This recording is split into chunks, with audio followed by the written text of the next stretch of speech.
All right, counting down. Runs are about to start.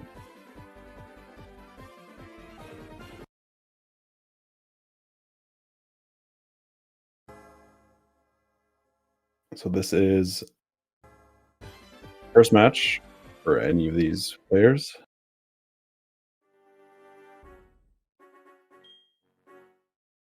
In this year's tournament.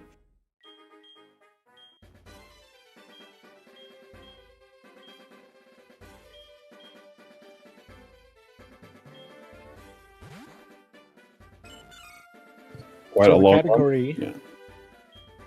so the category for today is a glitchless Manipless category. Now, this is a pretty easy pick up and play category that anyone can just pick up and play and start doing runs of. And it's a very fun race category. So we do yearly tournaments here where some of the top runners like to participate in this tournament, and we throw a little money into the prize pool too. You can look into how to donate using one of the commands. Which command is it? Is it HGSS? Yeah, I think so. All right.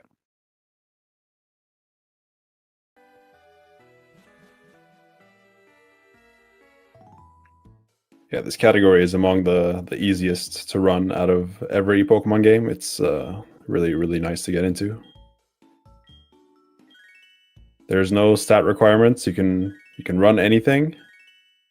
Where in a lot of other runs you would have to like reset for your starter Pokemon to have good stats, or another Pokemon that you catch would have to have good stats for the run to be completable.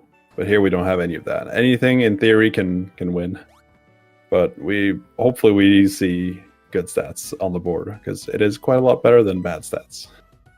Yes, having some stats better than others can allow you to do certain things earlier rather than later, and sometimes takes away some of the risk with certain fights.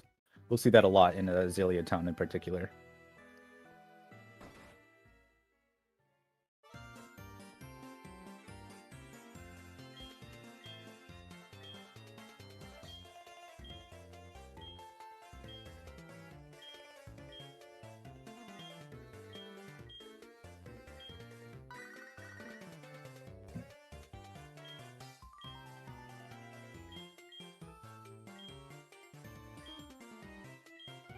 So as always, just making our way through the intro. Just about hitting your text boxes, setting your options, and picking Cyndaquil. If you pick anything else, I think you will struggle. Cyndaquil is the best. Female for March, nice. Love to see that. 1 in 8 chance. But definitely the better one.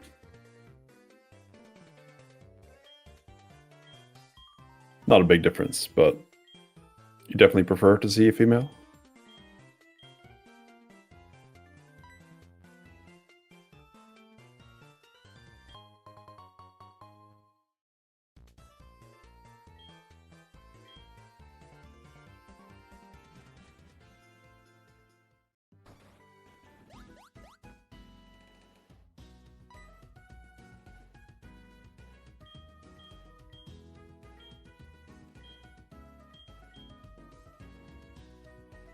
The thing to note about this run is that they actually, even though it is a Manipless category, which usually means we don't set the date and time to a specific time in order to hit a seed, we still want to pick a handful of dates anyway.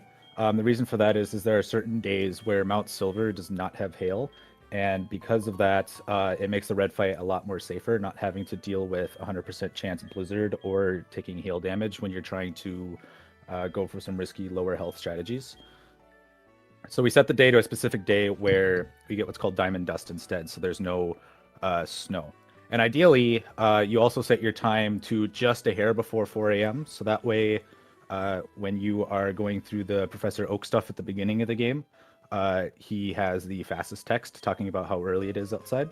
And then by the time you actually get to Route 29, where you start dealing with wild encounters, it'll have switched to daytime encounters, and you won't wind up with Hoot Hoot. And we don't want to deal with Hoot Hoot in our encounters. Yep, that's the gist of why you want to set your date. If you don't set your date, you're gonna have a bad time. A Rattata for March. Wow, that's... He Ooh, can't and run. and it can't Oh run. boy. He can't run twice. This is extremely rare. Not only is that a 5% encounter, but he is also probably... He was definitely slower than that Rattata. So his speed is probably very low, which is not actually that bad. That's actually kind of what you want sometimes. But yeah, it could be a problem if he's like the minimum speed possible right now, because then he would be speed tied with Rival 1's Totodile. Meanwhile, on Burner's side, we saw him kill I think it was a Pidgey just a little bit ago. You need a little extra XP in the beginning of this route here in order to make a couple of fights a little more convenient for you. So usually we shoot to kill a Pidgey or a Sentret just for that little extra XP. And ideally, we want to do it before we get to Mr. Pokemon's house, because Mr. Pokemon's house is a free hill, and we want to be full health for Rival 2, because things can really go sour in Rival 2 if you're not full health. Yeah, Rival 1. Sorry, did I say Rival 2? Yeah, I think you have some past issues with Rival 2, maybe. Plenty. Don't worry. Don't we all?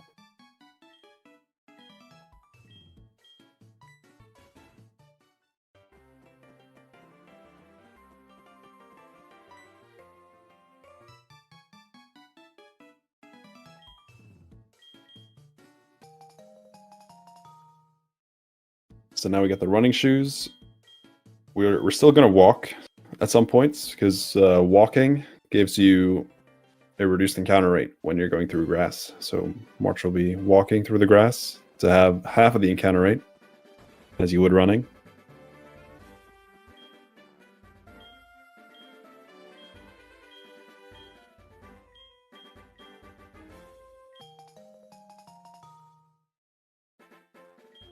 Get the Apricorn box. We don't use it. We just have to get it. Otherwise, if we don't go into that house, he comes out and talks to us all about apricorns and gives us the box, and it's just much faster to go in and talk to him. It's not much faster. The difference is under 1 second. So if you run this and you make that mistake, you forget about having to go into the house, then definitely don't reset if you do. It's not a big time loss. A little piece of tech that you'll notice March doing as soon as he runs away from these encounters here is you'll see that he kind of runs for a little bit.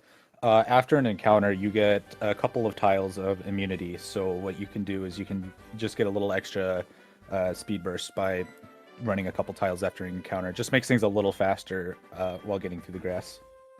Yeah, and we can see that because March got a Ladybug encounter. Did he kill anything yet? I don't think so. Right? I don't think so.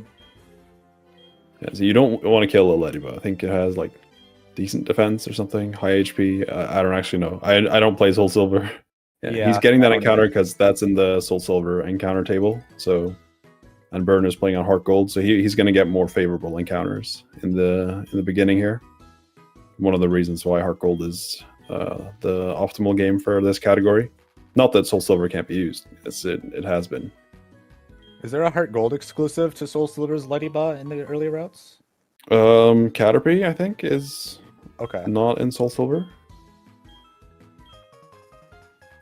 I think it's just instead of Ladybug and like Weedle, you have Caterpie and Pidgey. Oh, okay.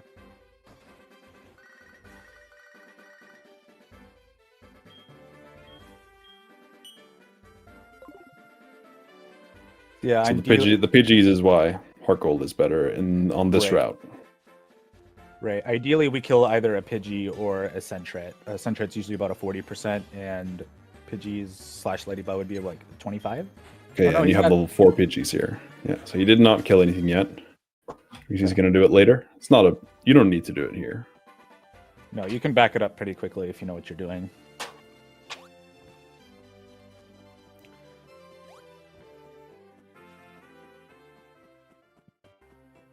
Also, both our runners have a Cyndaquil with 19 HP. The lowest that you can get is an 18, and the max is, I believe, a 20. Yeah, but 19 is the most common. Right. We got an average Cyndaquil so far in terms of health. We'll see what happens here once we get. Yeah, the March level definitely up. has below average speed. We know that already, which is not something you normally know. Let's see, is he speed tied on any of these turns? I would say he probably is likely to be. Okay, not so far.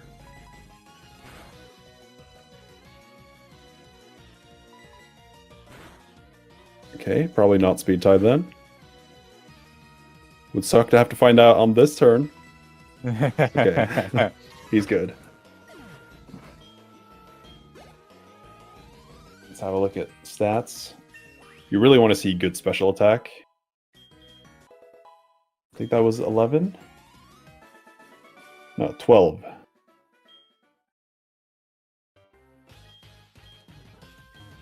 So it looks like a decent Cyndaquil. Let me double check this.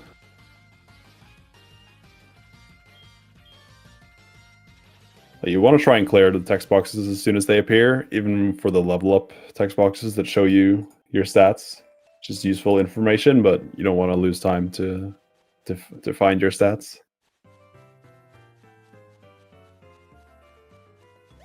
Okay, his speed is actually good. So I think that rat was just cracked. Okay. He has 13 speed at level 6. Which is more than average. Very interesting. Burner had 13 special at level 6, I believe. Nice. Yeah, March is an okay Cinda, I would say. 12 special attack is fine. It's like average, I want to say. And the other stats are looking pretty good.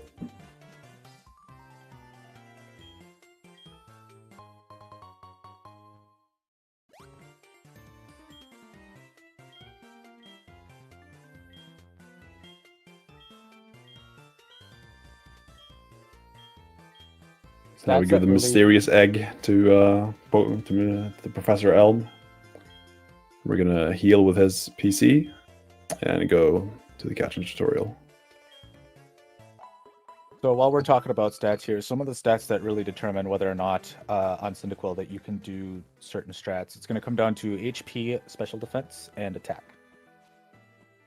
And special attack can sometimes be a leaning factor if you're on the edge on some of the other ones.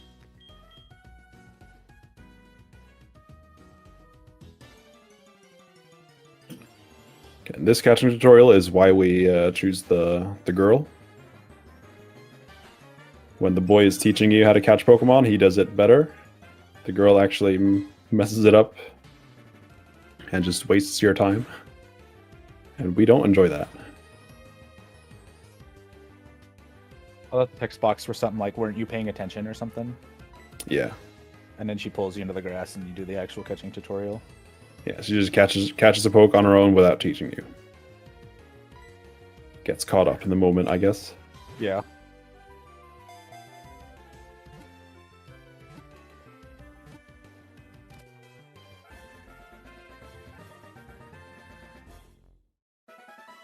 This game also has a really nice Pokemon that we can catch early on here that gets a lot of HMs. So we'll be looking for a Centrate here. Centrates are about a 40% encounter rate, and they only know 2 moves, and we're going to be teaching them 3 TMs, or HMs, sorry, throughout the run. So not having to teach over 2 moves saves quite a bit of time.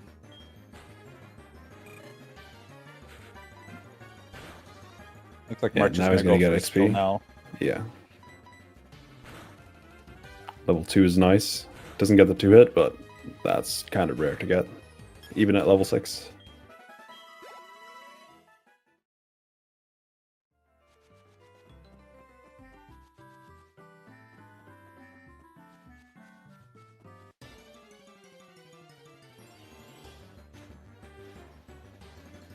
And there we go. That's exactly what you want. A good roll in the center too, so you can just catch this at 78% catch rate.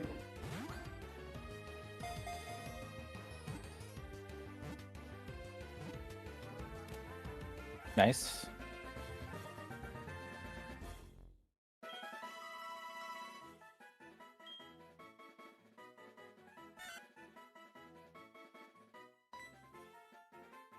Like Burner found his centric too. They're about the same spot.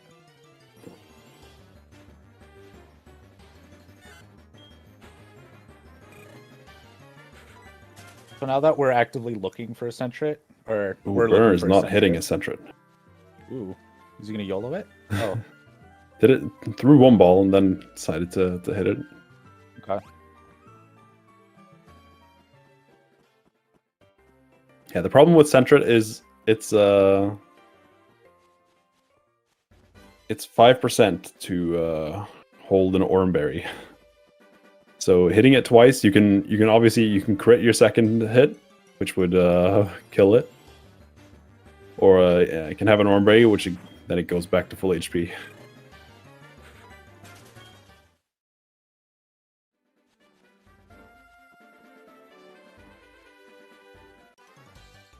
And it feels like most of the time when you hit it once, you only do enough. You don't do enough damage to get the 78% catch rate. You're stuck with 62%, and 62 is a lot worse than 78. It turns out.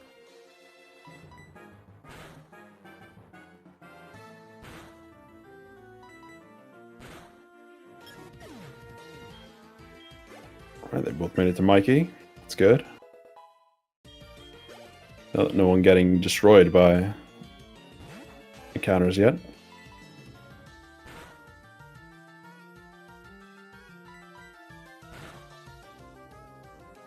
Always a good sign.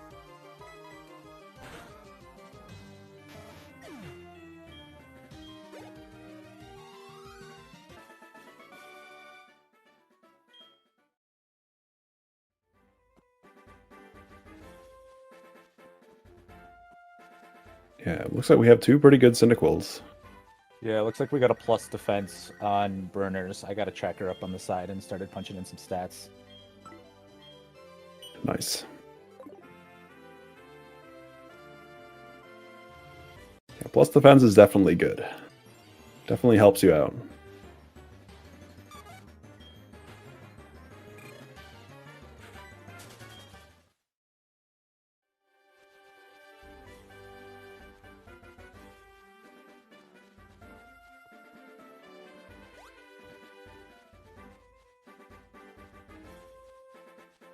The biggest differential in this early part of the run before we get to Faulkner, it really comes down to encounters. You can get a lot of encounters, or you can get none at all. It's just kind of luck of the draw, and based on your movement, making sure that you're carefully walking through tiles and optimizing your movement as much as possible to minimize grass tiles.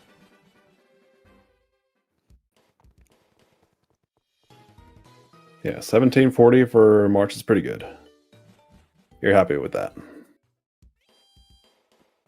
It takes the March center is- just to make sure that if you do perish, you will not be sent back and have to take more encounters. Right, it is brutal in this early part of the run without repels, having to walk through more grass than you have to. Yeah, you just flag the center just in case the worst happens. This is a Pokemon speedrun after all. You have to bank on the worst always happening. Yep, gotta be prepared.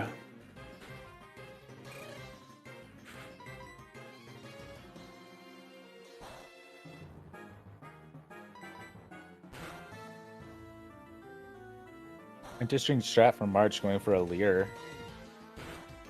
Yeah, on this first one, it's pretty much always worth it. Because even if you get a crit, you're not gonna one-shot it. So you're just giving yourself one less turn to potentially miss by using the layer. In Gen 4, tackle is only a 95%, right? Yeah. So there's just a little bit of chance to miss a tackle, which means there's a lot of chance to miss tackle. Yeah, you're using a lot of them. Potentially using up to like 20, I think, in this early section. I've never counted them. I know sometimes if I get really unlucky, the power points is down to orange, which means you're at like 15. Okay. And then you also healed at the lab, so you have to add Mm. those. Maybe you're using like 25. So both our runners here are in the Sprout Tower. There's not a whole lot of interesting stuff going on here other than beating up some Bellsprout. None of the Bellsprout are much of a threat. They all really use Vine Whip, which does usually only 1 HP unless they crit. So they're not very threatening at all. We're just going to grind some levels up until we get Ember right about at the top of the tower. So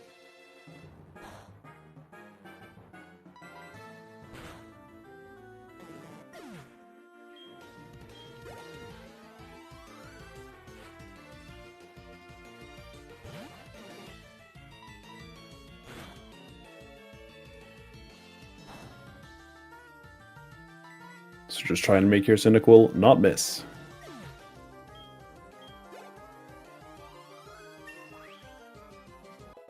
And this is where the early XP that we got from killing a wild helps us a lot. Get level 10 here. One poke early. I didn't get to catch March's stats at level 9, but level 9 is kind of a determining point whether or not you may want to grab an X attack for the Rival 2 fight. Burner does not need to. At level 9, he had 16 attacks, so he does not need the X attack.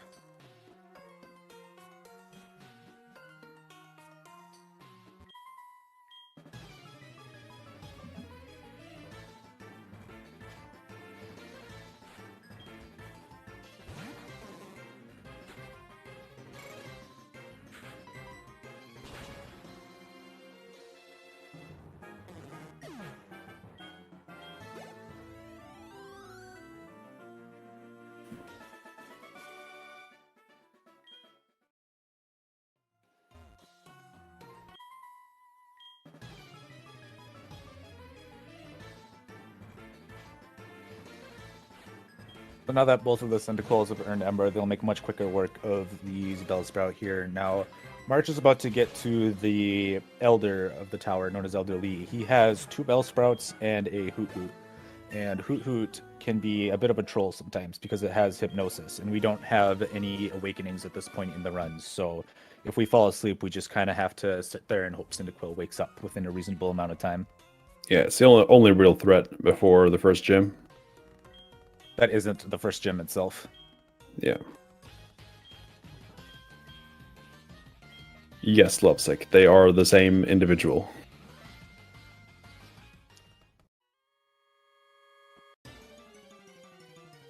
March, unfortunately, getting an encounter. You can get encounters in this tower, but the encounter rate is so low that you're usually better off just running through the whole thing and pretending that you don't get an encounter. And just praying that you don't get one. In March's case, he unfortunately got a Rattata there. Yeah, sometimes you could walk, killing. but yeah, running is faster on average because you're not likely to get more than one encounter. And when you do find a Rattata, depending on what your stats are, you could go for a quick kill on one just to help you out and make some fights a little bit easier, particularly this Hoot Hoot, but usually it's not worth it. Yeah, and either really good special attack or really bad special attack for it to make sense. Hypnosis immediately is unfortunate. Also took 7. That's a max roll from the Peck. Not that it really matters. I was gonna have to heal anyway. Just don't get crit. Love to see another 7. To get him Blaze. But through at least.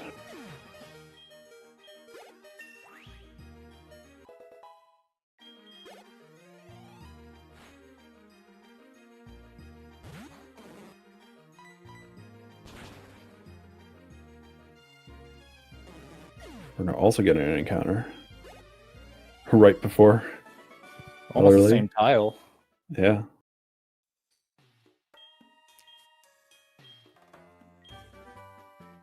The other is going to give us Flash. Flash is useless for us in this run.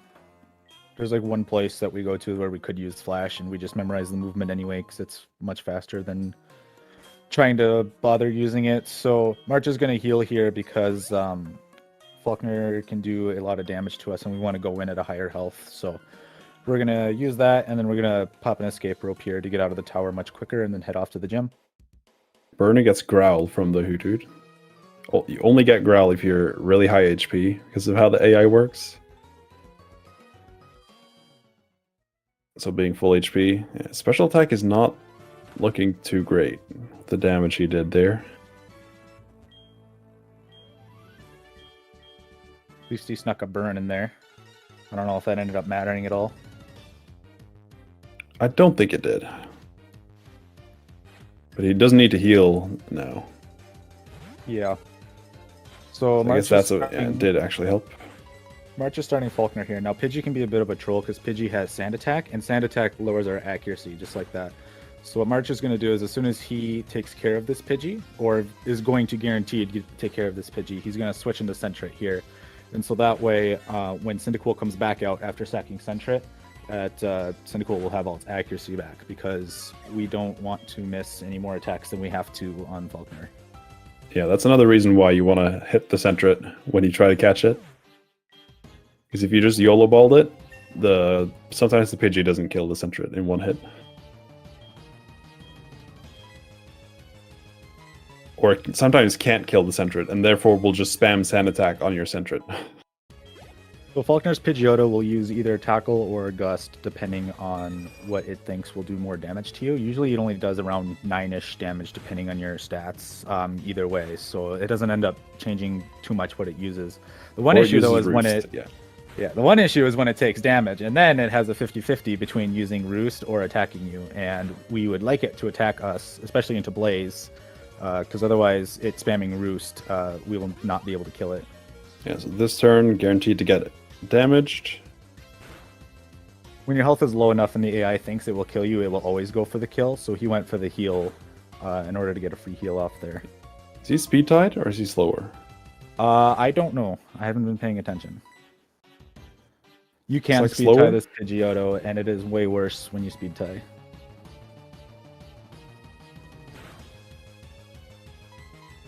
Yeah, this is the problem with Faulkner. If he plays the fight correctly, you do not win. This is a brutal Roost spam from Pidgeotto. Yeah, he's not playing it optimally, though. Optimally, he would hit you, like, Faulkner, for Faulkner's side. He would hit you in between these Roosts, because now he's just going to run out of Roost PP, but Ember PP is also run out of really Embers low. first. Yeah, that's doing 10 damage too? Okay, Ooh, that's good crit. Finally. Good crit. That's a good save right there. Well, Burner definitely caught up. Gets Burn, okay. The burn is really good to see on Pidgeotto. He's thinking about it. He's going to go for a safety heal here. He would have survived unless he got crit, I think, but...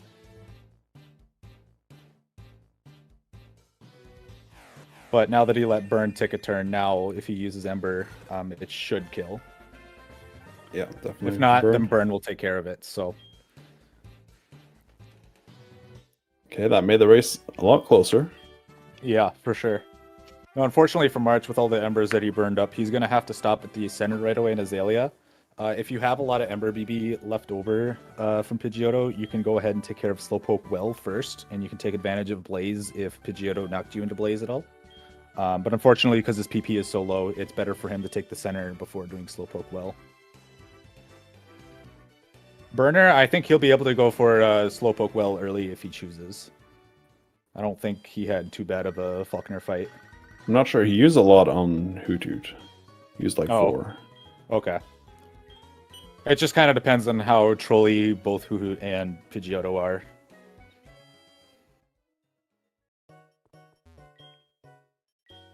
I'm going to do some shopping here. Going to buy some super potions, some antidotes to deal with poison, because poison can definitely be an issue in the early part of the run here.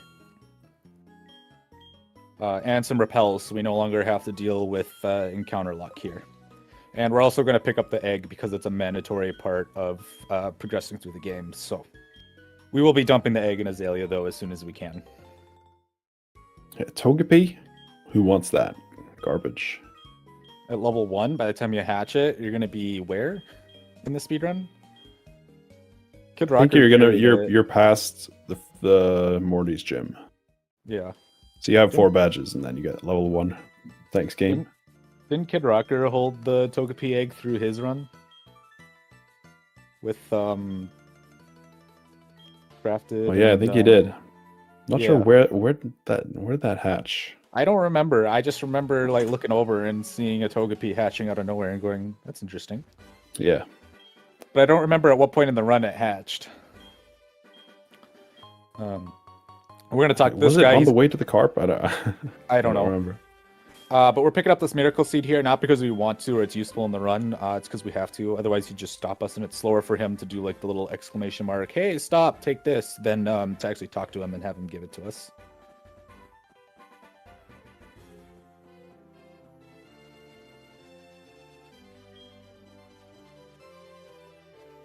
So as we approach Union Cave here, we're going to start encountering what are called spinners. Now, spinners are trainers that kind of move around either rhythmically or random. In this case, they kind of move around randomly. We can kind of manipulate them to not spin as we pass them using a couple of different methods. Both of them are safe. It's just kind of down to runner preference, which one they choose to do. March is going to avoid the X attack here, which means he must not need it. But as you can see there with March, he did that one, he kind of stopped for a second, and then as soon as the hiker turned away, he walked down a tile, so he's one before his line of sight, pulled up the menu, and then pressed X to close it, and then walked one tile, and then started running away, and that's how you get past the spinners without getting into trouble. Now, this hiker outside of Union Cave here, he is deaf, so he actually cannot hear you, and March actually did a spinner setup on him in order to keep him from spinning on you. Just a little more complex manner of keeping him from accidentally hitting you than the ones in Union Cave. The ones in Union Cave are kind of a general case of not hitting spinners, but some spinners you can kind of do some special movement in order to prevent them from hitting you. Yeah, and you could just go through the grass in order to pass him, but it's not the fastest. And there are also some spinners that are called deaf spinners. So some spinners, when you run near them, they will intentionally look in your direction. They'll like drop everything and look in your direction. That hiker is actually deaf. So as long as you watch him look away, you can do what's called a react pass, which is just as soon as he looks away, you just book it.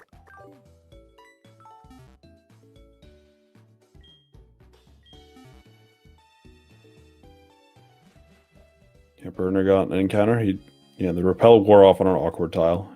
Yeah. There's Burner getting past the spinners without issue, at least. That should just take the grass here. Yes. So as long as you're within that second tile or row of grass and below, he won't see you. If you're in that very top row of grass, he can see you, and it is very unfortunate when he does. Because he has a Geodude and I believe a Machop, and it's raining, so your Embers are not going to do a whole lot there, so you're just going to lose, I think it's about a minute and a half, just spamming Embers, hoping to get through the fight as quick as possible. And it's worse if you had a really bad Falconer and don't have a lot of Embers.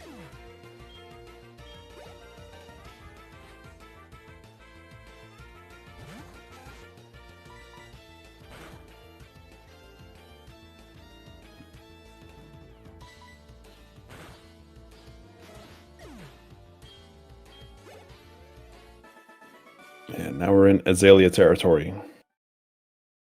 So Slowpoke Well can be quite a challenging point if you're trying to go as fast as possible. There's quite a few places that you can die. Yeah, there's some ugly crit poisons that can happen in here that can just kill your Blaze attempt to get through the well as quick as possible. So Burner's going to pick up a full heal hidden in the logs just as safety. I didn't even know that was there. Yeah, I don't think it's useful yet.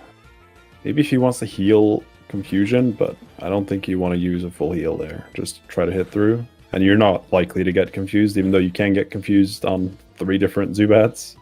Right. Usually it's better to just try and hit through it. Or actually, it's 4. It's Rival 2 Zubat as well. Mm-hmm. So you can get an encounter in here, but the encounter rate is really low in here, just like in Sprout Tower, and we're in here for so few tiles that it just ends up not being worth using a repel because our money is so tight in the beginning of the run. March going for a safety super potion in Slowpoke Well. And unfortunately gets an encounter. Slowpoke? Damn. Boring. Boring Zubat. What are the odds of Slowpoke in the well? Slowpoke is 10%. Oh, okay. That's not very frequent for a well named after Slowpoke.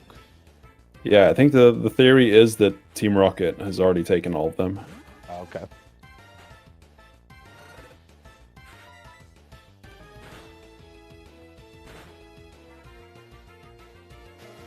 Slowpoke Well is going pretty good for March so far. Hasn't really gotten unlucky to anything. He doesn't have Blaze, so yeah, you really ideally you want to have high Blaze, so you're not going to die, and you're also going to start one-shotting stuff. But yeah, Otherwise, high HP, you don't have that luxury. Yeah. Otherwise, the backup is just use a quick attack to kind of wrap things up.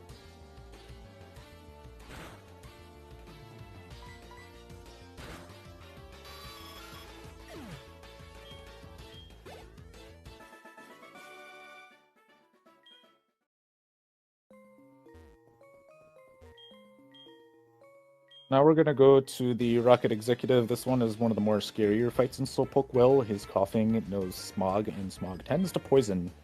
Yeah, this is the most dangerous Rocket fight in the run. Despite being the first encounter with them. Yes. Okay, another lucky Supersonic Miss. Take those.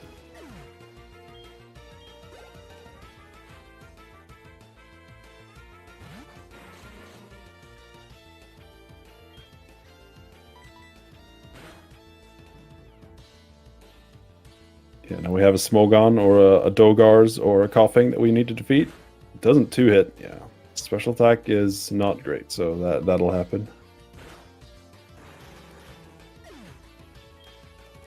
So after Slowpoke Well here, we're coming up to kind of a fork in the road. Now, depending on Quilava's stats, you can either take care of Rival 2 early, or you can take care of Bugsy early. Yeah, this is not the only place in the game you have a choice, but it's kind of the only one where you have a choice in the speedrun.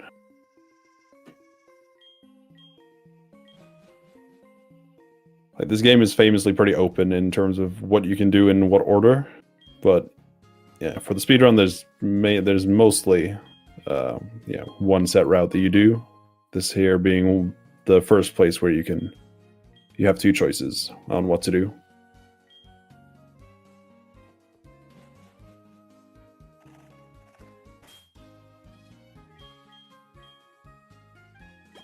Arch is healing Quilava to full, so it looks like he's going to be doing Rival 2 first. Rival 2 makes Bugsy a little less scary, but that doesn't make Rival 2 any less scary by doing it early either. Yeah, what he really doesn't want to see here now is Spite from the Ghastly. I think he's more happy with Spite than with Curse than Spite, which is saying something. His Curse is not good. So Curse is a move that takes a fourth of your health each turn, if I'm not mistaken. Yep. At the cost of half the opponent's HP. So Ghastly just killed itself there in order to put a Curse on Quilava. The Curse is not going to go away unless we swap it out. So we'll be swapping. So let's see. Is he going to do the optimal play, which is layer here? No. Okay. He's not. So usually you would try to get a Leer off because you can survive a Water Gun from Croconaw. And the big thing about this Croconaw is when Quilava is out and it's faster, it has a tendency to use Scary Face to drop its speed. So we want Croconaw to spam Scary Face as much as possible because that saves us having to heal a ton. So it gets all three Scare Faces. That's pretty common. So now that Quilava's speed is as low as it goes, Croconaw is going to start spamming Water Gun. And the reason why our stats mattered is because if we have too bad of special defense and too bad of HP, Water Gun would start doing 24 instead of 20. And we want Water Gun to do about in the 20 range. Goes for another tackle. So he's going for the ultimate safety here. So if you spam quick attacks here to take care of the Croconaw, you might risk knocking it into Torrent. And if you knock it into Torrent, what will happen is this Water Gun gets boosted even more. And it becomes a very difficult fight to win in that case. Yeah, he was scared about getting a 1 in 16 crit. That was how safe he was going. Yeah. Meanwhile, on Burner's side, he has opted for doing the gym leader first, even though he could have chosen to do rival 2, I believe. I didn't check what his special defense was, but his attack was good enough to do it, even without the X attack. Yeah, you don't need to know like both strats. You can. Like, I was very like when I started running this, I was always doing Bugsy first because I don't know, I didn't want to learn, I guess. Same here. I was always a Bugsy first, also because the notes just told me to do Bugsy first, and I didn't know better. Yeah. Please just hit the root. March, go on. Okay. There we go. Now the nice thing about doing rival early Okay. is that the only thing nice thing Burner. about what happened? He could have actually died to Beedrill. I've never seen anyone die there. He was 1 HP out of Blaze, and he got 3 hit with a crit. Still living on 7. So the nice little time save about doing Rival 2 early as well is that you sack Sentret willingly, so that way you don't have to deposit him in the PC later. We need Sentret after this gym to use Cut, but we don't want it alive while in this gym, because if it is alive, we would have to do a double fight. You can see on Burner's screen right now, you got the 2 little girls there next to the blue switch. If we had 2 Pokemon alive in our party, they would initiate a double battle as soon as we got off the spider. But since we only have Quilava in the party right now, they do not choose to battle us. And March just got a little bit of time save by not having to drop Sentret in the party, or in the PC, sorry.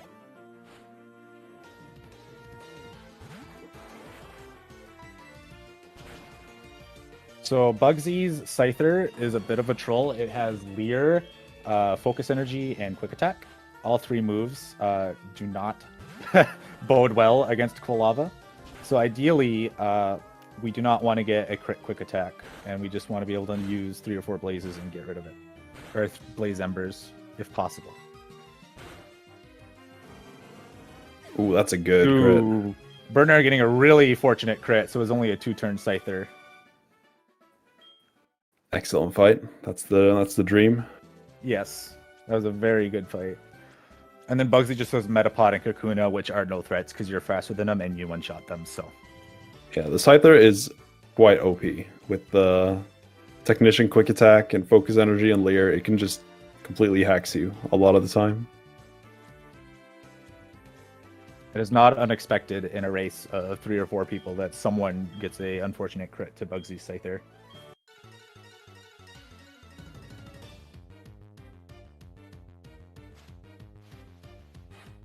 So it might look like Burner is ahead of March, but remember that Burner still has to do Rival 2 yet, so hopefully his Rival 2 goes well and we'll still have a pretty tight race coming out of the March going risky, not healing before the fight. Is he going to heal this turn? No, he's going to risk the 25% crit. Okay.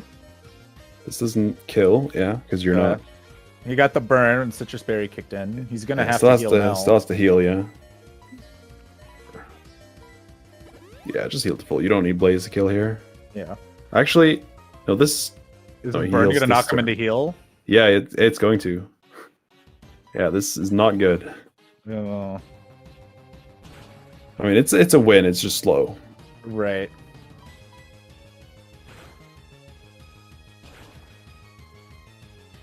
All right, and hopefully the burn should take care of it.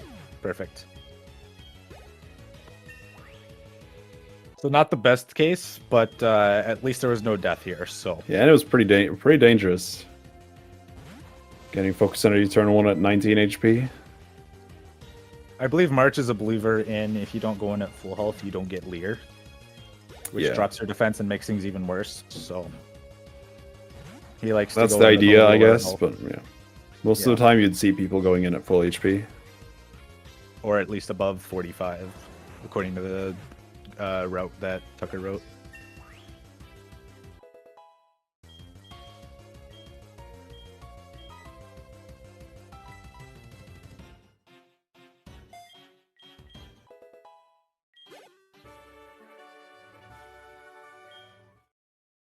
Now that Burner's starting Rival 2 here, he pulled Sentret out of the PC so he can use Cut through Ilex Forest without any issue. But he's still going to want to sack Sentret because we do not want Sentret alive for later fights down the road. We're going to be picking up another Pokemon, and it just saves time not having to shuffle the team around a little bit to account for Sentret being alive. I disagree. I think having Center alive is really nice. So I would not sack this fight in this case. It's up to runner's preference. I know in the early fights you always go for the kill. In the second one, it depends.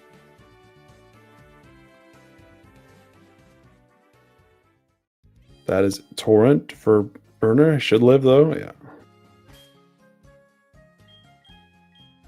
I'm gonna go for a heal instead of just going for a quick attack. I think quick attack would kill at that health, right? Yeah, definitely. Alright, well at least he got a bite. Unfortunately still a crit, but yeah, I can just quick attack and win here. There we go. I think he leered 3 times, which is not what you do with good attack. I think he has good attack. And with early Bugsy, if I'm not mistaken. Yeah, the genius quick attack. Priority moves. They go first.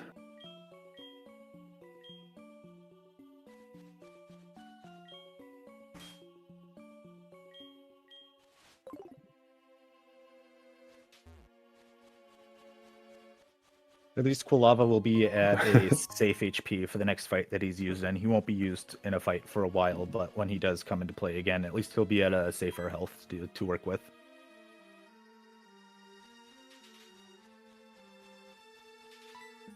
Yeah, that's true.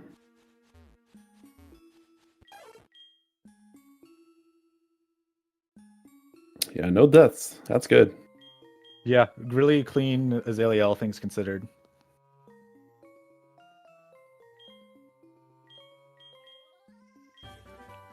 Most raises would expect to have at least one so far.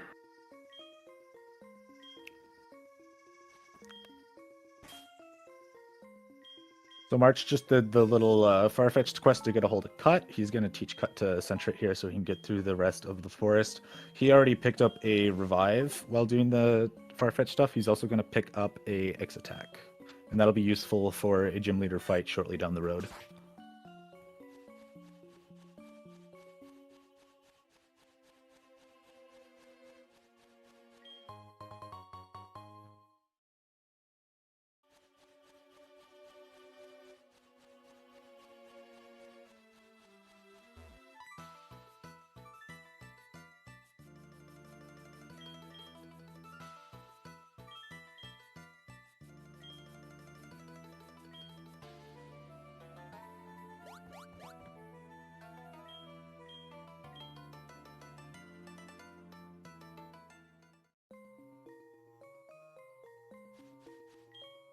Get some items here. Some really helpful items in the full heal and the ether. Really don't want to miss out on those. They come in handy. Full heal is going to help in case we hit any accidental spinners and end up with a status condition that we're not prepared to handle. We bought some antidotes before, but if we get burned or paralyzed, we're not really in a good situation to heal it right now. So we pick up that full heal just for just in case he's. Yeah, ideally you want to keep it until the Elite Four. That's where most of the time gets used for me. Where it's ideal to not use a full restore. Mm-hmm. And instead of full heal to keep your health manageable. Confusion and will, I suppose. Yep.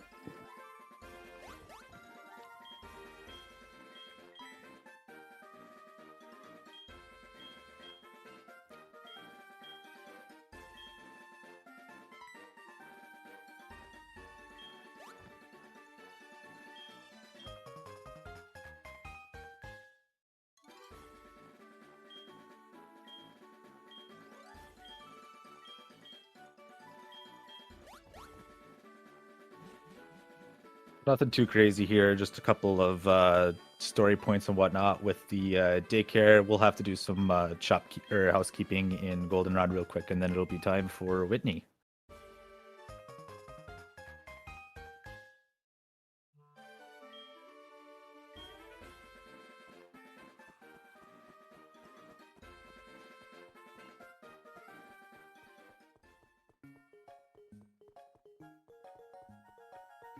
So first order of business is to go pick up a bike. So we're gonna go down to the bike shop and we're gonna pick one up.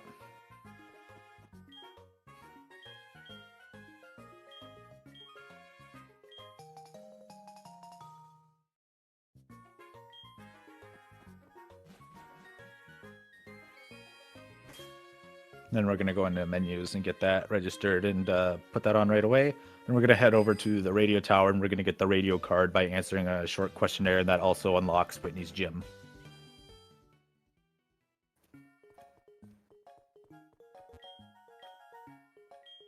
Yeah, we're pretty much done with using Quilava.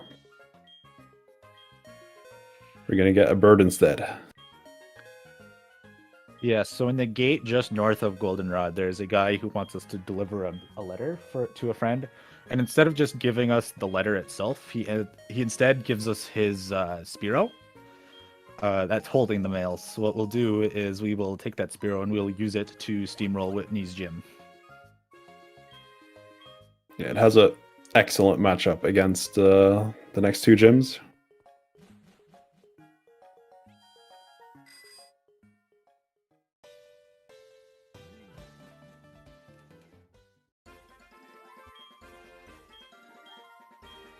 And the nice thing about Kenya 2 is that its stats are always consistent. So the strat will always be consistent for handling what's going on. And it's a bird, so it can fly. Yes, so we don't have to catch something for fly later.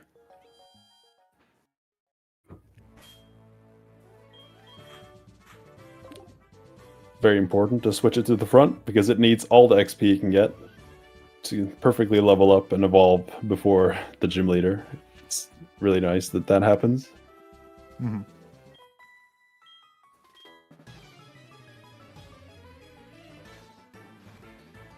Burner's going to take the center at Goldenrod just to be safe. I don't blame him if he takes a death at any point in this run. He winds up all the way back in Azalea, and that is a really far wipe to come back from. Yep, you're not likely to die at this point, but it could happen. Mm-hmm.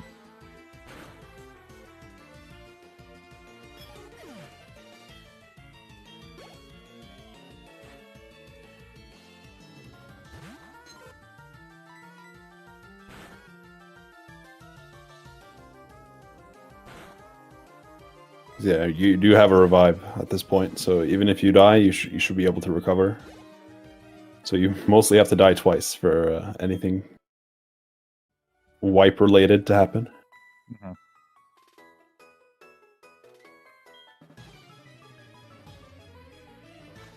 These gym trainers are not very special. The first one is 3 Jigglypuff. You aerial ace all of them and use Pursuit. If it doesn't kill, it's a 14 and 16 range. This Snubble is 3 aerial aces and can sometimes be a bit of a troll. Usually it's not, though. Ideally, you don't want to take any damage from these 2 trainers, but it looks like the first one was not very nice to March, so he's going to have to heal. And Okay. that flinch doesn't Don't flinch help either. again, please. Damn. Ooh. That sucks. So not only is he going to have to heal here, but if Snubble attacks again, then he's going to have to heal out again outside of battle, likely.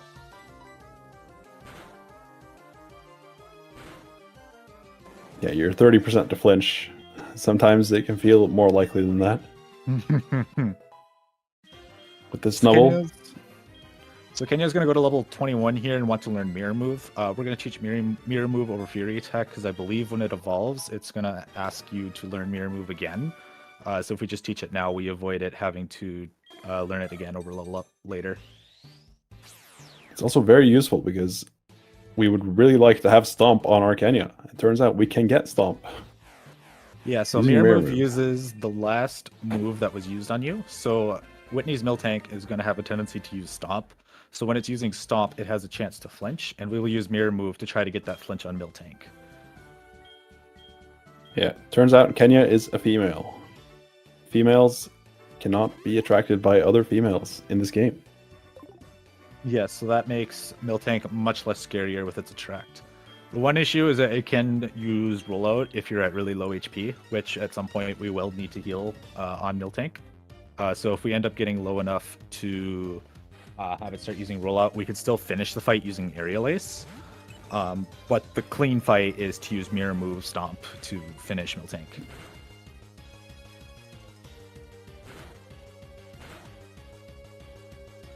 Taking damage on Clefairy is not great. Usually Clefairy likes to use something like Mimic, and you just get a free kill on it without taking any damage. But unfortunately, that wasn't the case for March. At least you don't get Metronome something scary. Right. It is very unlikely to use metronome in my experience. So with how bulky Miltank is, unfortunately, we have to use Leer twice on it. And then now that we've used Leer twice on it, with how low March's health got, Miltank could be using Rollout here. And it did start using Rollout. You can still win in this case, you just have to use Aerial Ace, because if you use Mirror Move, you just end up in a Rollout battle, and you're more likely to lose. Oh yeah, you're not killing with a rollout. No. That and the aerial ace is 15 and 16 to kill with 2 aerial aces at -2, so you're most of the time going to be fine. It's just an inconvenience because your Aerial Ace PP is kind of tight, unless you choose to use the Ether to replenish it, which I think in most cases you have to anyway.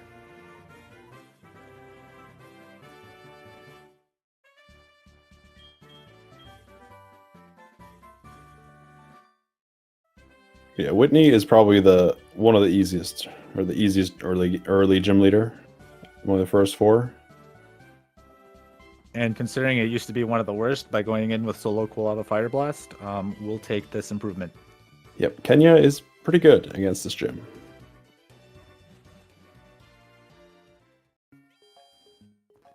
And even better against the next one. Spoiler alert, the next gem is Ghost, and Kenya is a normal flying, so there's not a lot that they can do.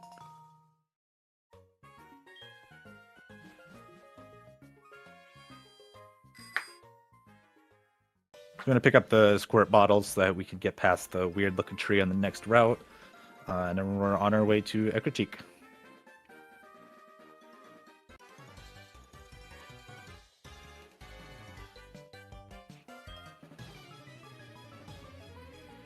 So Burner's also going to be down to roll out HP. Hopefully it doesn't get rollout. It's usually, I believe, the 14 HP where I can start using rollout. Yeah, you're 50% to see either. And unfortunately, he got rollout too, so he'll just have to go with Aerial Ace. But he got a crit. Nice. Another good crit for him. Nice. Yeah, that will definitely save up some time here. I didn't see how the rest of this gem went for Burner, but they're only about, I'd say, a minute and a half apart at most. Yeah, it's still pretty close. I think this is a good run for Burner with, I think he has a 425 PB. Yeah, no, this has been a pretty solid run so far. So March went for a spinner setup, I think. Based on the movement, it kind of looked like it, but he might have not. There's a spinner setup you could do on the first guy there, but you don't need to go for it. Yeah, I think he took an extra step before, so... Yeah, gotcha. I think it would have worked. Both of those spinners are deaf, so you could just react past them, which is as soon as they turn and look the other way, you just sprint past them. But March wanted to be safe and went for the quick look back and forth and then menu and then pass, just to be safe.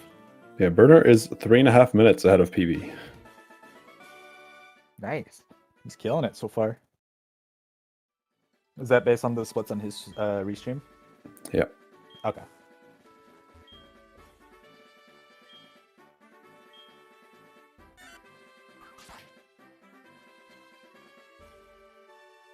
Yeah, they're about 2 minutes apart. Okay. A little more than I was expecting, but Burner just being really careful not to hit that Techniker there. He doesn't have a super wide range, so it's pretty easy to get past him, but a spinner in this run doesn't help, especially this early in the run.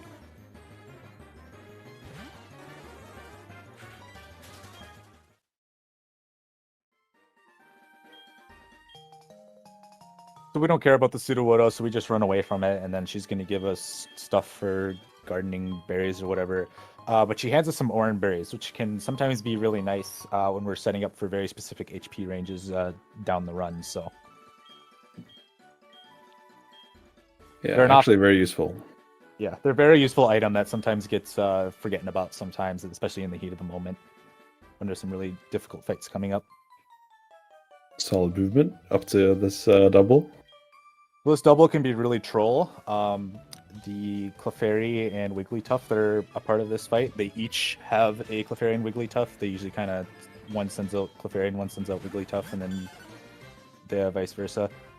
They can be very trolly with their movesets. They have moves like Encore and Metronome that can really make things sketchy. And Burner getting past both of the spinners without any issue. Yeah, you get to see. You love to see it. I think the first one could have been too slow, but didn't get hit. As long as he doesn't get seen by any of the spinners, I call it good in my books.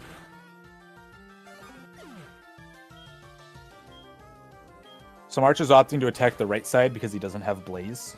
If Quilava had a little lower of health, he could go after the left side first. Just better ranges going after the right side. No first. Ashes. You don't have Blaze. Burner is not burned. Kenya does not have a status right now. You might be mistaken. Okay, March's Kenya got hit, which is really good. You'd love to see that. Now he doesn't have to heal Kenya or anything before the double. Or before the rival 3 battle. He's just gonna, I think at least, he's just gonna heal Quilava to full, and he's guaranteed to get an attacking move from the Magnemite on the switch in. Yes. So on the rival 3 fight here at Bird Tower, the rival will send out Magnemite second after, I believe, Ghastly. And it is slow to go into settings and switch the battle style to shift so that you can actually get a clean switch out to Quilava. So we usually try to set up Kenya's HP low enough so that the Magnemite will try to go for the kill because Electric is super effective against Kenya. And then when that's the case, we can switch out into Quilava. Quilava just tanks the hit because it's got high enough HP. Because we'll heal Quilava to survive it. And then we can get a quick kill without too much of an issue. Because otherwise, if you just go for a switch into Quilava, ooh, that's not great. If you go for a switch into Quilava, Magnemite has Supersonic and Thunder Wave that can sometimes really screw you over. Yeah, that's just generally the fastest way to beat Rival 3. You can do it safer by reviving Sentret and getting a free switch. Yes. But it's kind of time loss. Right. This is the best option for March. I mean, it would have been the best, but he missed the range on coughing and got poisoned, which is not good. Yes, that is very unfortunate.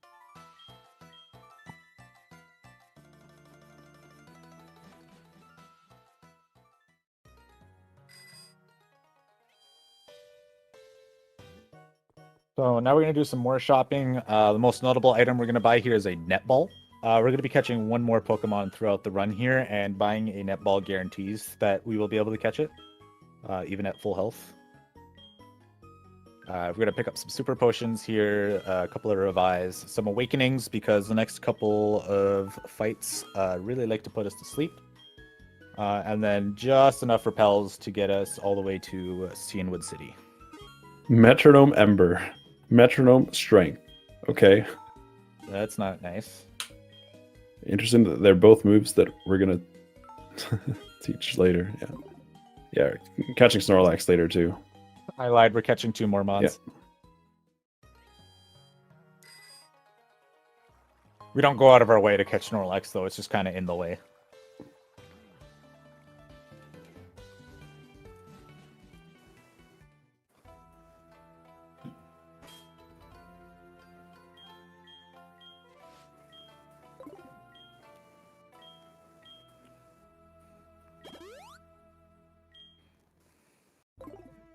March is still gonna go for it, even though Kenya's at really low health. Yeah, being even lower is actually better because now you can get Sonic Boom. Yeah. If you're above 20, you can get you're gonna get Thunder Shock, and you can get paralyzed by that. So this is actually better. Right. Sonic Boom does a guaranteed 20 health all the time. So now that he's under 20 health, the rival's gonna go, oh, Sonic Boom will kill, and so he'll pick Sonic Boom. Yeah, still has a chance to go for Thunder Shock, but I think Sonic Boom is more likely. Right. Might be a coin flip. I feel like I see Sonic Boom more at this HP. I guess we'll see what happens here.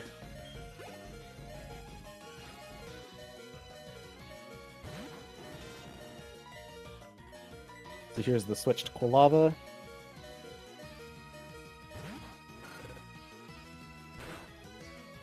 And he got Thunder Shock Wow, and a that's so Paralyze. That is unlucky. unfortunate. Now he's And parafused. now he's Okay. confused. Gets through. Okay, it should be somehow fine got now. through. I'm curious what he's going to do. Is he going to try to Leer or just try to heal Kenya on the first turn? I guess we'll see. You can do either here. Ideally, we want to get one Leer off on Oh, that's so Crocodile. unlucky. Okay, it hits through. Instant Turn snap. to snap. Okay. Now he's gonna heal Kenya. You only need one Leer on Crocodile in order for Kenya to be able to easily win the race. Or the Yeah, not the now race, he's completely battle. fine. Okay. Yeah. That's actually the best outcome to get crit there. You're just waiting for Quilava to go down. And his extra time loss when you see you are paralyzed, unable to move, you are confused, and Crocodile, you scary face. Or maybe I shouldn't say best. Best is probably to get all the Leers off and stuff, but that has the potential to be slower than what he's going to do now if he gets lucky on Zubat. Oh, Scareface missed. I didn't see that. Yeah, that's why he's still faster than Zubat.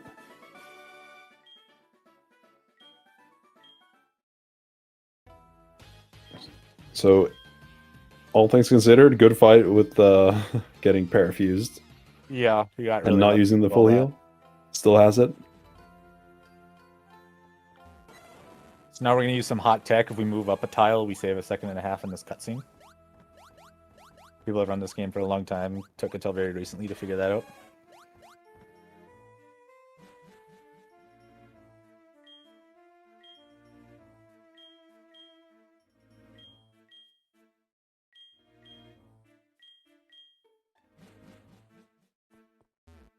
Burner picking up another spare ether.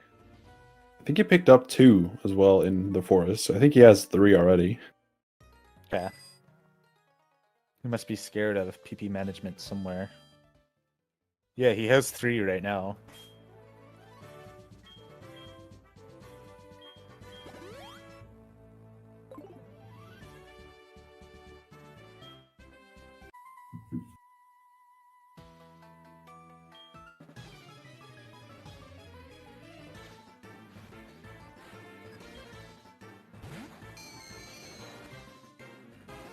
So March is starting Morty's gym here. It is a very relatively easy gym. You outspeed everything, and you can usually one-shot everything as long as you click the right move. Aerial Ace PP kind of matters here. If you want, you can use an Ether to restore your Aerial Ace, and that is time save over using another move you could use, which is Pursuit, because you don't have to deal with it's super effective text after every turn. Yeah, the fastest is to not use the ether though, because yeah. Right. Ideally, you don't, but sometimes Yeah. with the double fight and rival, things can get interesting. Yeah, he used a lot of air laces, so expected to have to use the ether. Because you save only half a second for each time you use a regular effectiveness move. So that's not enough to like offset using an ether and also picking up the extra one. Right. But yeah, this is all just seconds. So just do whatever you need Right. to get through. Right.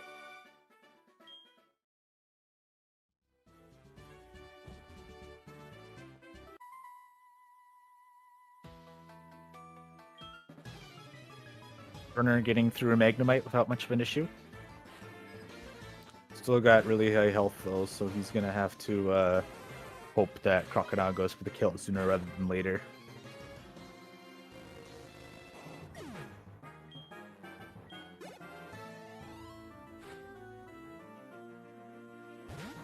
At least he got 1 pretty quick. And he got 2, so that's not too bad.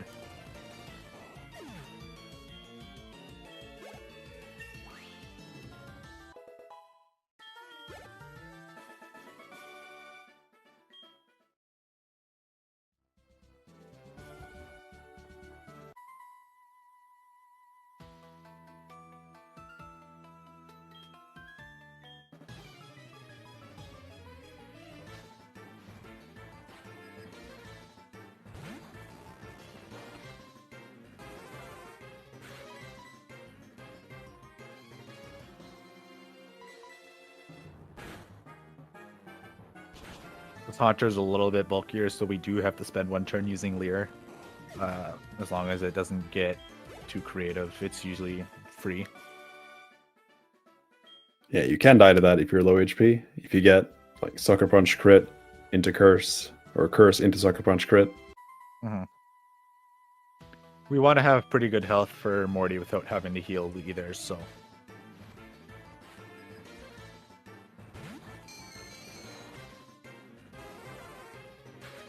Yeah, just having just over 20 HP is fine, because yeah, Morty cannot really do much to you.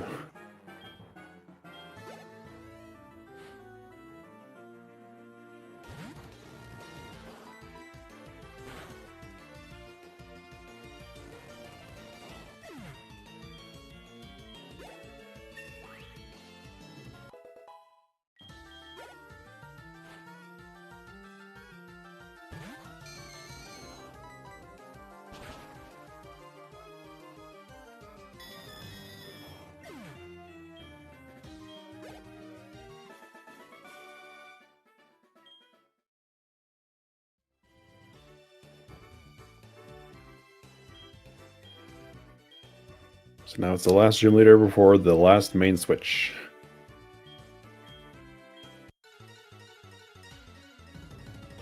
And Morty is pretty easy with our normal type. Yes, since there's not a lot that he can do in terms of ghost attacking, the only moves he really can use is Curse and Sucker Punch.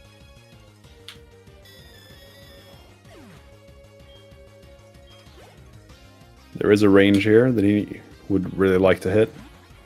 About a 50-50 to hit this Haunter. Didn't get it, and sleep. Right. Yeah, you want to X-attack first. Normally the best play.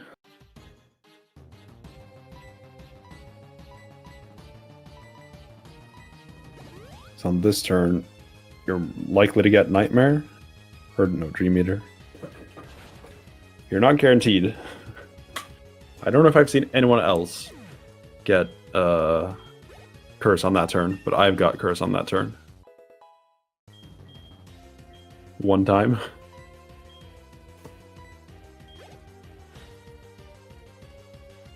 Okay. You also got it? Alright.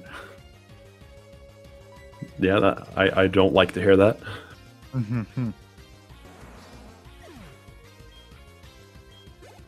It's a really rotten scenario. That is strange that can even happen. That it can go for, like, feels like it should be guaranteed to go for Dream Eater when you're asleep. But sometimes not.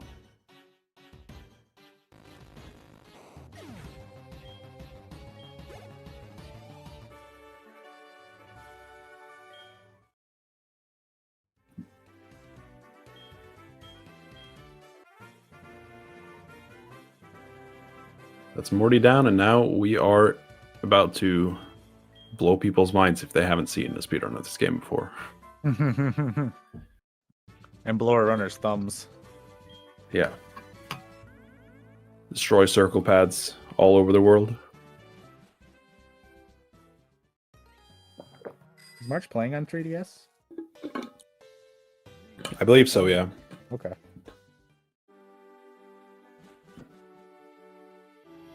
I think March has a 351. He has a sub 4 for sure, and then Yeah, Burner's 351, and then and Burner has a 425, I believe. So for these runners to be this close within each other is still pretty impressive. Yeah, Burner is on a good run for his standard. March has been slipping forward ahead a bit here. I think he's 3 or 4 minutes ahead at this point.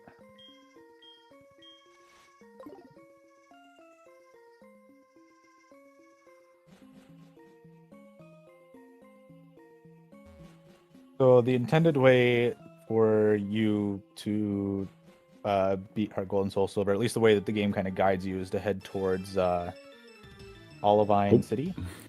Hello, Raikou. Raikou? Is he gonna try? No way. Not in a race. So there is a chance to run into Raikou, and Raikou can be faster in some cases, but usually it's not worth it for the sake of consistency. Yeah, you It's don't very have a good unlikely. Pokeball to catch it with. The best you have is a fastball, and it's about a 1.5% chance. Yep. So now what we're going to do is we're going to go surfing for a Magikarp. So in the water here just south of Lake of Rage, there is a chance to encounter a level 50 Magikarp. It is a 1% encounter. In order to try to boost our encounter odds, what we do is we look in two opposite directions really quick, and that ups our chance of getting an encounter. And then what we do is we basically just spin in a circle as fast as we can in order to not waste repels and to maximize the time it takes to find this Magikarp encounter. Usually takes about a minute and some change if doing optimally, but sometimes it can take significantly longer and can be a real equalizer or what really allows someone to slip away in a Heart Gold, Soul Silver, Manipless race.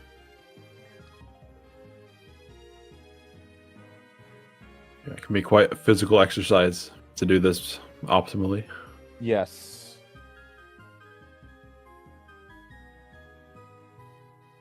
And you don't want to end up taking a lot of extra steps here because if you do, you end up getting really tight on repels heading to Cianwood City. I know some earthquakes have been caused in Germany because of this carp hunt. They'll seem to localize from affected Ash's apartment. That's right.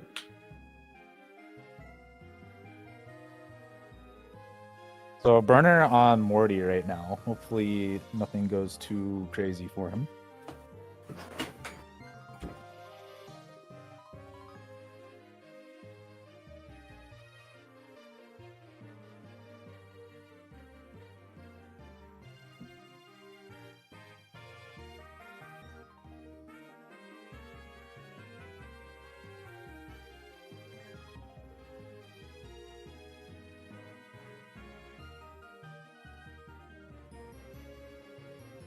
March having a little bit of trouble staying in spot while he's running around and getting his Magikarp.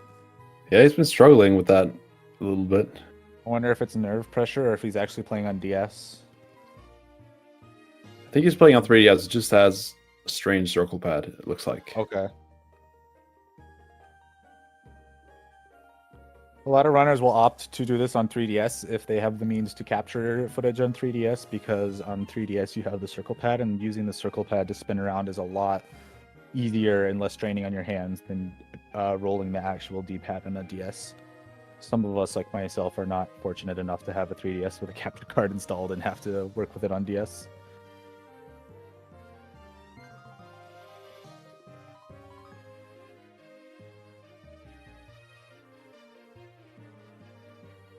So Burner getting through Morty here and is now on his way to go get the Magikarp. If Burner gets his Magikarp really quick, he can immediately take the lead. It all comes down to when this Magikarp bothers to appear for either of our runners.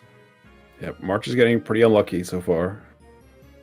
It is a 1 in 1,000 chance every time he turns to get the encounter he wants. March has burned a whole repel now without getting the Magikarp and taking extra tiles. That is not good because that means he's going to be one repel short and he's going to have to stop at a mart somewhere and buy some extra.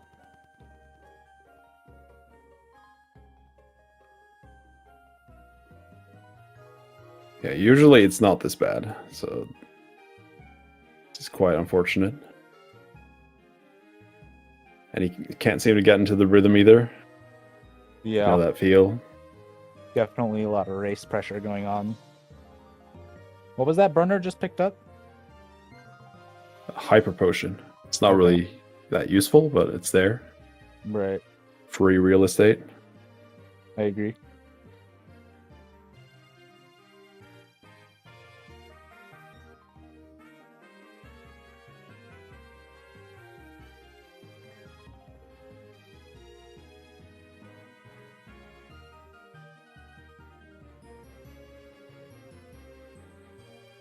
Burner also Well- getting a legendary. Yep. On Entei this time.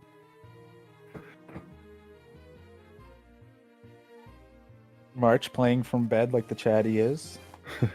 That's why his turn frames are bad.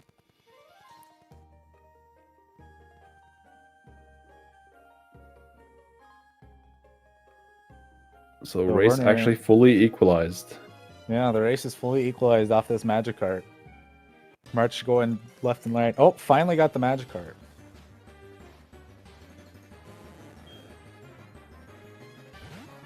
Finally. All right. Werner's got some pretty good turn frame action going so far. What is he playing on? I think he's on emulator. Is that right? I'm not sure. It must not be Des then, because when playing on Desmime, you can see a lot of black lines and some graphical glitches. Maybe it is going there. console. Not actually sure. Ooh, Burner getting his carp right away. The race is nice. within a minute now.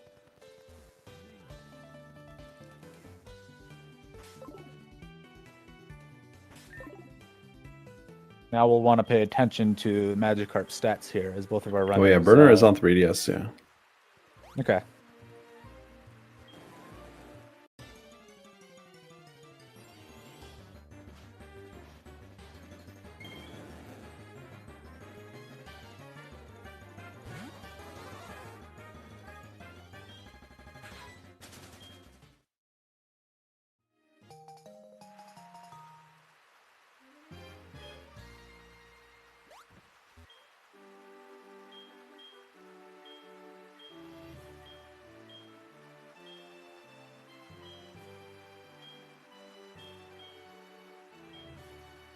Another spinner, we kind of have to teeter-totter across there. Yeah, gotta pass them twice. They only have one poke, so not a huge deal to hit them. But you have to win with Kenya, and if you're out of air lace PP, which you're kind of supposed to be, can be tricky to beat a Nidoking. Mm-hmm. March is gonna feed the 2 rare candies that he picked up earlier in the run to Magikarp now, and with that, it will evolve into a level 52 Gyarados. Ooh, wait, was that 85 speed? I don't know. I was gonna catch him in a second here. Yeah, I think that was 85, which is really, really bad. Should be minus speed then, which is probably the second worst to have minus.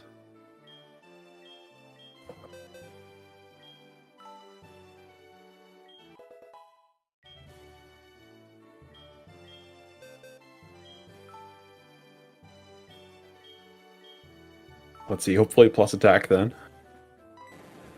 Nope. That is not good. That is one bad Magikarp.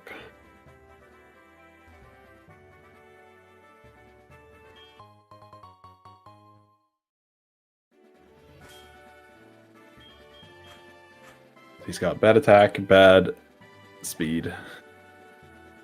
The only good thing, I guess, is special attack, which was like 83. You really prefer speed and attack.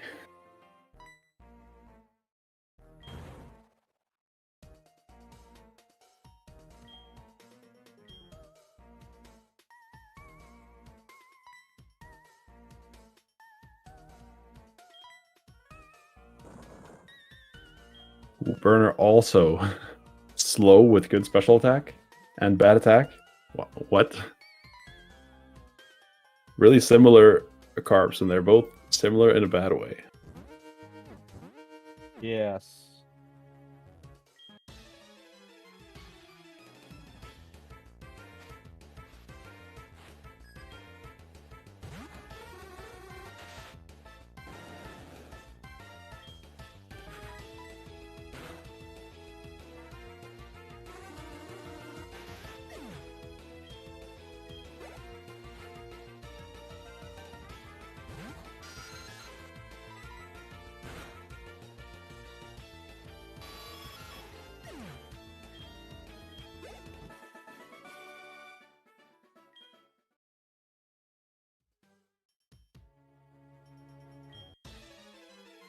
Yeah, that is not a good carp for March.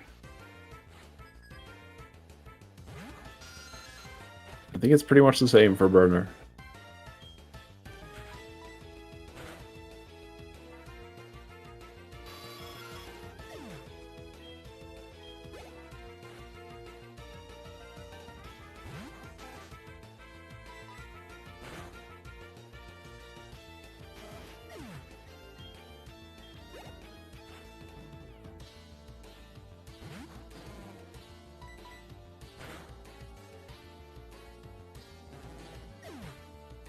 Both of their carps, though, have 83 special attack, which is perfect neutral. Yeah, Which does is help. insane Does to help quite a see. bit. Yeah.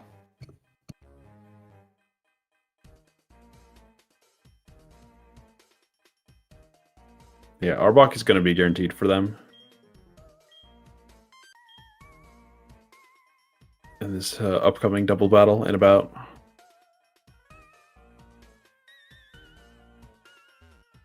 6 minutes-ish? 5 minutes? I think it was over 5 minutes, right? The carp time? I think you got it at like I have no idea. 120? So it was like 5-minute hunt, basically. Mhm. Which is definitely way longer than what's normal. For sure. Yeah. Looking at the raw numbers, none of their stats are more than 4 points away from each other. That's pretty how, funny. Like, similar their carps are. Yeah, they're not even the same nature. Right.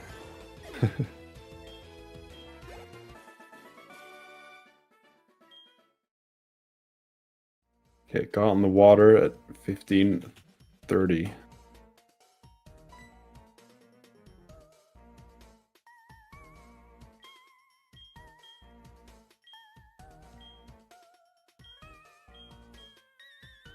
Yeah, that was a little over 5 minutes for March. 5 minutes, 3 seconds. Burners had to be within a minute, I think. It was pretty quick. Yeah, his carp split was 2.5 minutes. Okay. And it No, takes, is that what, minute and a half? 3.5? There? 3.5 minutes. Okay. Yeah, because he got the Hente. legendary.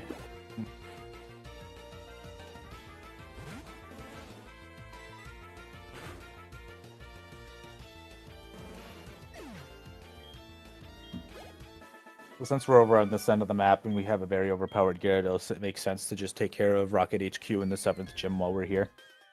Yeah, it's free.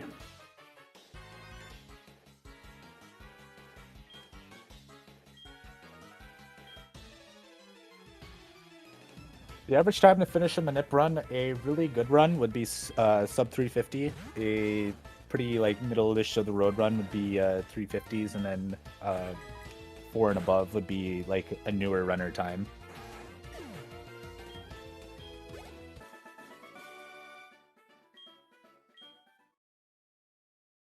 Yeah, I think in this race we can expect somewhere between like 355 and 420 ish. Yeah.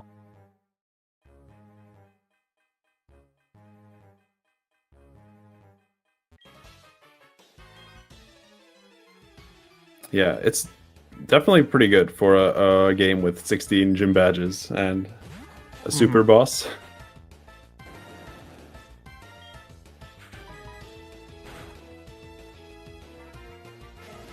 It is definitely not one of the longer Pokemon speedruns, I'll tell you that.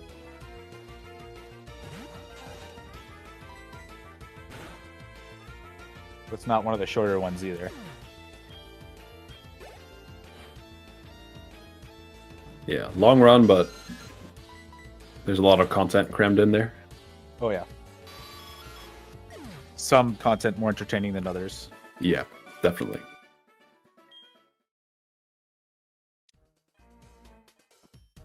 Oops, March forgetting where he's going. It's part of the facility he's in. Can be hard to remember sometimes.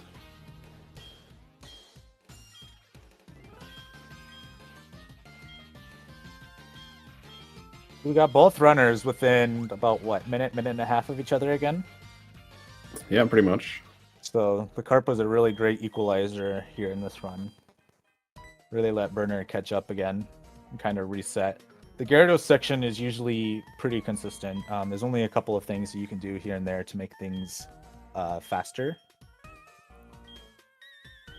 A lot of the strats end up boiling to be about the same, especially in this earlier part of the run, because Gyarados is so high level, it just does not matter what its stats are, it just one-shots everything. Yep. This part is very easy to play. It's just make the right move and win for the next little bit. Right. Once we kind of start hitting around the 8th gym badge, that's when things start to get a little more interesting with Gyarados.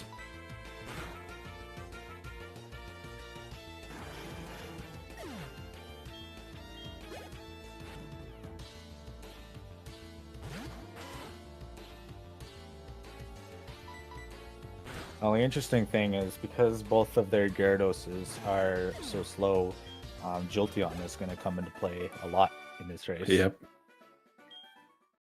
At least, I think they both have good special defense. Well, Burner is plus. They're both plus special defense actually. Oh yeah. Okay. But Burner's is a little better in that regard.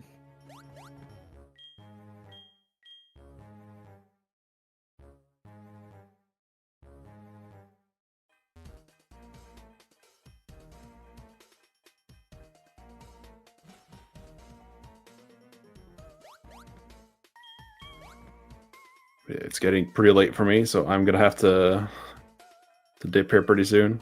So good luck to the runners for in this race, and good luck on commentary. Thank you, thank you. Have a good night, Rebentus. I'll take it from here. Yep. See you guys.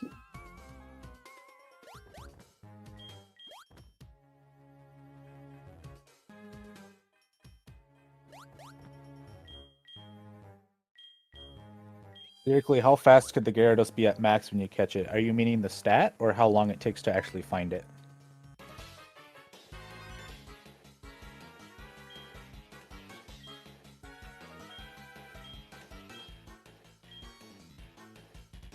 The stat? The fastest Gyarados would be, it looks like a 110. That would be a perfect 31 plus speed.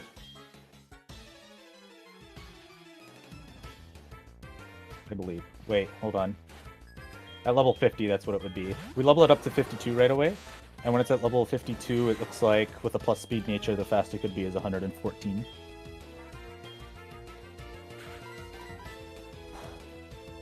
So March is getting to the double fight near the end of Rocket HQ here. This Arbok can be a bit of a troll if you have bad special attack because it becomes a range. And when you don't kill the Arbok has a tendency to use Glare, which will paralyze you.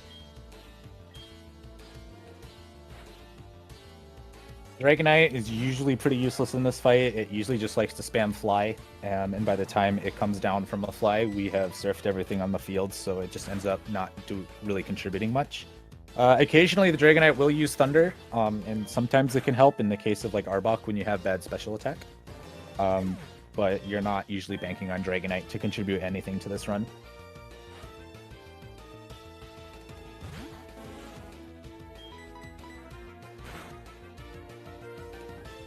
Once we get through the Grunts Pokemon and Ariana still has a couple extra, we usually just use Strength to kill the one.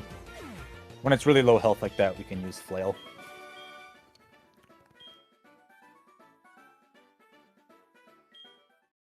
So a Flail, for those who don't know, is a move that will do more damage the less HP you have. It is a good finishing move early on in the run like this, and we will be using it later on in a more serious case. But Flail right now is a nice little finishing off move whenever we don't hit a certain range.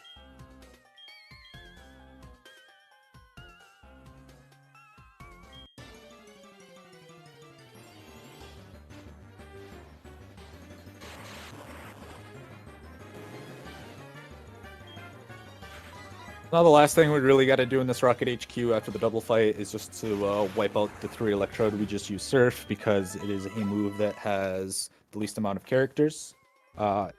If there are 2 different moves that could potentially kill a certain Pokemon, we want to choose the one with the least amount of characters because it takes 1 frame for each character to draw on the screen. So we want as little characters to draw on screen as possible. So we choose Surf in this case because it's only a 4-letter move.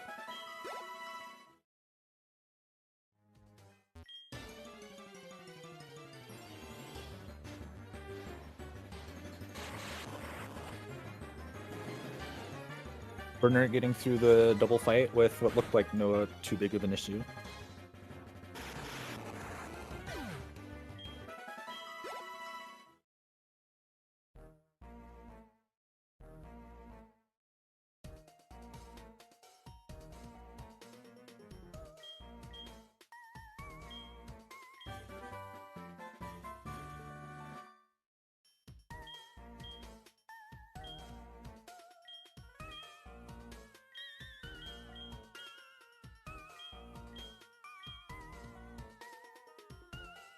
Lance gives us Whirlpool here. Whirlpool isn't a particularly interesting move.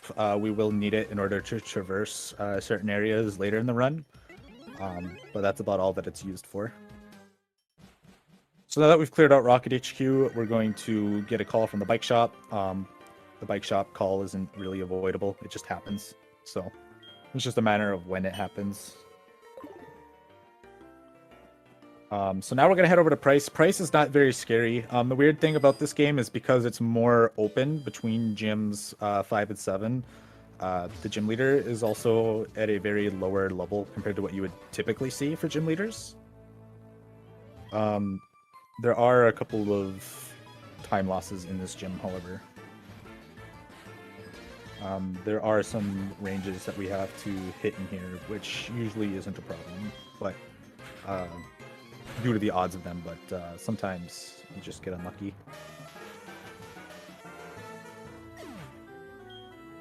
Yes.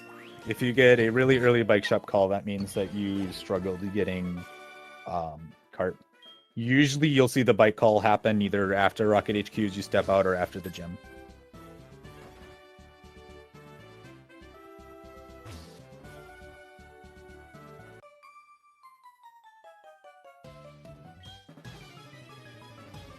So this Dugong is a bit of a range. If you mix the range, Dugong might sometimes use rest.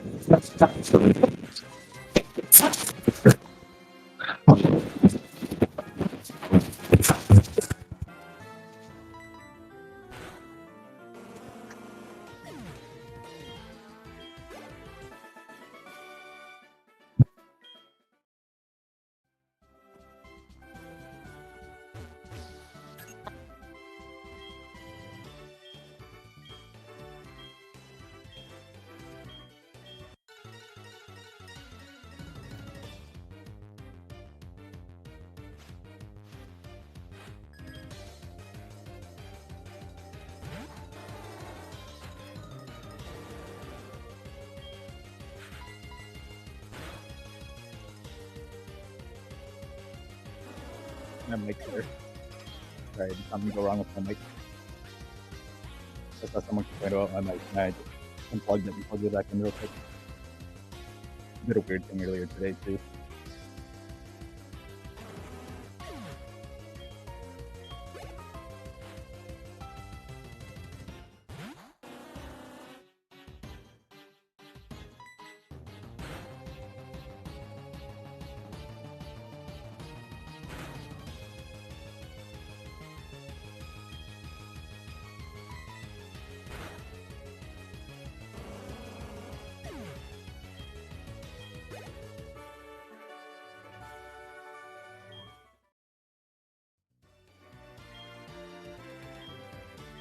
Getting through price without much of an issue.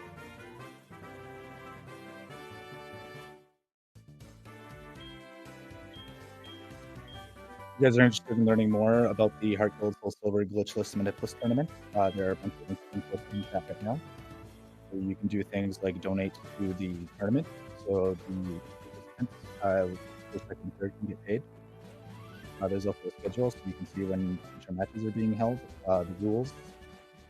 You can learn more about the runners and commentators, as well as where they regularly stream on Twitch.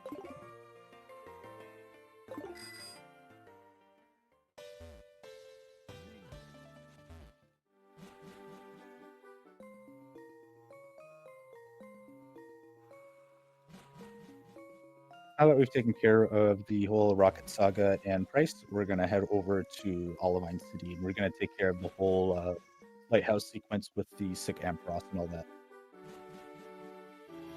March is a little low on repels right now. His Magikarp hunt did not go very well for him. He ended up wasting a lot of tiles and inevitably a repel. He is going to pick up a Hyper Potion here for safety. He must be pretty low on heals. It's usually a backup Hyper if you're not doing very good on heals. You do have enough? Okay. Oh yeah, you do have enough now. My bad. I didn't see how much you opted to buy in XP.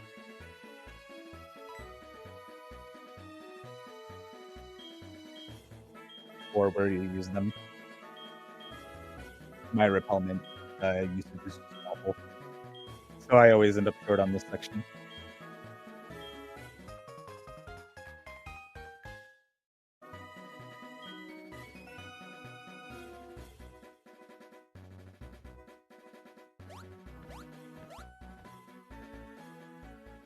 Gotcha.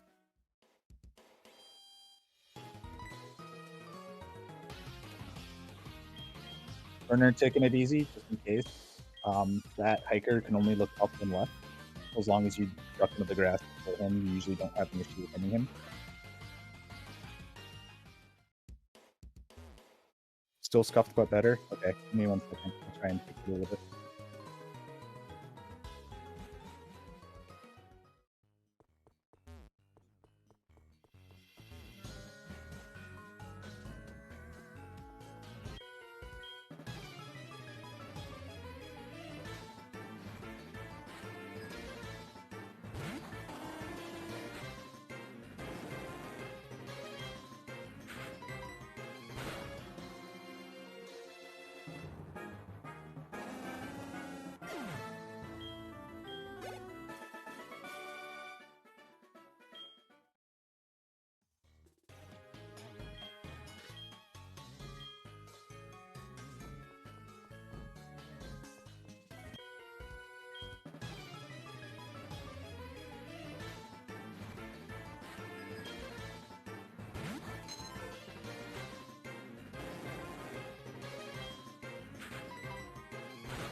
Okay, let me know if that is any better.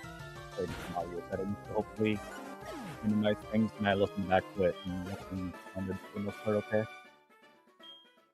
But let me know if it's still a little scuffy on stream.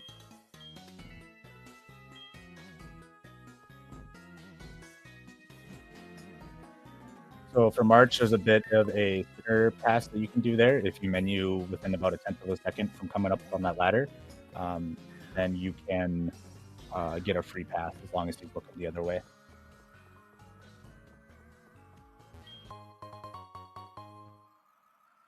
Also, we're going to pick up a rare candy to use on Gyarados later when it's a little more convenient with our XP route. And then there's another little setup there. If you run straight to that wall and then walk the rest of the way, as long as he's looking away by the time you get one tile below his line of sight, and flash the menu like that, you can get a pretty free pass.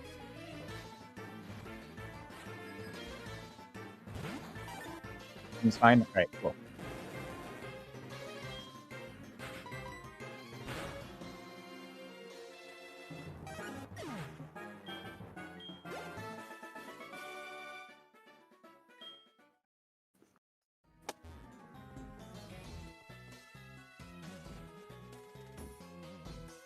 All things much considered, March got a pretty good lighthouse. He didn't have to wait for any spinner for too long. I don't think at all, actually, because he got the quick cast on the one bird keeper. And then he got the setup on the other. I think they're both bird keepers. So now we'll see if Burner can pull it off here. The first one you really don't want to hit because he has 5 Pidgeys and they all like to spam step 10 unless you kill them right away. So looks like Burner's gonna go for a little safety here. He's just gonna wait.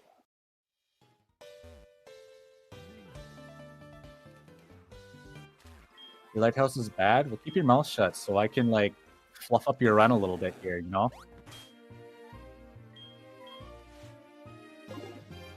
Oh, I didn't miss that part. Sorry, it must have happened while I was busy working on fixing my mic.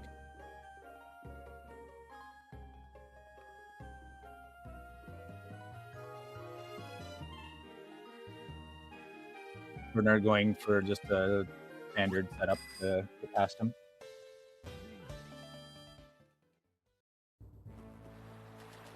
Movement is pretty tight in Cianwood Gym. If you book it up the stairs without any issue, that guy will not see you on the way up. On the way down, though, with this fight in particular, you will need to kill a little bit of time in order for him not to see you as you run down. Usually, people will waste that time by walking 1 or 2 tiles.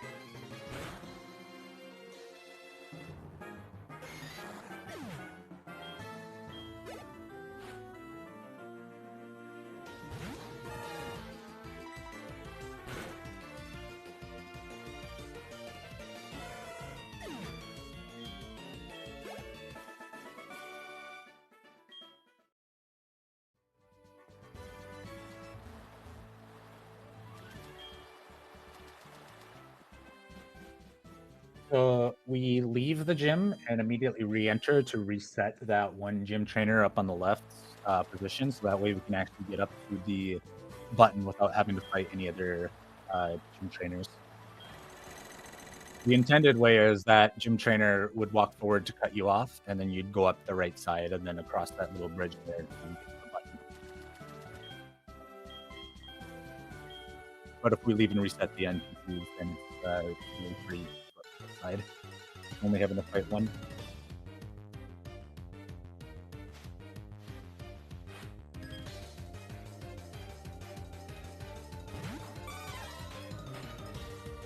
Now, Primate is not big of an issue on Chuck. However, his Polyrath is not a guaranteed one shot. You have to spend a turn on him, which means Polyrath gets 1 chance to use the move. Polyrath can use Hypnosis or Body Slam, and both can leave you with a status condition that gets very annoying to deal with.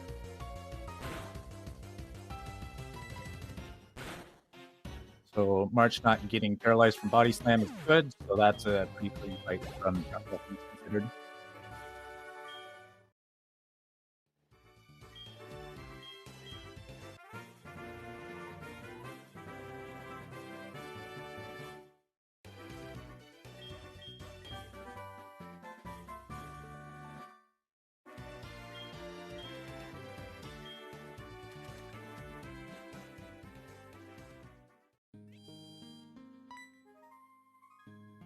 So now that we've beaten Chuck's gym, this woman is going to give us Fly, so now we don't have to backtrack on foot all the way back to Olivine. Or I guess on the back of the Pokemon, because you have to surf to get to Olivine.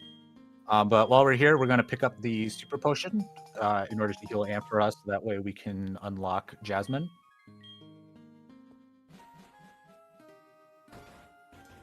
And then we got to do a little bit of menuing here. So the first thing March is going to do is he's going to teach Fly to Kenya. So that way he can actually get back to Olivine.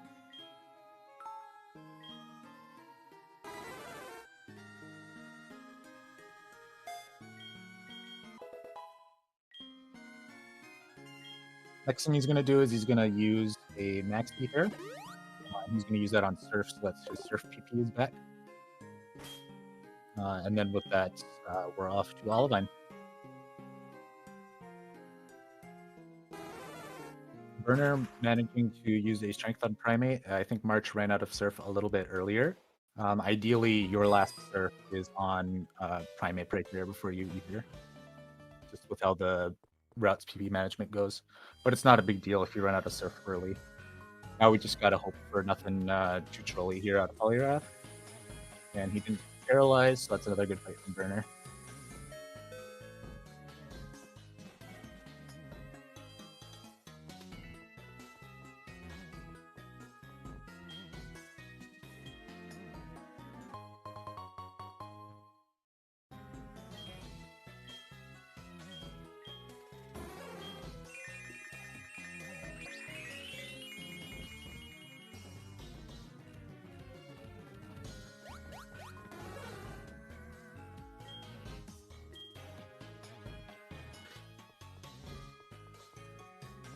Alright, so now we've unlocked Jasmine, so we'll just head back down the elevator and over to the Olivine Gym.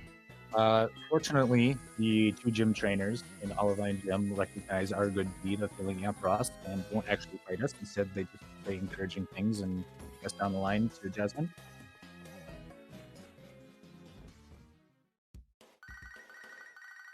But before that, we get an annoying call from the Safari guy talking about the Safari Zone opening up, yada yada.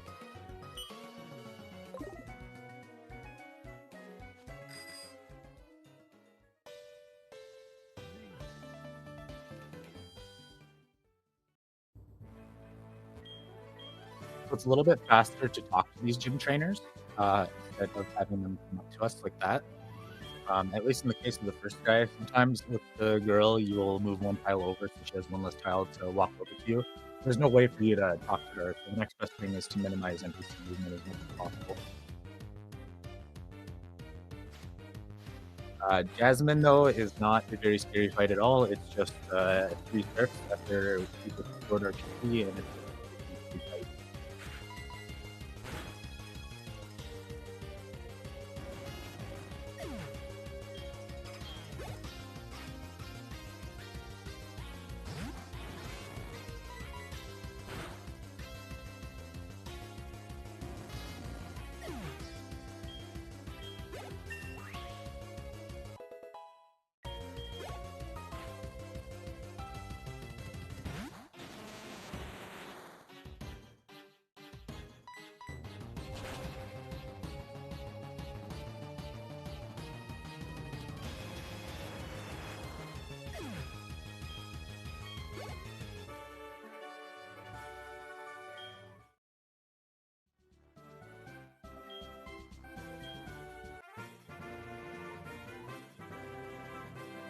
Now that we have all 7 gym badges that we can get so far, as soon as we step out of the gym, Elma's going to call us about the Team Rocket takeover.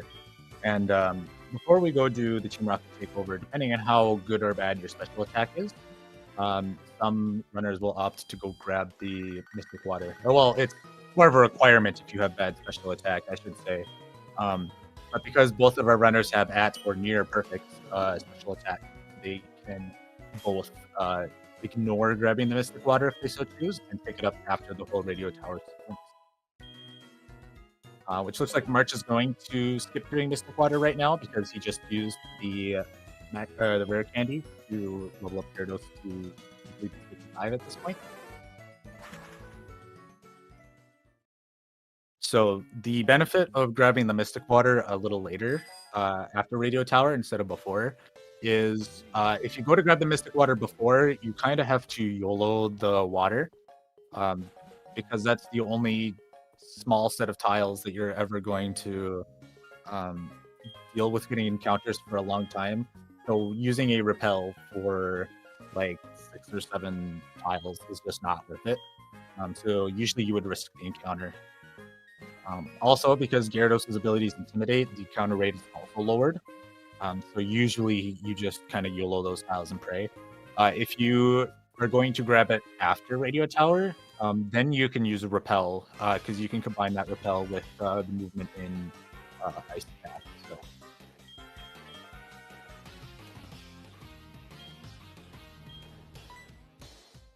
Just a really small optimization there on when you get it.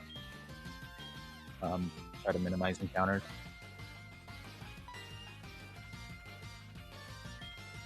So we got our disguise and our arrival immediately stripped it off, and now the rocket sequence really begins.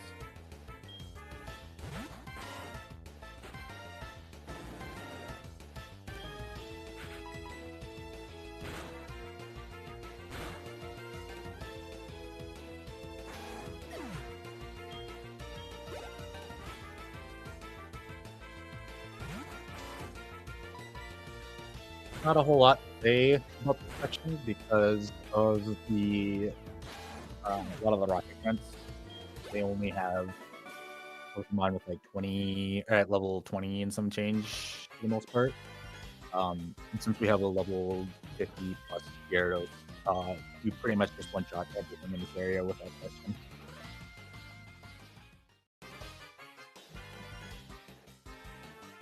The only thing that really matters is not hitting any optionals and clicking the correct moves.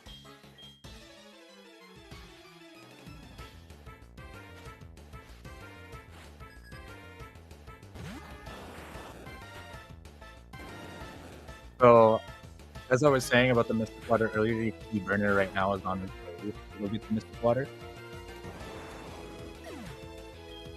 To see what I mean when it happens with early Mystic Water, you just don't have a repel to work with, so you just have to surf and pray.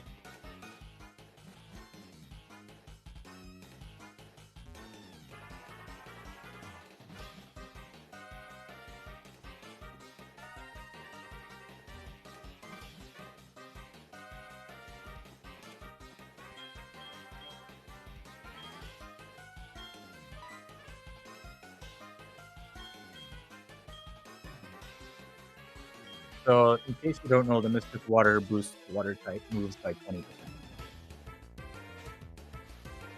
That extra 20% comes in handy for a lot of later in the run, and especially in radio tower as well. That's why you can sometimes get in the field with attack. Otherwise, some things become ranges that you don't necessarily want to become a range.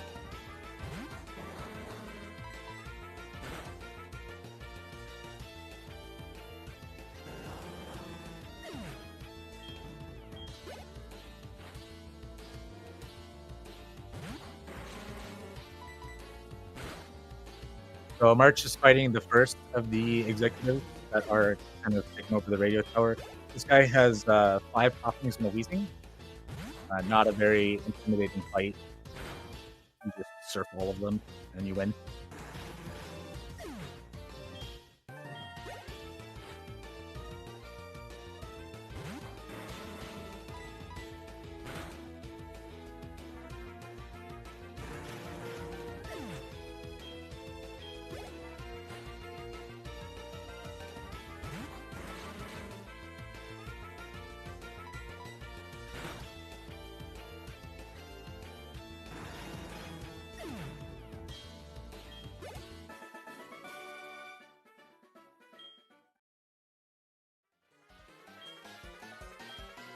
Now that we've beaten the first one, he's going to tell us where the actual director is. When we came in, he was impersonating the director. He gives us basement key so we can access the underground section of Goldenrod, where there's more rocket grunts manning the takeover and whatever. So we'll quickly head our way down here, make sure that we dodge the line of sight of any rocket grunts that we don't want to fight. And we're also going to do a PC heal on Gyarados here. So we're going to bust open the PC in the corner here to heal Gyarados. Not so much for HP as it is for PP. We used our Ether once already. So doing this will restore the PP of Surf again, and then every other move that we've used so far. So we're back to a clean slate.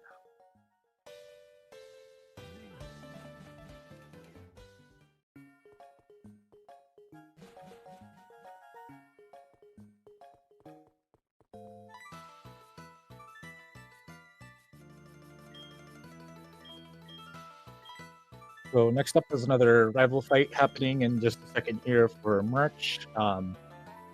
The fight is much less scary now that we have a very overpowered Gyarados.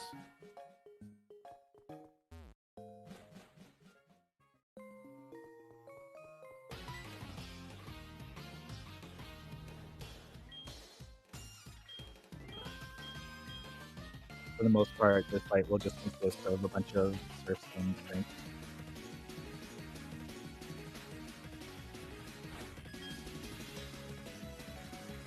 Maybe attack it to measure it. Just depends.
So got through rival without no real issues there.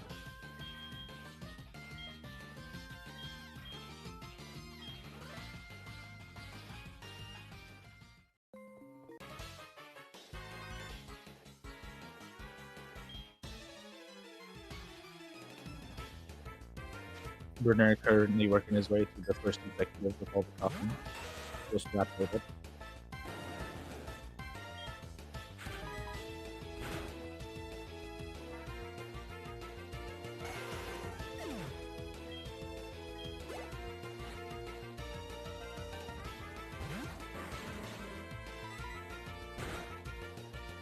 Bruner taking his time to make sure he doesn't actually accidentally hit that scientist right at the bottom of the stairs there.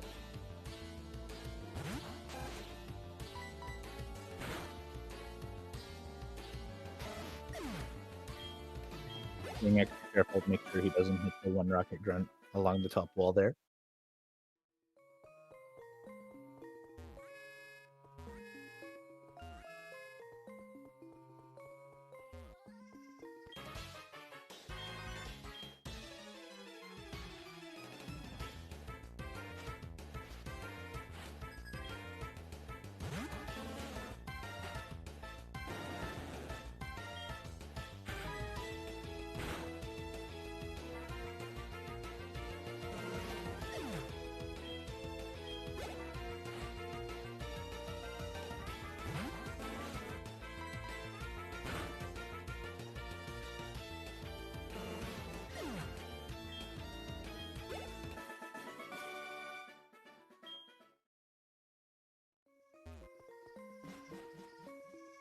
All right, so perfect movement through this room for March means that he doesn't accidentally hit an optional that kind of walks around. It's pretty easy to get that window there.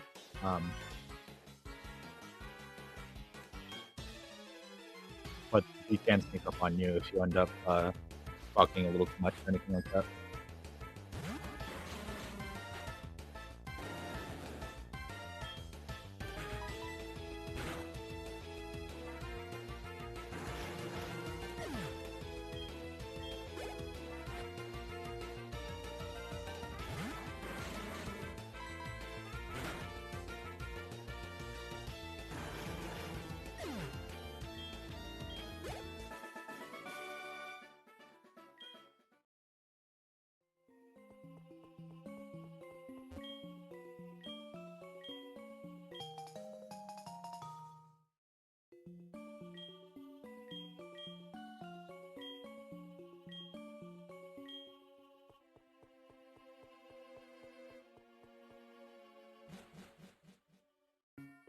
All right, so now that we finished the underground section, it conveniently places us underneath the department store. So we just hop into this elevator here and we can head up to the third floor.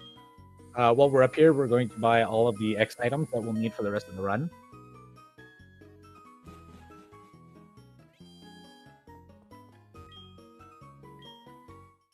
So we're going to buy a bunch of X speeds here so we can outspeed some things. We're going to buy some X attack, sorry, so we can beat some things up easier with one shots.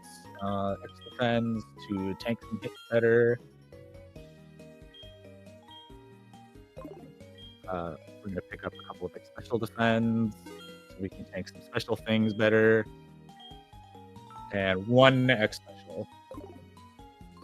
Most of our attacking is going to be done with physical attacks when we need X items. We're also going to pick up some escape ropes here. March is going to be picking up a few because he's playing on Soul Silver. He needs a couple more than gold, and he's going to buy as many max propels as he can to get him through the rest of the run.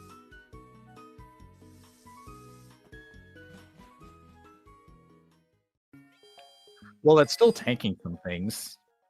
It's not important. X defense don't really matter for the run except for one fight at the very end, and that's under non-ideal circumstances. But you still want to buy them anyway because you don't want to be up the path, or was it up the creek without a paddle? Is that the phrase? I'm really good at butchering phrases. So.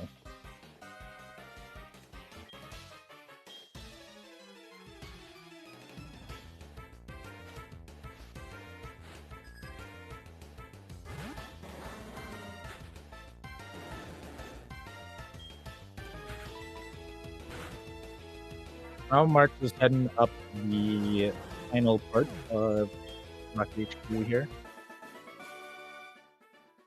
It's got a string of, I think it's 5 or 6 fights.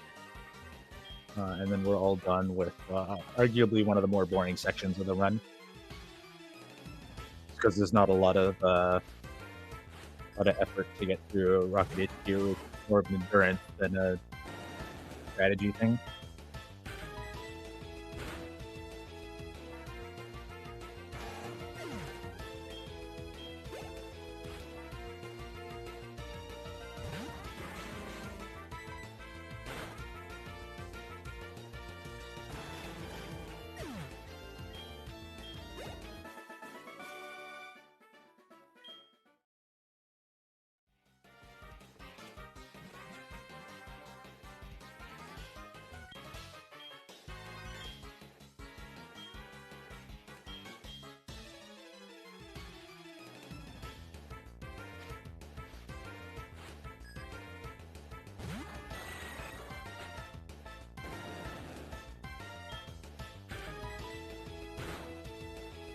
Ooh, the March used Surf on that Golbat. That means he's going to be one short for the last fight there. By the time you finish Rocket HQ, you're going to be on at 0 Surf. Now what he's likely going to have to do instead of surfing Murkrow, he's going to have to strength it.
Vileplume, unfortunately, being nice to Mark, Vileplume can sometimes throw a wrench in things.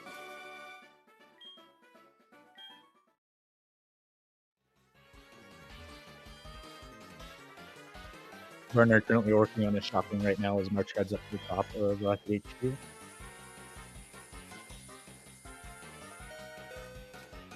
Looks like Burner is opting to sell some TMs.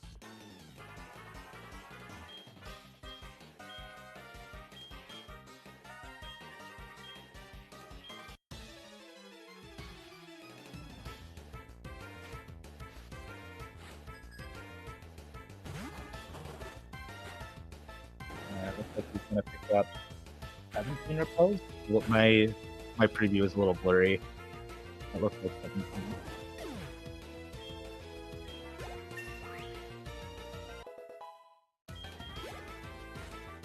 Now, the unfortunate thing for Mark is that his HP is not in a great spot for Claire. On Claire, we're going to be using Flail to ideally kill him with a couple of X attacks. We're going to wait for Claire's first Pokemon, Gyarados, to whittle our HP down. Unfortunately, Claire, with Dragonite, uses Dragon Rage. Dragon Rage always does 40.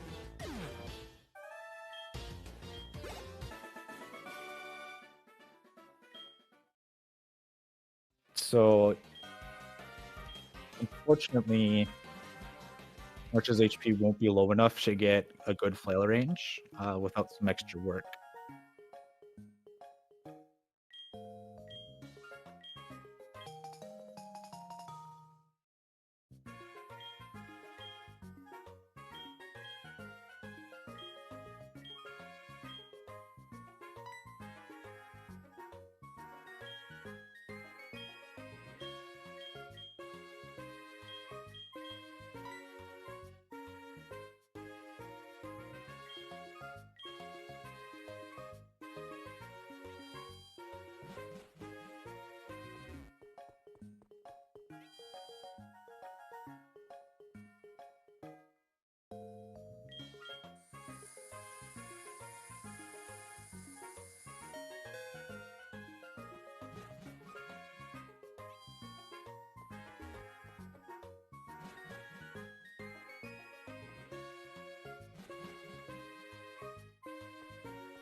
So March working his way out of Rocket HQ. Well, not Rocket HQ, but Radio Tower. I think I've been calling this Rocket HQ the whole time.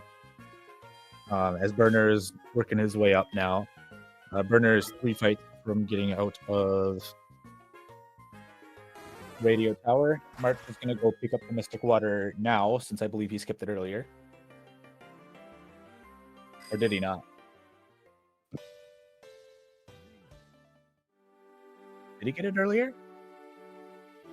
I'm going without it.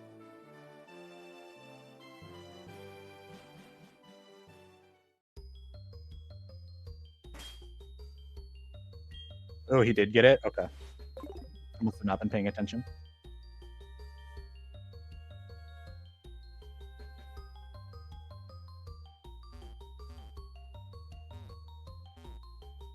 I thought I talked about him getting candy and flying away right away out of Olivine.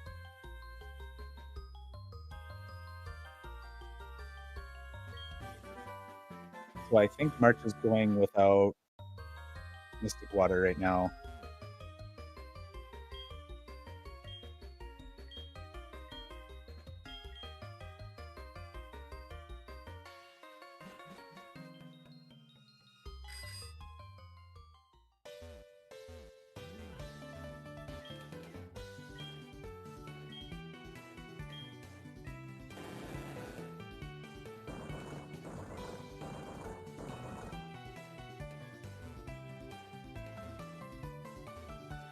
What's his special attack? It's perfect.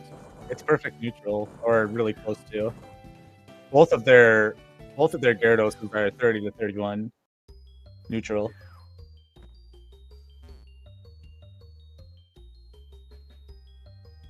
You'll get it after Claire? Okay.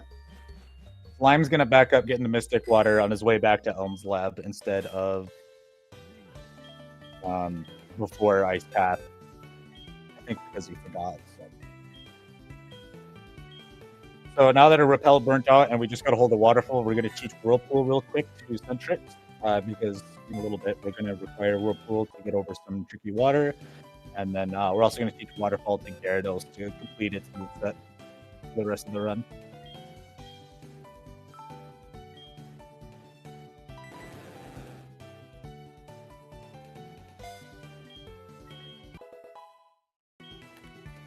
Yeah, if you have good enough, well, you don't even need special attack for Claire, so it's not a bad idea.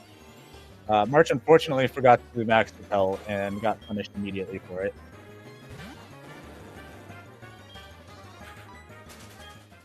Sometimes you get so focused on doing the menuing of what you need to do extra that you forget to do the Max Repel. So.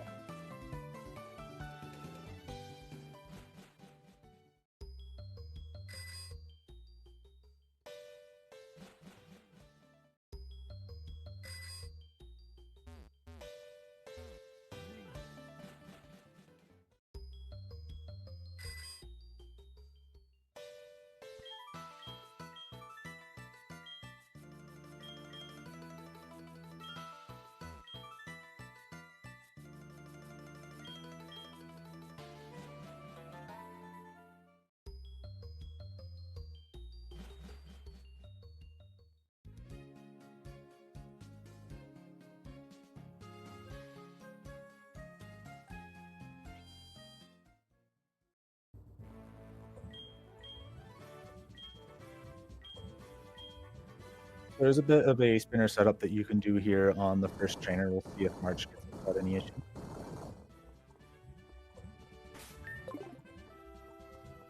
Alright, so he gets the minute just fine.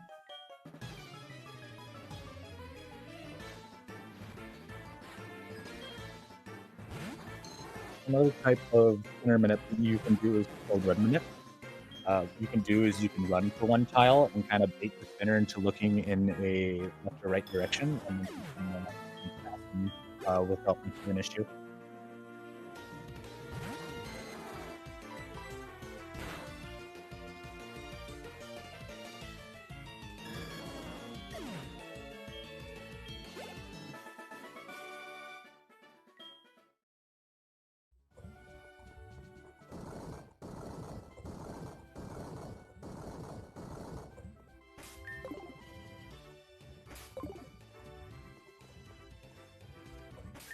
We got a double spinner pass here. March getting past without too much of an issue.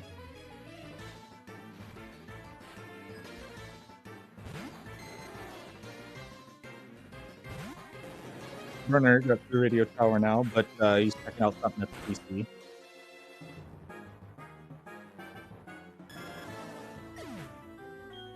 He's going to heal Gyarados one more time.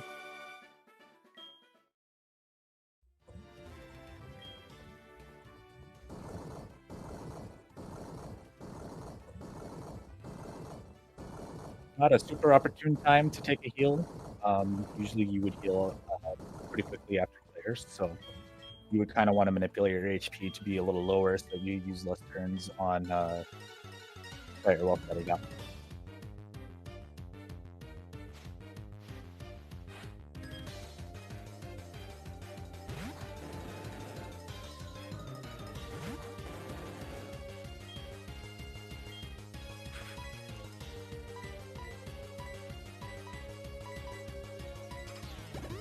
Alright, March is going to use a Oran Berry to get himself up to 169 because spamming Dragon Rage leftover would be 9 HP, and that 9 HP is good enough to level 150.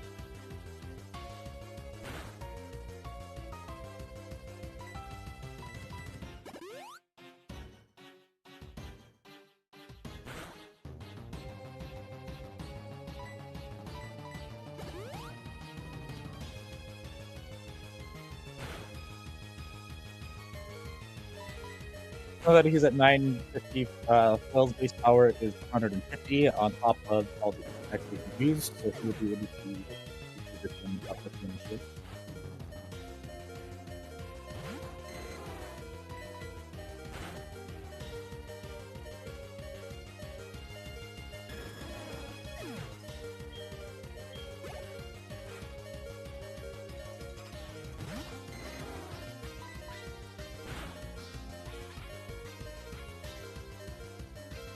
The Burner being a less experienced runner, he's taking it very careful in here. If you accidentally fall down a hole while manipulating the strength folder without putting the strength folder down the hole first, basically have to step back to square one. And that costs you a lot of time and probably a repel in the process. He's being very careful here not to accidentally fall down a hole here.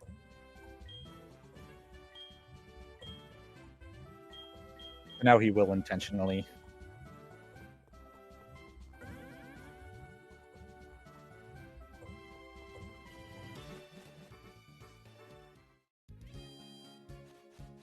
Now March got through Claire without too much of an issue.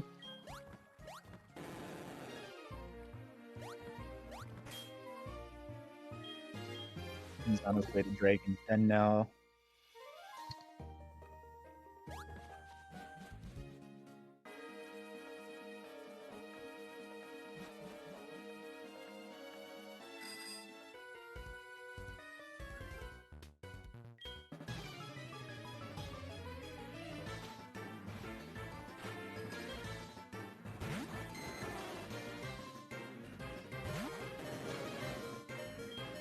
But because we still have our Flail 150, this Dragonair is free with Flail.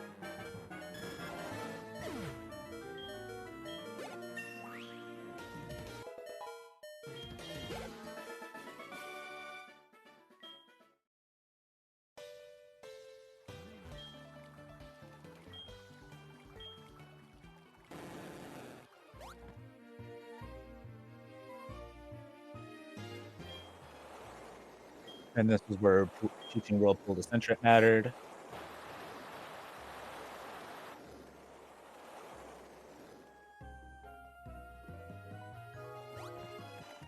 It does not. In order to make the Carbos worth it for Jolteon,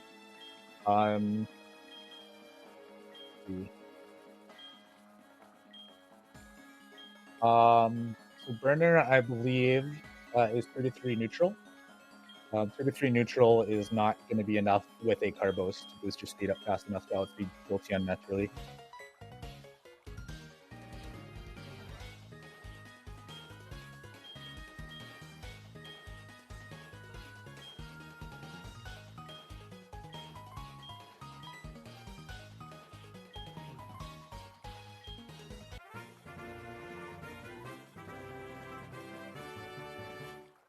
Yeah, there might be some other fights where it helps.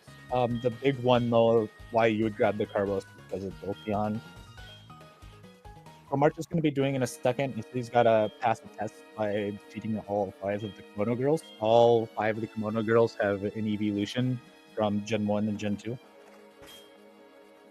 And one of them has a Jolteon. And Jolteon, if it's faster than you, can sometimes use Thunderbolt, and Thunderbolt will do quite a bit of damage to you.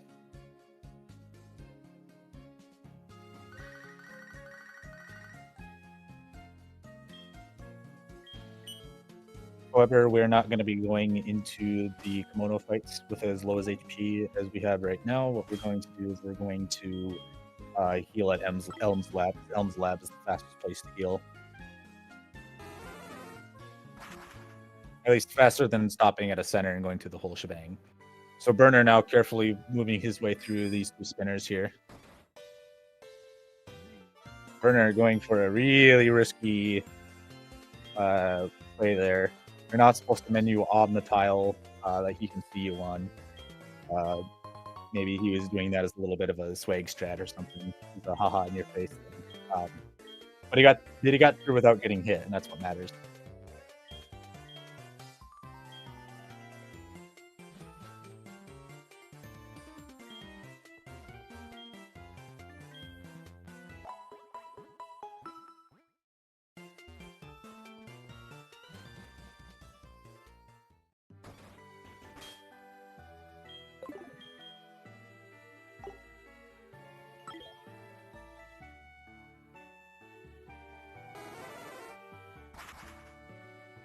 All right, and Burner gets the Claire with no issue here. Now it'll just be getting down to a good flail HP. If you have any leftover potions, you can use them to kind of get your health in a better spot, or you can use those orange berries from, like an hour ago, hour and some change. Swimming at full health here, it looks like it's going to be quite a few X attacks to get away with flail 100. Would be your best bet here.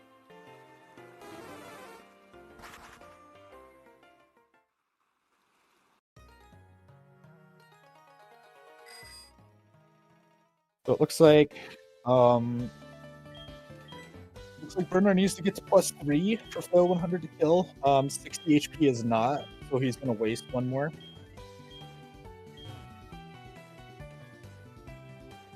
So now that he does have flail 100, I don't think he's quite low enough for flail 150 at this point. But he has more than enough X attacks for flail 100 to do the job, and you just want to get... what matters more is having a good combination of X attacks and what your flail base power is.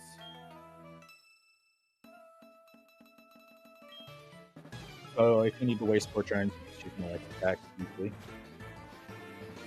Or if you really need to waste and you're quite on X attacks, you can throw Pokeballs.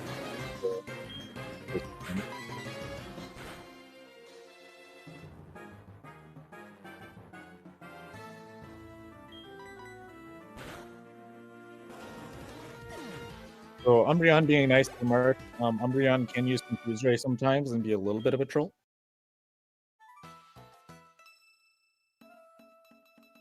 Next up is going to be Espeon.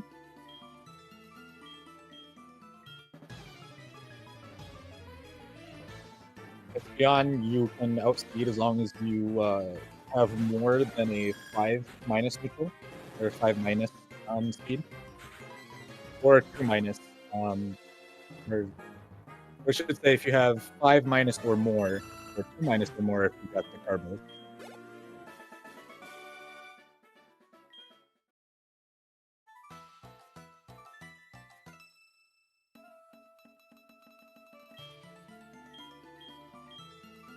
Next up is Flareon. Flareon's a 1-shot.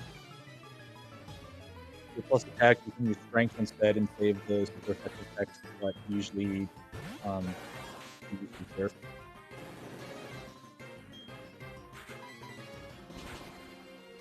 Looks like Burner got through Claire without any issues. She's now in Dragon's Den on his way to be tested to see if he's a worthy trainer and whatnot.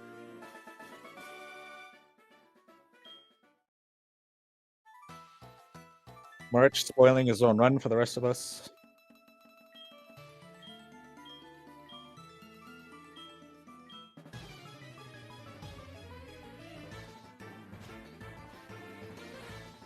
Most Jolteon from March should do anywhere in the neighborhood of 120 to 136, and there's a 1 in 16 chance to do 124. None of that is enough to kill. Thankfully, it just decides to go for a double team, and it's just a one shot anyway. So as long as you land it, you're good.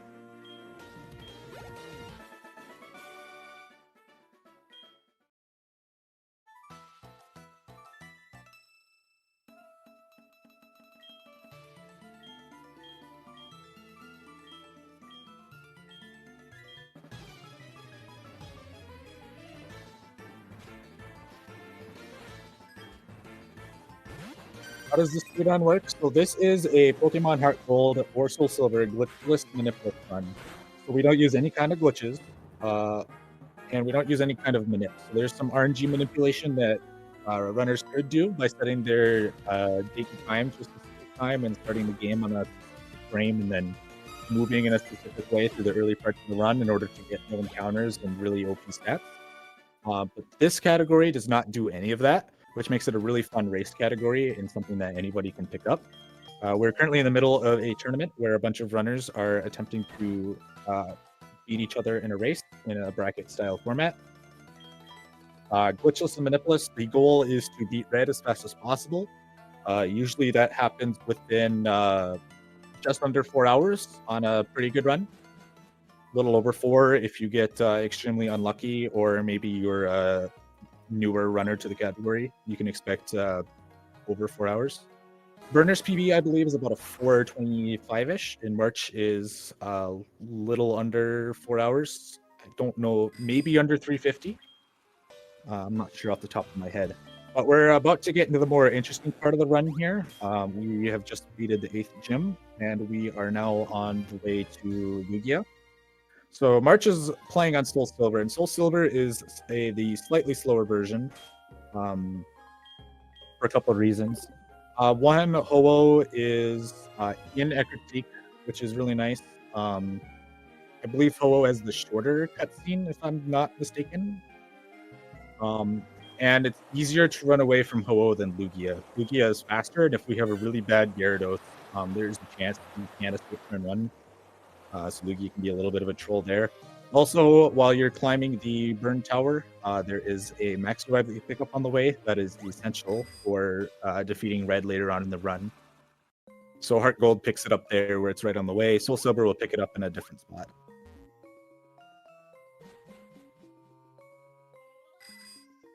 Soul Silver is not slower? Okay. Maybe I got him backwards then. There's just no max revive in the island.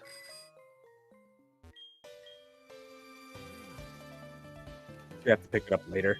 Whereas Heart Gold, it's right on the way.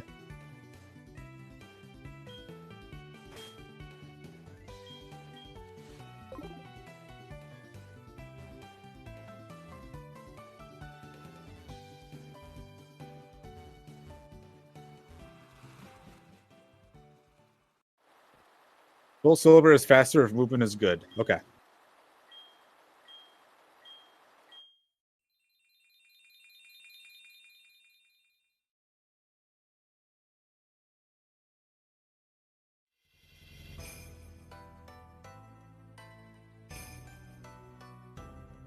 I still think Heart Gold is the better game.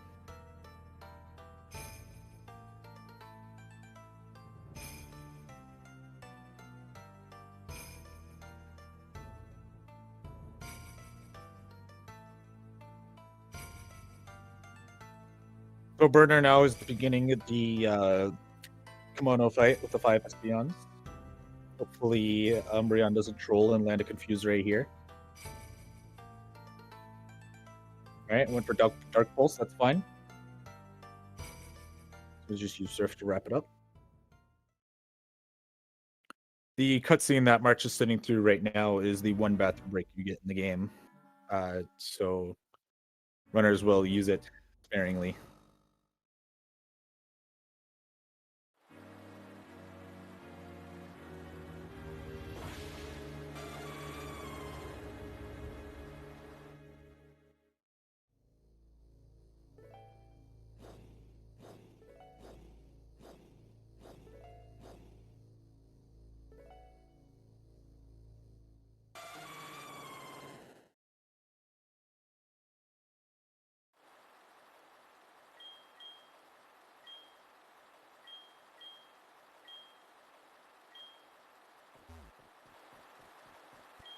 Correct. The difference is negligible. You can run either.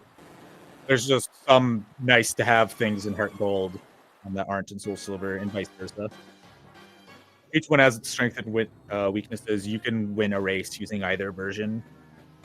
There's so much RNG that goes on in this one anyway, and with Pokemon runs in general, that in this category in particular, they're about the same.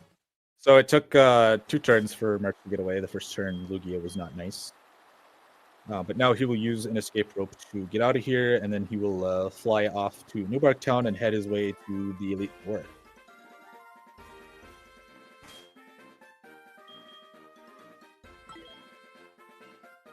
Burner now up against Jolteon. Let's see. Gyarados is a 12 to 13 plus, which means Jolteon can do in the neighborhood of 112 to 132 or 136. So as long as Jolteon doesn't crit, he should survive. So that's good.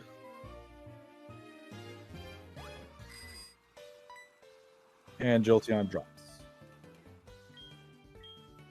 Now, if Jolteon does do enough damage to where you have Flail 100, you can, or at least even Flail 80, you can save a little bit of time on the way to the Elite Four. Because the next time you will heal is usually at the Elite Four, unless you go for some high risk, high reward strats and healing.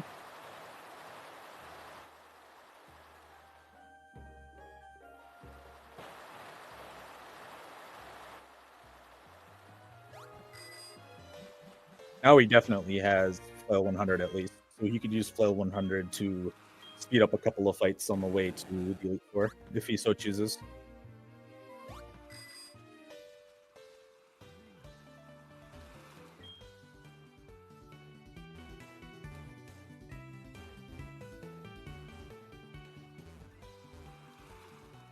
The spinner here is all kinds of wacky. Some people will opt to surf to avoid her, or just do a typical spinner setup.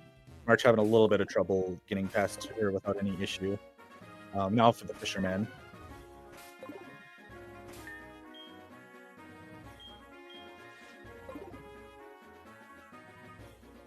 Looks like he got through it without too much of a hassle. A little bit of issue starting out, but otherwise any run where you get past without hitting any spinner there is good.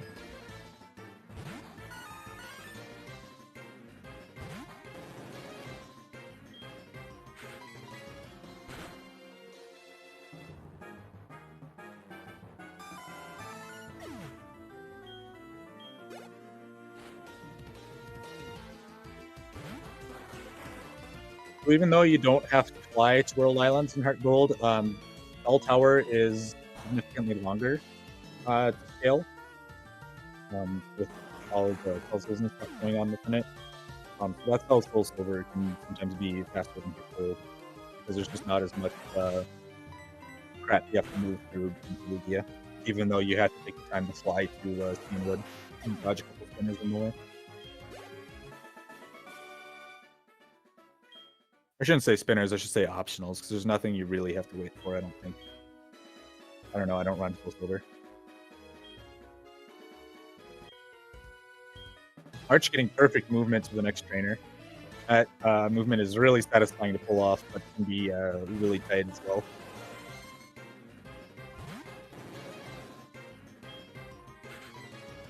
Now, if you have really bad attack in this fight, you can use an X attack to make it a little better. You can definitely risk it if you want, but you will lose some turns if you don't get some ranges.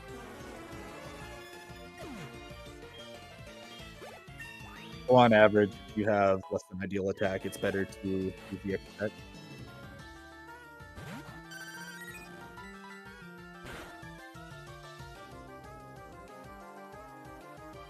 Since March has 2 to 3 neutral attack, which is less than the recommended 7, so without next attack.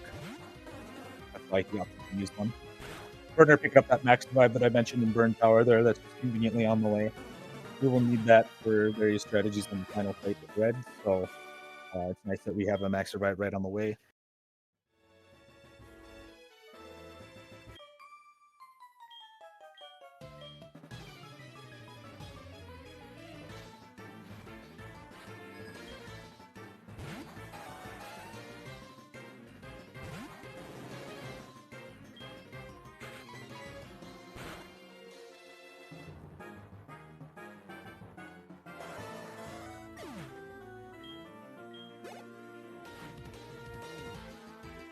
Flappy has static, you want to make sure that you use a special move like Surf instead of all your other physical moves to not just get paralyzed.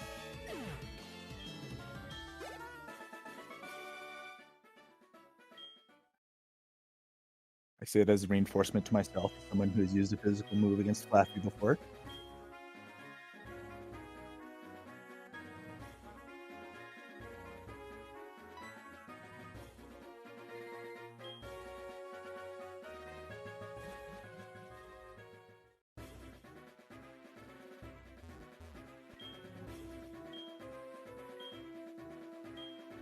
Burner probably enjoying his bathroom break right about now.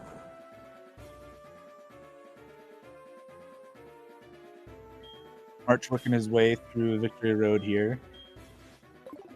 There are no trainers in Victory Road on this version other than the rival at the very end, so it kind of boils down to movement getting through Victory Road.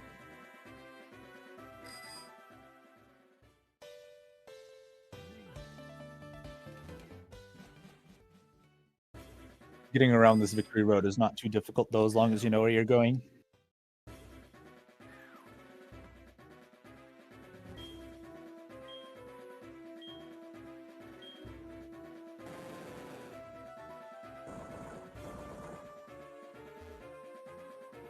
Oh, missed the staircase a little bit there.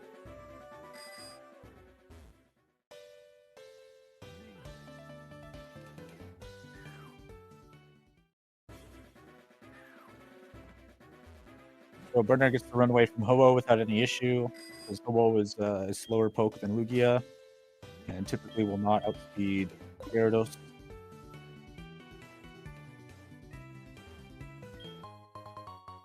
Arch picking up a rare candy right at the end of Victory Road. We're going to use that in a second just to get a couple extra levels on Gyarados for the Elite Four. But before we do that, we're going to get to level 60 off this rival fight.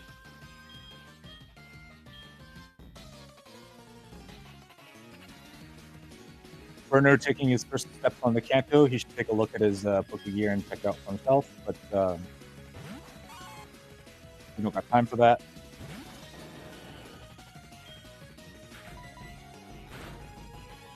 This rival fight is not too scary. There's not a whole lot that we can do to you as an overpowered Gyarados.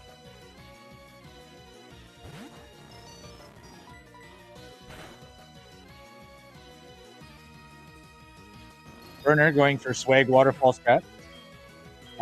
His run is much better than March's now, in my opinion. March was not able to pull that off earlier.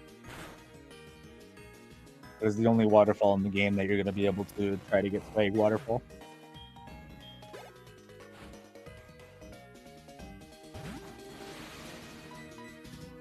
Burner just moving slowly through this area to make sure he doesn't get that optional walking back and forth there.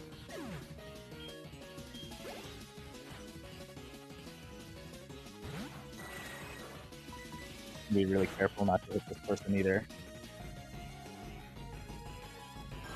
Or this person.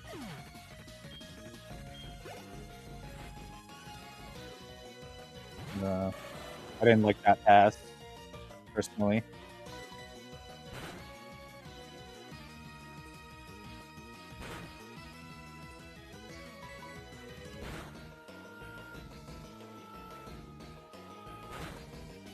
Alright, gets past the fisherman without any issue. As long as you stay below this Ace Trainer and Pedal the Metal It, he usually won't hit you. Or as long as your D-pad cooperates. I've had my D-pad glitch out on me and just run directly to her. I don't know what went on. It was the craziest thing ever.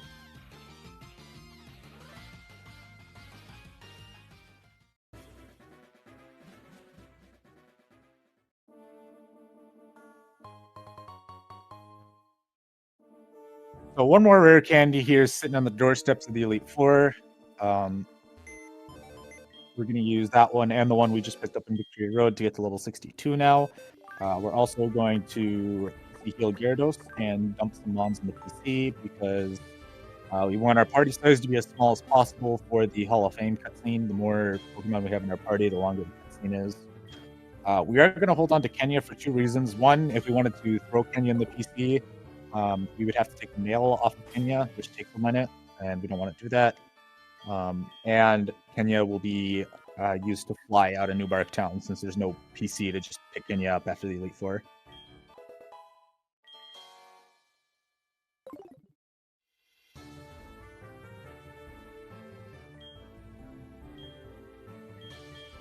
And Kenya is a good backup to have in case anything goes wrong here.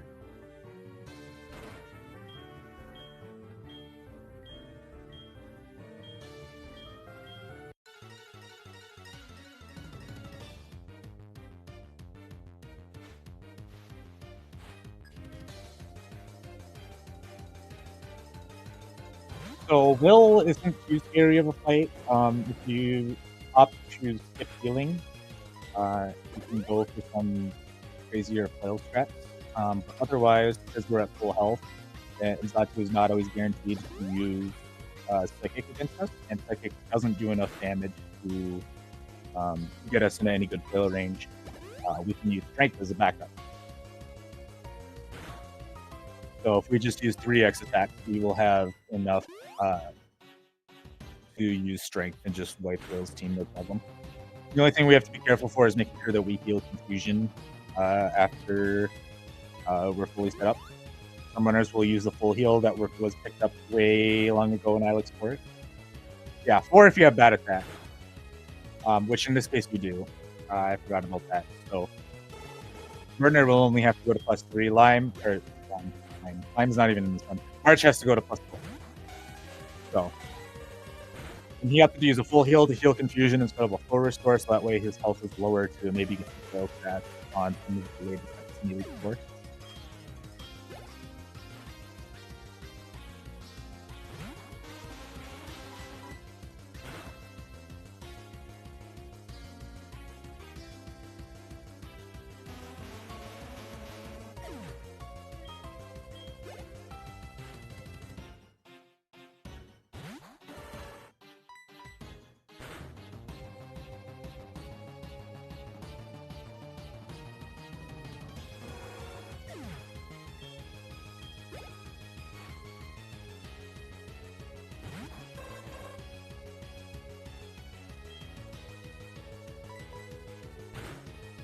In case anyone was wondering, all these extra attacks are used to guarantee slow bro as well.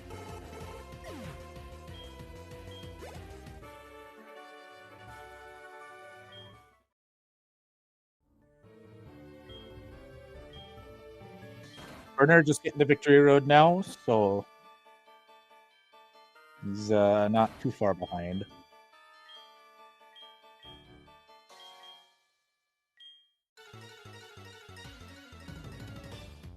March though is starting Koga. He will use 1 X attack on Fortress to guarantee the rest of the team. Might opt for a second because of his attack.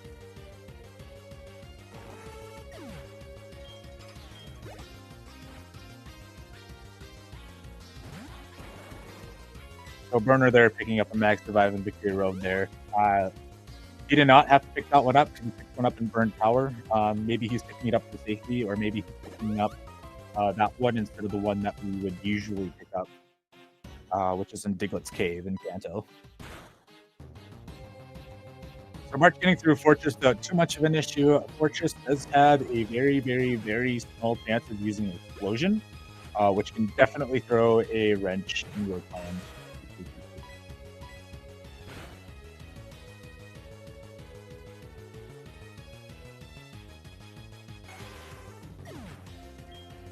The odds are so low, you can usually count on it not using Explosion.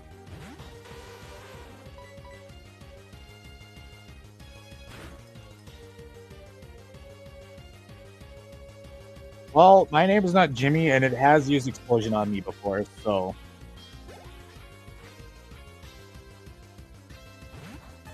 I've only ran this category, like, less than 20 times, and I've had an Explosion happen to me. I didn't even know it had Explosion at the time, so I was like, what just happened?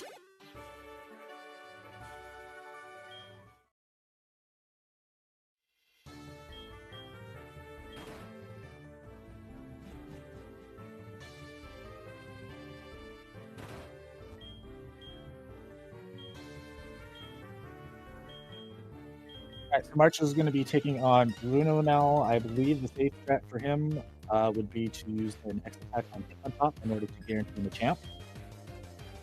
Could go without the X attack if you have a lot of HP in this range.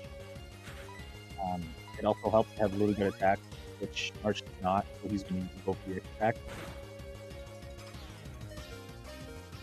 Crit on Hitmontop, so even better that he went for the X attack.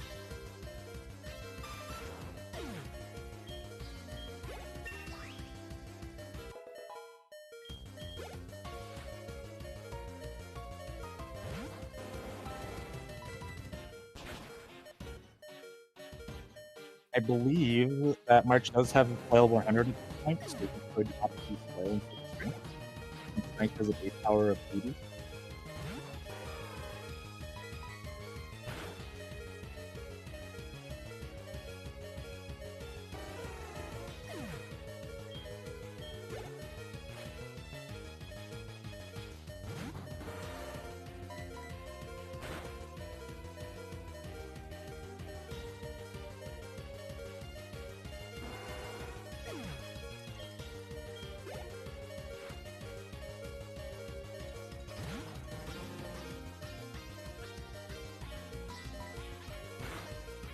March opting to stick with the program though.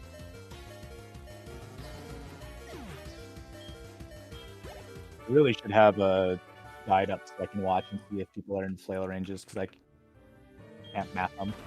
I also not check out the website that I go to for Gyarados.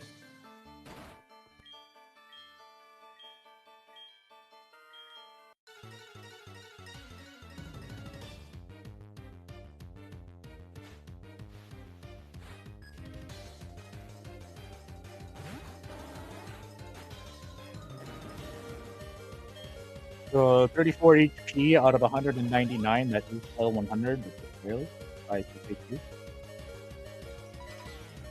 So 100 would be 40 or less in this case.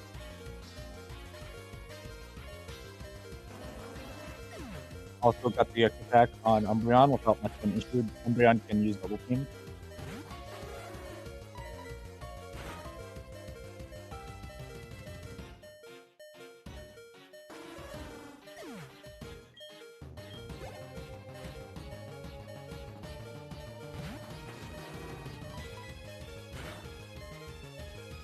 If your health was not low enough to have flail 100, you would put up another attack on Houndoom. Houndoom is sometimes used natural plot and you get a free hit, sometimes he'll deal some damage. I think at this point, he's low enough to where Houndoom would kill. It doesn't matter since he outspeeds and has flail 100 anyway. It's just an easy fight in that regard.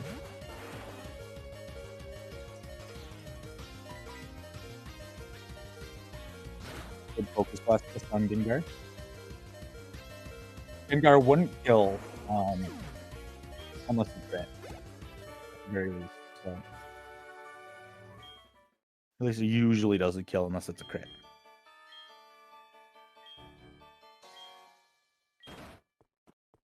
So now March is going to be going up against Lance here. He's probably going to do... Nope, he's going to go straight into Lance. You need to set up at least one X speed, unless you are plus speed something crazy, which he's not. So he's going to need an X speed turn 1, and then he's going to need to use at least 2 X attacks to fail 200. Gyarados will usually do in the neighborhood of 20 HP. So it looks like March is just going to go for a Hyper Potion here, and then set up while Gyarados wails on him. If he had something like a Keeper or something, could have healed up just a little bit, and then waited for Gyarados to whittle him down to 150 or 200 and get away with 2 or 3 X attacks instead. But it looks like March might end up having to do Strength with the backup, which would require you to go to +5.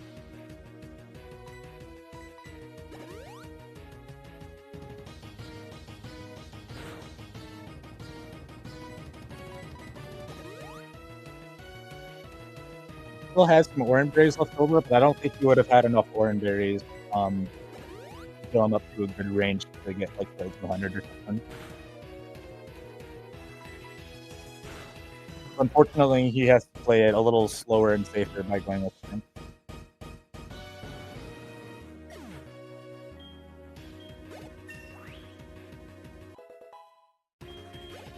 Another annoying thing about Lance is that right as you kill Gyarados, you get a level up. So if you are dangerously close to a flail range, when you level up, you might end up falling out of your flail range, and that's not very good. So if you have like flail 200, for example, which is usually 6 or less HP, and say you were at 5, and then you got a level up, that flail 200 might still be 6. But you got 3 new HP now, so now you're at 8, so now you're in flail 150. And that can sometimes throw an unintended wrench in your plans if you're not careful about that.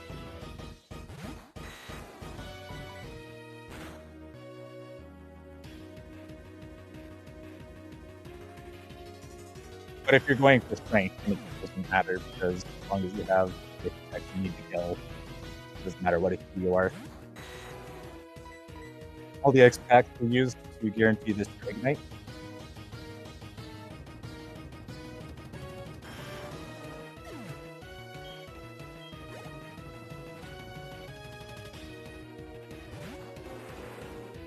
Partners setting up on Fortress now. Let's wait for no explosion.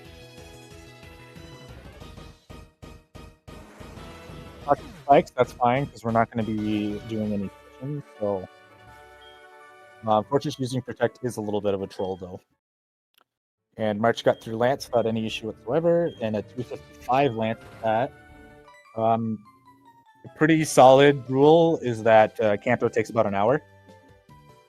So March finishing Lance at about 255 means that he's going to get about a 355-ish red, assuming all goes well in Kanto.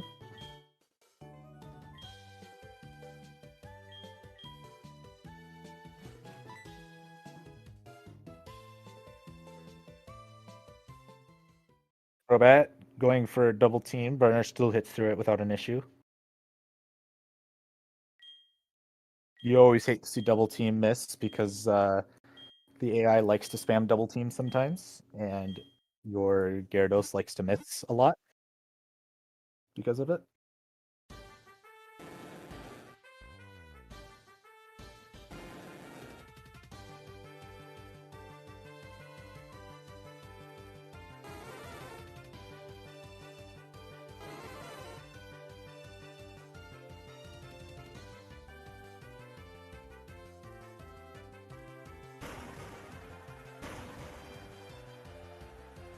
March is going to start holding the soft reset buttons right now, so as soon as the game finishes saving, it will immediately soft reset. The game will not soft reset while it's saving. You can just hold the buttons confidently. But you don't want to hold the buttons too early, otherwise you lose all your progress, assuming you never save. Don't ask how I know.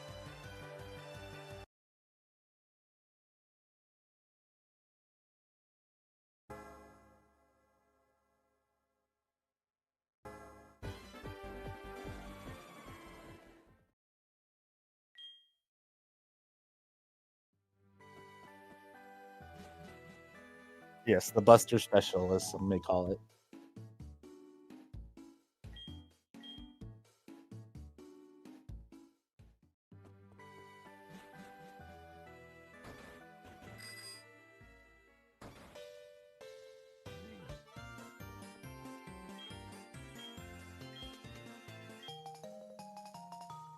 Now the professor is going to hand us the SS ticket. We can use that in Olivine to head over to Kanto. Kanto will be a little bit of a gym rush. We'll basically be bouncing from gym to gym as quick as possible.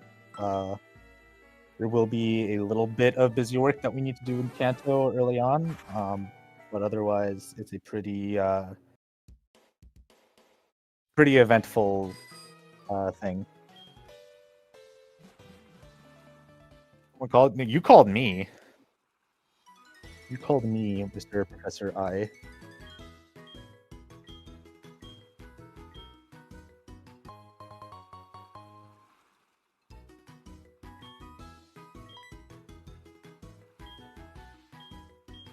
Burner getting through Bruno without any issue. Still got pretty high HP. You'd like to see it get a little lower for Lance, so you don't have to set up as much. I'm not sure what the math equates to for Burner right now. What X attack slash or what X attack he's looking to set up for either flail or strength.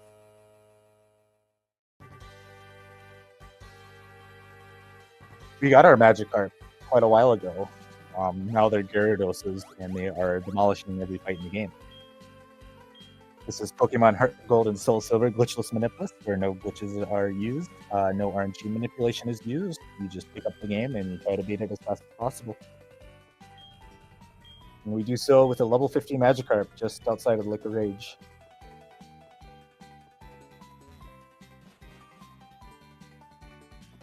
Definitely, if you have high HP on Bruno, you would definitely consider skipping the X attack and going for the Rock Slide. For sure. The only unfortunate thing, though, is if you miss the range twice. The only way to guarantee a solid kill on Mantamp is if you have a very high base attack stat or very high attack IV or a plus nature.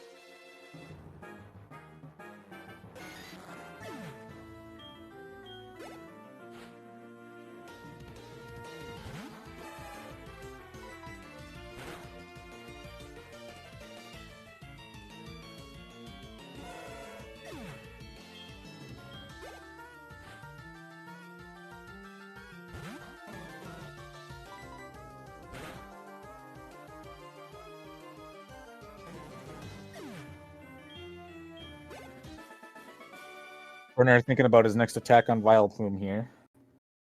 Maybe he needed a second to read what the notes were saying.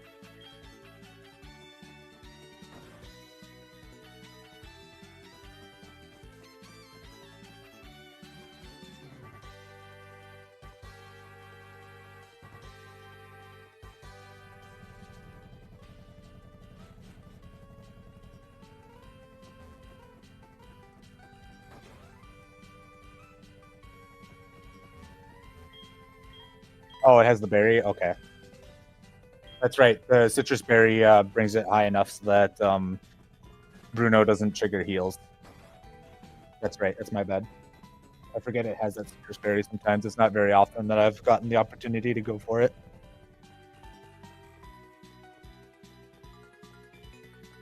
All right, so Burner running straight into Lance here.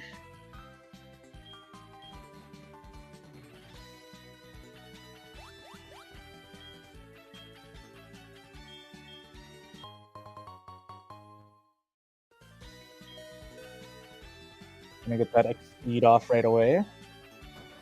And then he's probably gonna have to go to +5 here.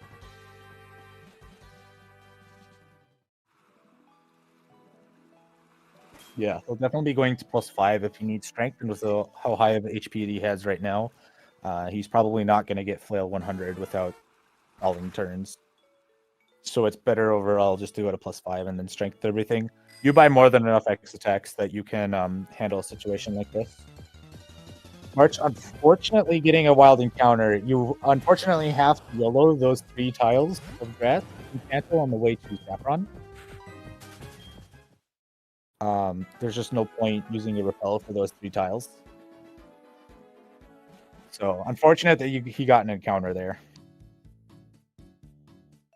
Not unexpected, just unfortunate.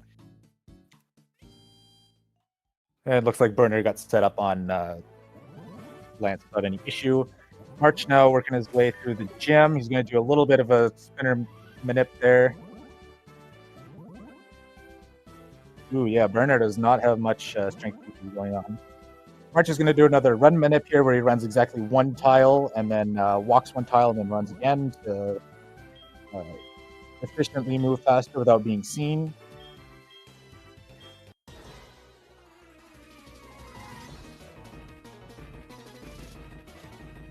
Burner even have Flail 80 at this point? It's Flail 80. Flail 80 would be 69 or below. So he does not have even Flail 80, which would be the equivalent of strength.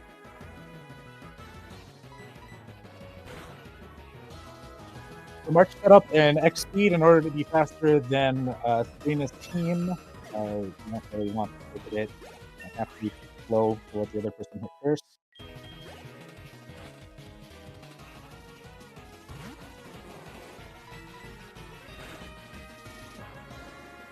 And you just waterfall to stick them all.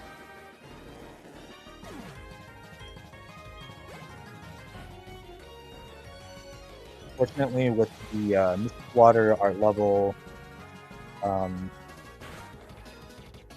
and Tab, that waterfall is really good.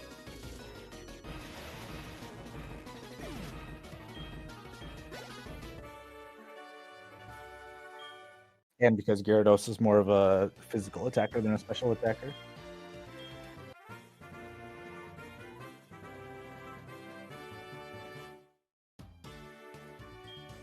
Even with both our runners having near perfect special attack at 30 or 31, Gyarados still does more with attack.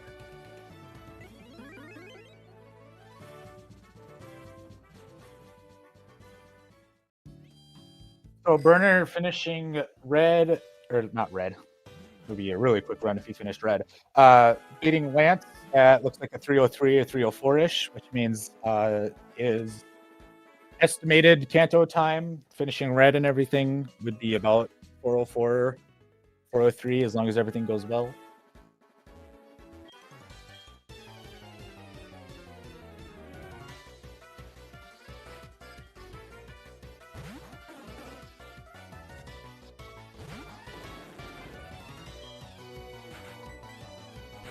Golduck is just barely out of one-shot range, depending on your attack.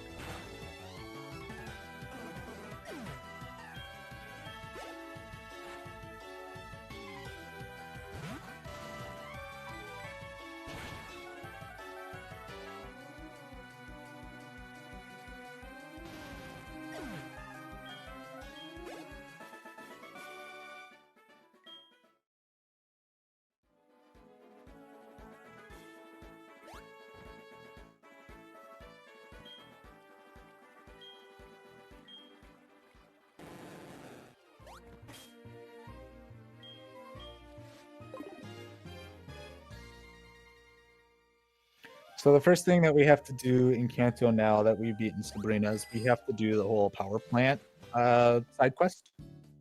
Unfortunately, is required in order to progress. So we're gonna go talk to the plant manager, who talks about how his machine part got stolen and how he wants to use Charge Beam on somebody, or Shockwave, or some electric type move like that. They're all basically the same, just named different.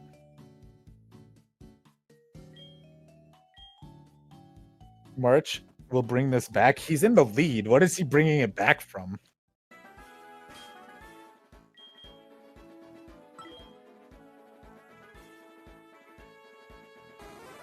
That's my only question.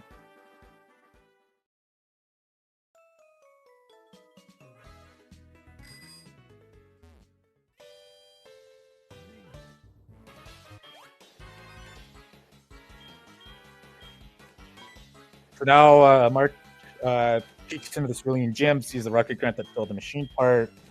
He's got an interesting way with words, to say the least.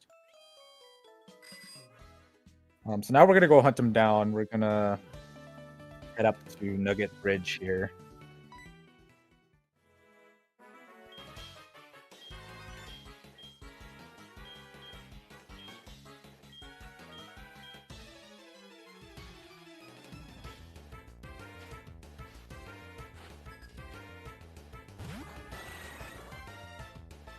No worries, Professor.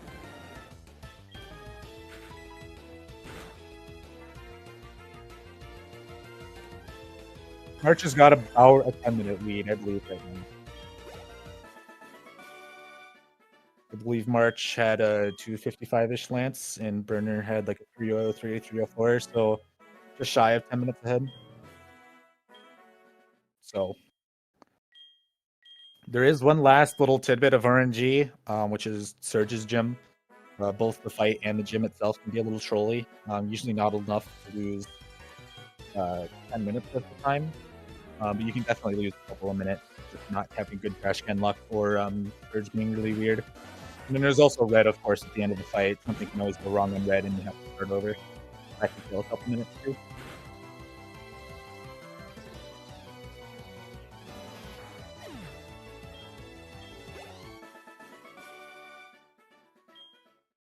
Yeah, they can be time lost, but usually if you know how to play around them, they're usually not like minutes worth.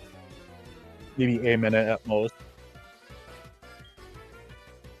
Unless something like disastrous happens.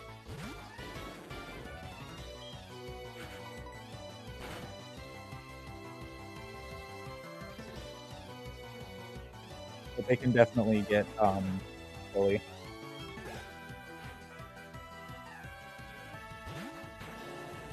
Now we gotta go unlock Misty after dealing with the Rocket Grunt.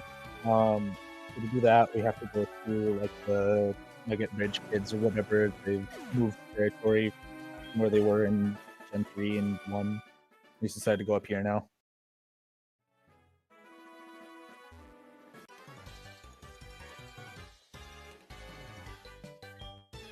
There's nothing too crazy about these fights until we get to the bubble.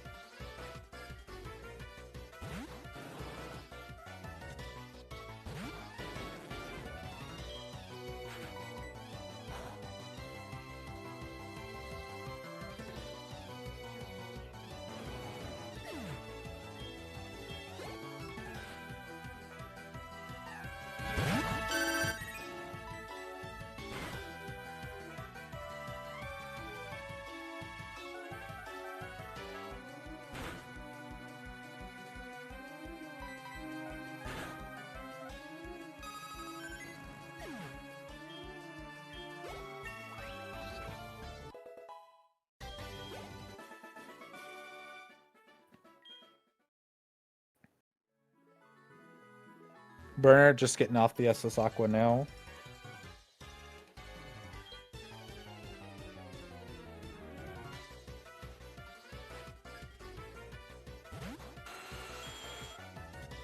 So something I didn't mention while March was getting off of the SS Aqua was that it is faster to fly to Vermilion once you get off. It's just faster than dealing with all of the little like cutscenes or whatever, getting through the gate into the actual town, and then you're placed on the north end of town when you fly as well. So Burner saving a little bit of time on March by not getting an encounter there. Only about 15 seconds or so.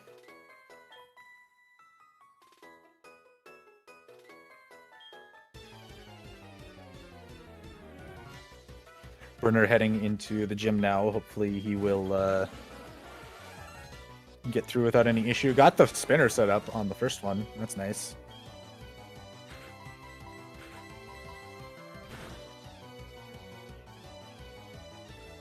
Let's see if he goes for run manip at all. Well, he kind of did. I think he just backed it up with a typical like spinner setup there. But at least he got through without a spinner. So I'm pretty sure for both runners that this has been spinnerless so far, if I'm not mistaken. Which is always nice to see. It's always soul crushing when someone hits a spinner in their run.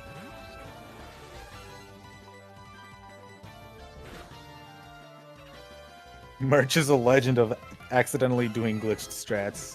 It's not wrong.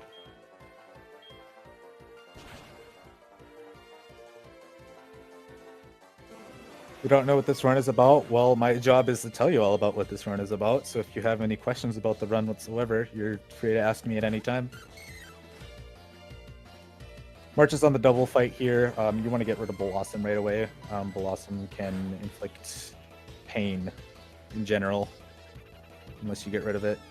And typically Blossom is not a one-shot for Gyarados, unfortunately, unless you get lucky with the range.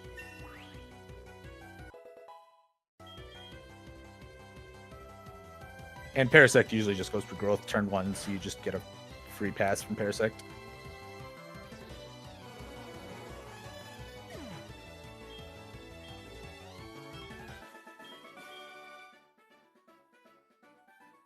So Kenya got through unscathed, which is really good. If Kenya took any damage in that double, you would usually opt to heal it in the in a PC by taking off the mail and then flying Cerulean, and then you would PC heal it later.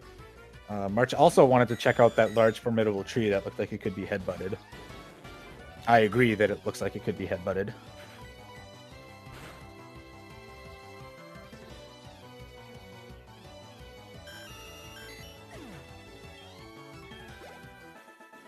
And as Burner wraps up Sabrina here, March is now wrapping up all of the cerulean stuff. So now all he has to do is activate this cutscene with Misty and her date.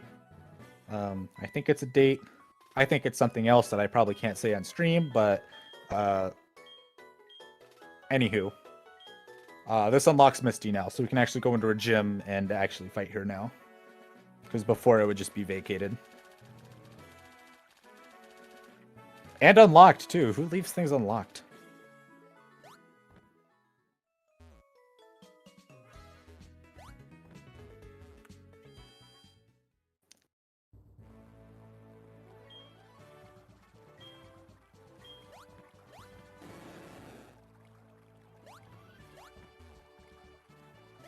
Looks like a romantic date spot. Yeah, but based on how he books it, as soon as you show up, I don't think it's something as innocent as a date. I think there's something illegal going on. But this is a kid's game. March picking up the hidden machine part that we'll need to give back to the guys at the power plant in a little bit. But first we're going to fight Misty. Misty has some flail strats, but usually you don't end up with them because Golduck doesn't always like to attack. And Golduck, when he does attack, only does about 30 HP, I believe. So you usually end up setting up an X speed and then enough X attacks to get away with strength, which in March's case looks like it's going to be 5.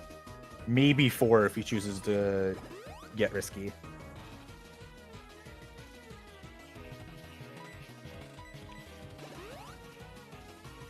Golduck not helping by damaging at all, but it doesn't matter if Golduck doesn't choose to attack. We're going to take a PC heal after this fight anyway.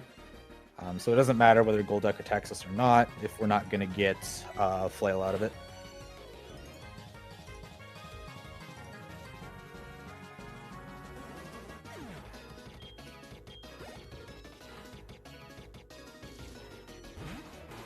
So all that stat boosting was used to guarantee Lapras here. Or close to guarantee Lapras. In this case, March got Lapras without an issue.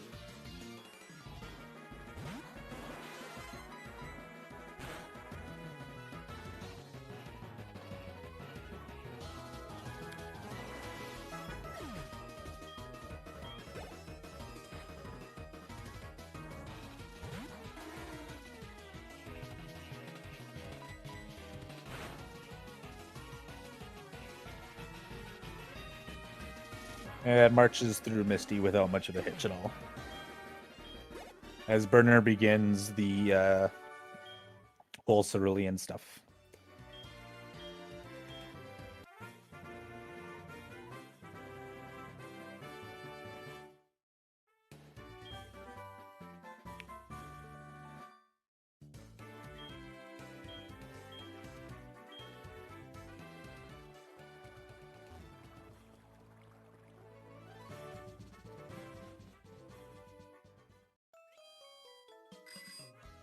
Using strength on Golbat. Usually you would use Surf instead, I believe.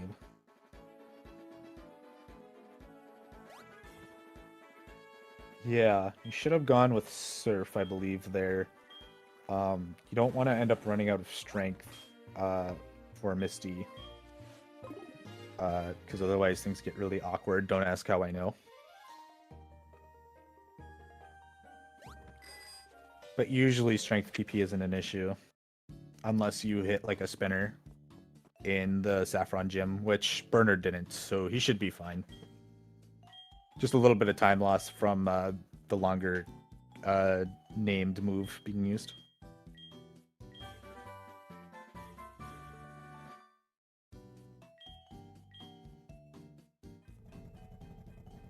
The machine part is put in so we can carry on with all the Kanto stuff.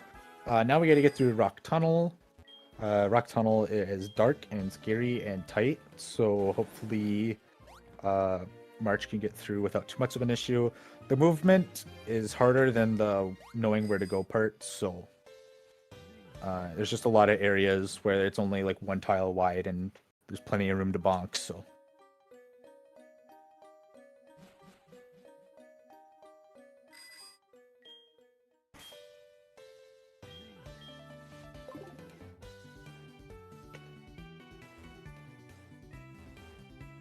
Two, 3, 4, 5, 6, 7, 8.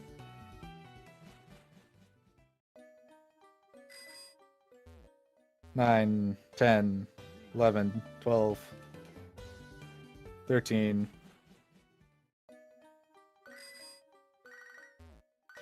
14, 15, 16, 17,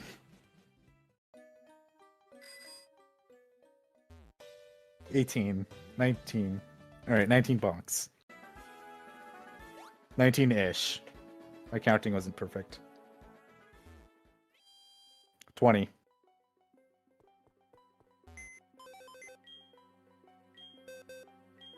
So now we're going to grab the PC here and heal. We're going to heal Gyarados and pull out both Kulava and Sentret. They will be useful for various strats on red.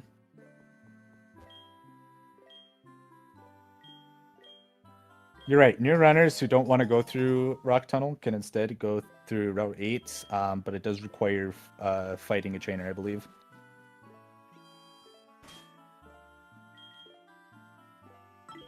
But now that we've stopped at Lavender Town and got the radio card for Kanto, it's time for Surge.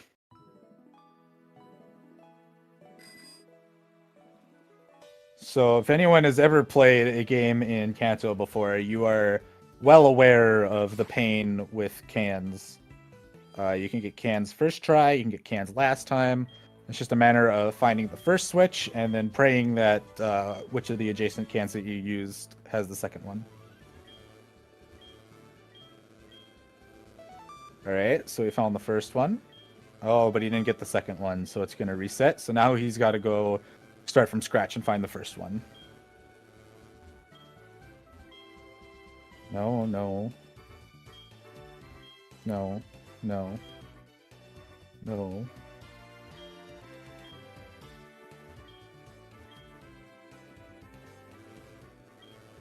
Running out of places to look here. Uh-oh. It's got to be one of the middle ones. Oh, and he hits one of the gym trainers on accident. Oh, no. I don't even know what this guy has or how many. He's got 3. And he's got a Pikachu. Okay. Let's see how he gets through this.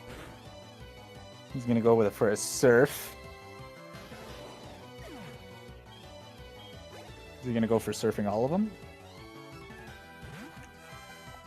Probably to avoid getting paralyzed. A lot of the electric types in this gym have static, so including most of Surge's team. So he's going to focus on using Surf instead, so that way he doesn't risk getting paralyzed when he doesn't need to, and he's already losing time.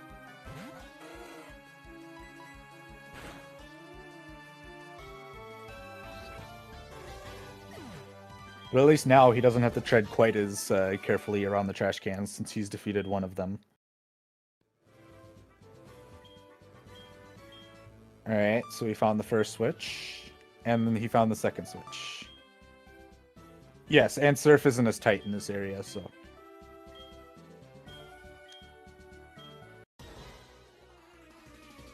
So thankfully March got second try trash cans. It's just unfortunate that second try trash cans involved hitting an optional.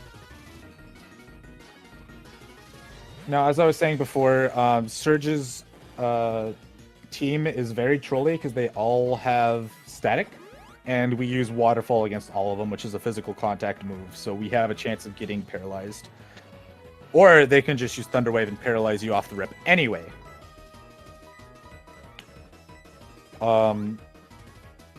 March, thinking about what the play he wants to do here, goes for the Paralyze heal. You do need to set up an X speed at some point in this fight in order to outspeed Electabuzz, or the Electrodes, sorry. I think it's the Electrodes.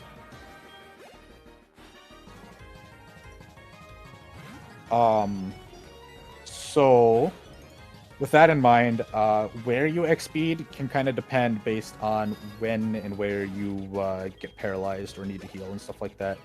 Raichu, unfortunately, is not a good place to use an X-speed while paralyzed. Or at all. Usually you just want to delete Raichu right away. Getting paralyzed is unfortunate. And then there's static on the first Electrode there. So ideally you would just take the heal here, which he is, in order to get rid of paralysis.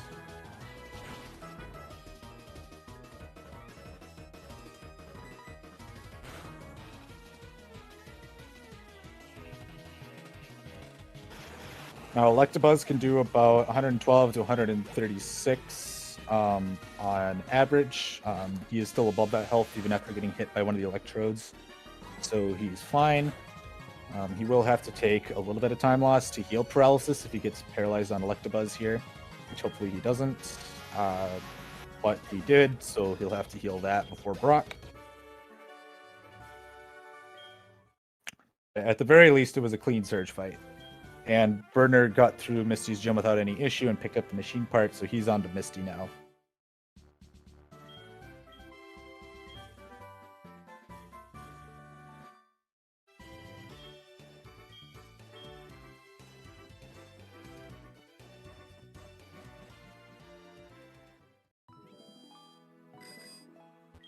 Oh, yeah, sorry. There is a note to X-speed on Raichu if you have really bad minus speed, which you do, so...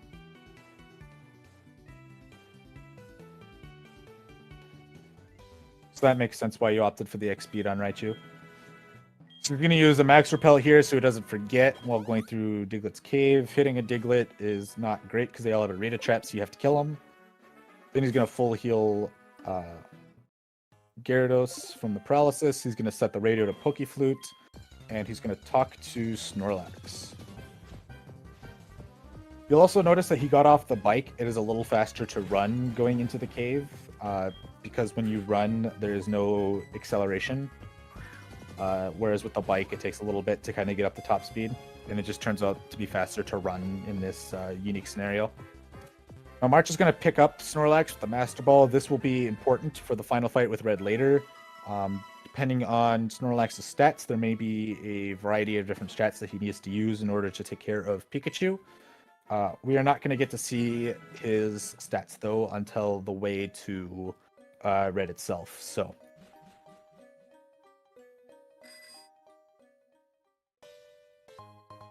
March is going to pick up the second Max Revive here. You ideally want 2 Max Revives for Red.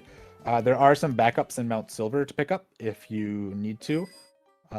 Say that something goes wrong in Kanto and you just want to Max Revive, you can do that and then just pick one up in Mount Silver.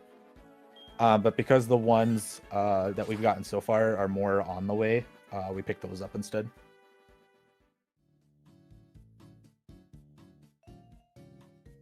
And we don't really want to rely on the backup either.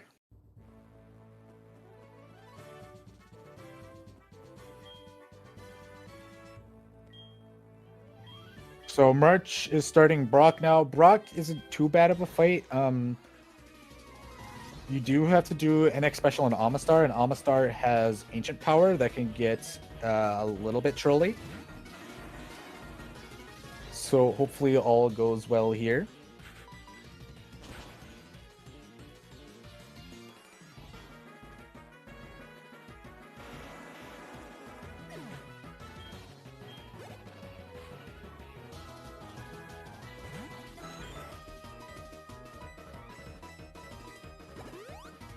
So March is going to use the X special now. And unfortunately, there's Ancient Power. As long as Amistar doesn't get the Omni boost, it's fine. Okay. March going for Flail strats at near full health on Amistar. Now Amistar went for Protect, so that's a bit of a troll.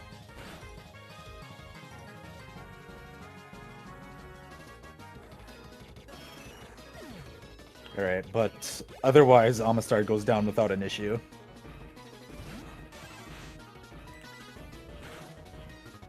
Kabutops can be a range if you have really bad special attack.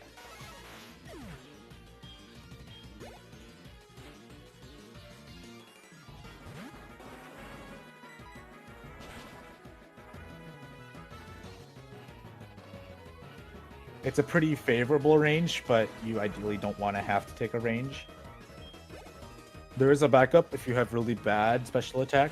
It's where you just set up 2 X attacks at Amistar instead and go for Waterfall.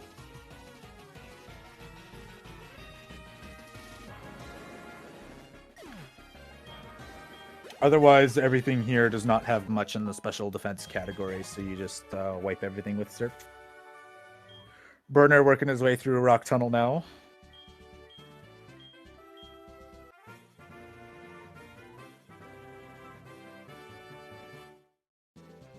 Being really careful to make sure that he doesn't lose his way.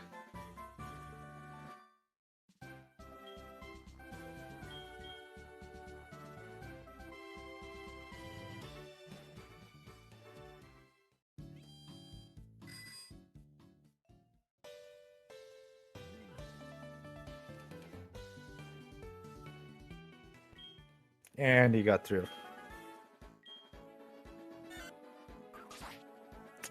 So March is going to be heading now down towards Cinnabar Island and eventually the Seafoam Islands to take on Blaine next.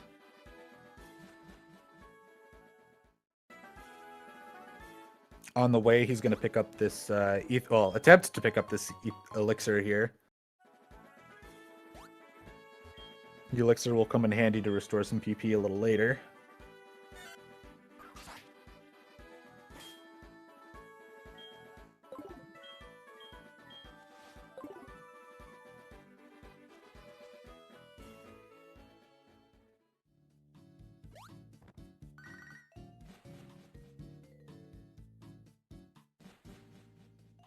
Burner is on his way to Fervillian now, so hopefully his trash can luck will be good. So he doesn't lose too much time here.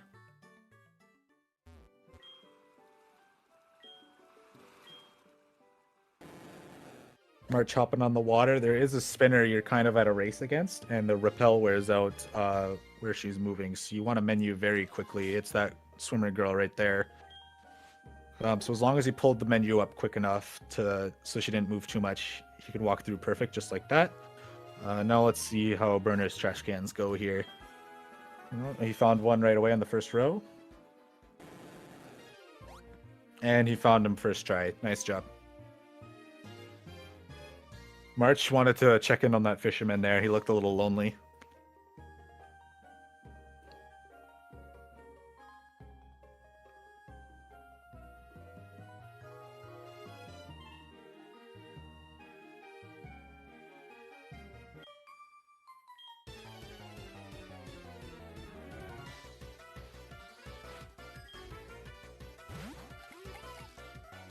March is currently fighting God right now. Really difficult fight. No real way for him to get out of it.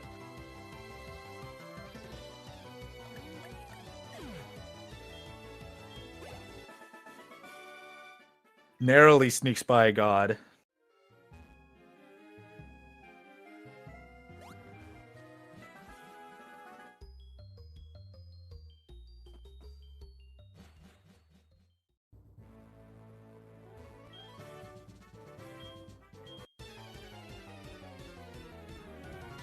Burner going for the X speed on the first electrode.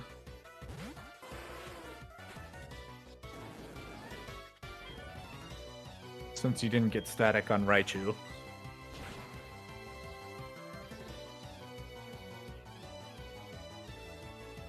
Looks like Burner might get out of Lieutenant Surge's gym without getting paralyzed. That'd be huge if they did.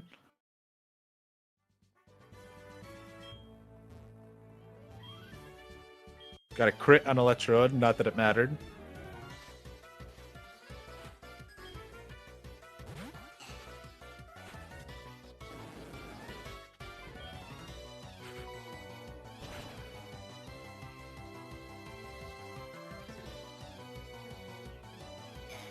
And he gets through without a paralyze. That's definitely going to pick up a little bit of time on March. His rock tunnel movement was a little shakier than March's, though, so how much he saves is up for debate. But otherwise, a really good Surge fight and trash cans, though. That's the part that matters more, is getting a really good fight.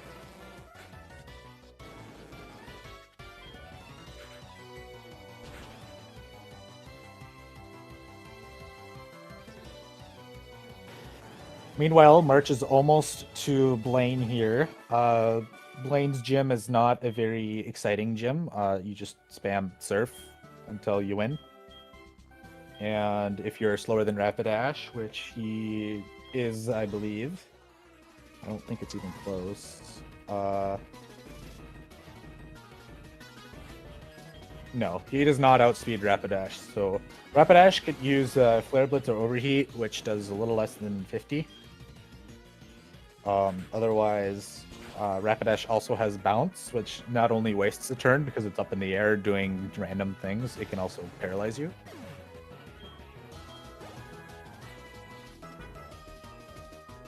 And maybe paralyzing you means it always paralyzes you. This Magmar is pretty easy to outspeed. March being minus, it's a lot closer, but he still outspeeds. Otherwise, that Magmar does have Thunder Punch, and it would do a lot of damage to you. Rapidash, thankfully going for Flare Blitz, gonna knock March's Gyarados down to 37.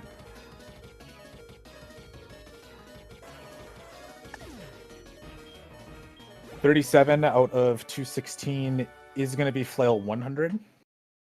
He needs to be lower than 20 for 150.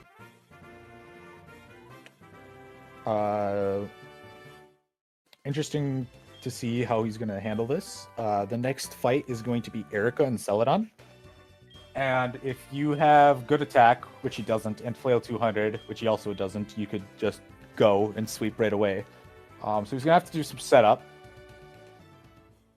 For Flail 150, he could get away with just one X attack. But that's if Jumpluff decides to attack and do enough damage for that. Jumpluff does have Sunny Day, which doubles the speed of all of her Pokemon. Because they all have Chlorophyll, I believe, is the deal. But they all the big thing is while Sunny Day is up, they all outspeed you. So if you get Sunny Day, you kind of have to stall, which is not great. It also has Leech Seed, which as long as there's an opponent alive, it will do 1/8 of Gyarados' health, which is also not great, especially if you're trying to go for flail strats. And Tangela has Ancient Power and Sleep Power.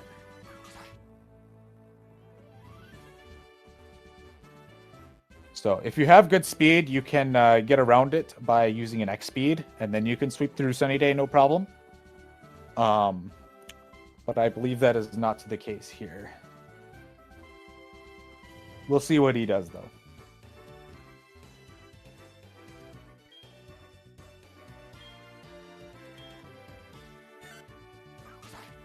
I'll let his gameplay prove what can or can't be done.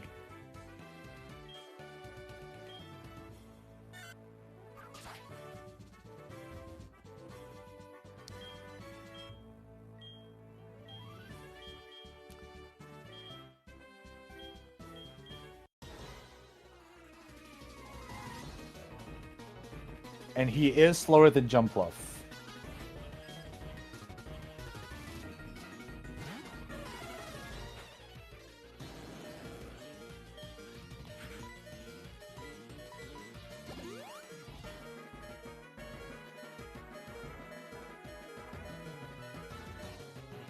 So March got a Leech Seed into Flail 150, and then Jumpluff was faster, used Giga Drain, and killed Gyarados.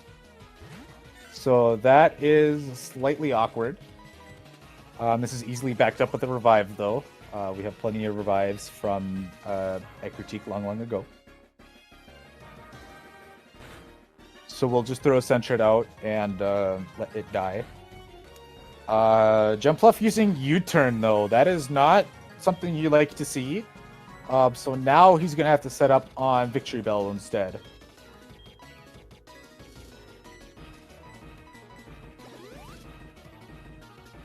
So I'm not sure what Victory Bell has off the top of my head. Looks like Leaf Storm right away.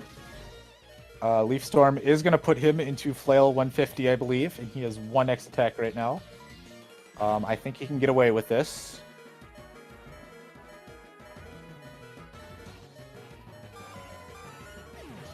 Burner checking out Diglett's Cave one last time before he leaves it for good.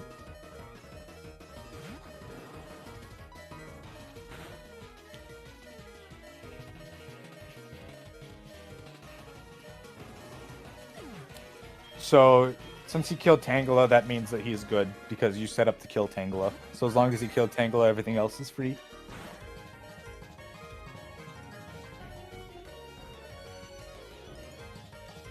So a very unique backup that worked really well, because Jumpluff had no opportunity to use Sunny Day since it used U-turn and went back in the ball. He is still slower than Jumpluff, though. Let's hope that he remembers that. Because I don't think he has an X speed.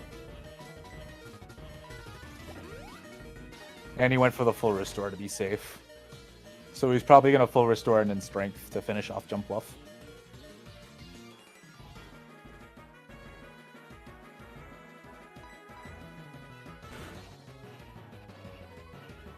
So Sentra dead in the party might mean something depending on what strategy that March has to use in order to get through Red's Pikachu. It just depends. Setting up one more X attack as Erica uses a full restore, unfortunately. The strength was just not good enough on one X attack to hit the range, apparently. Burner carefully making his way to Cinnabar Island and around it to Blaine.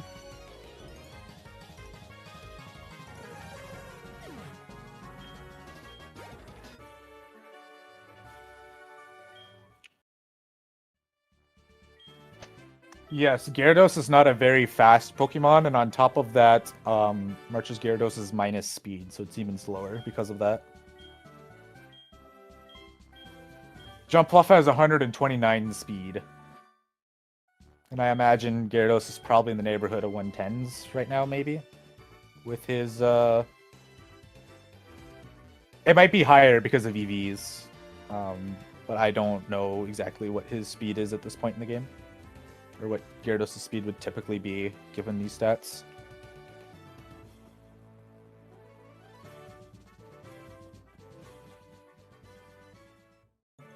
To be faster, though, the minimum IVs you would need would be 27 minus. Or 27, yeah. So if March had a 27 minus nature IV, Gyarados, he would speed tie, I believe. Or outspeed, sorry. I don't think 26 is a speed tie either. But I don't know. Really interesting spinners set up here. Biker Glenn decides to play it safe. Just wasn't feeling good about that. So that's good that he didn't hit that spinner there. You do have a very tight window to react to which way that spinner is looking and go the opposite way. If you take one extra tile, there's a chance that he will spin and hit you. So it is a very scary spinner pass this late into the run. And he opted to take it safe given his lead and his might have not been feeling confident about it or something.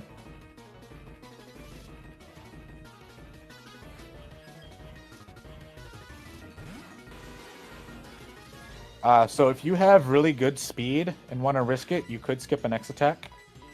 On Janine here, your goal is to kill Wheezing. Wheezing is the hardest to kill. If you're plus attack at all, or a really good plus special attack, you could get away. Or if you're in Flail 150, you can get away with some magic on Janine and skip the X attack. But I think most of the time you end up using that X attack. Everything else is just a pretty simple waterfall, so. Or strength if your attack is just good enough to get away with strength instead.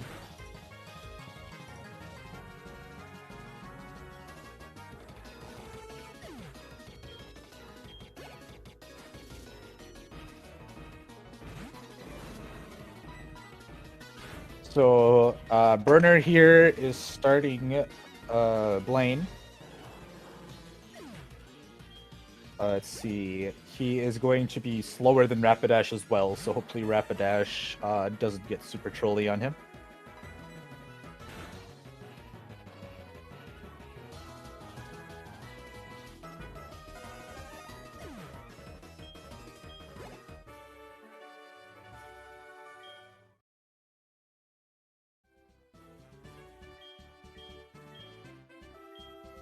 And it looks like Rapidash went for Flare Blitz, so that's pretty good. So Burner's through Blaine now. March is through Janine. March is going to be going on to the last two fights now, which are blue and red respectively. Both of them are very difficult for their own reasons. In Blue's case, he's very annoying because his lead is an Executor that likes to use Trick Room. Trick Room is really bad because slow Pokemon go faster. Or sorry, slow Pokemon go... Well, technically that's true. Slow Pokemon go faster and go first. And Executor is slower than us, always. So Executor will attack first. And that's not great. And so will the rest of his team. So we have to wait till Trick Room goes away before we can start swiping or wiping out his team.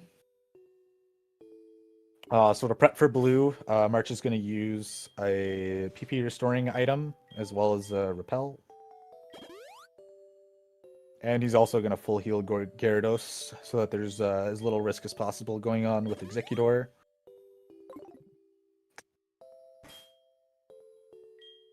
The ideal fight for blue is that Executor uses Trick Room turn 1 as you set up 4 X attacks.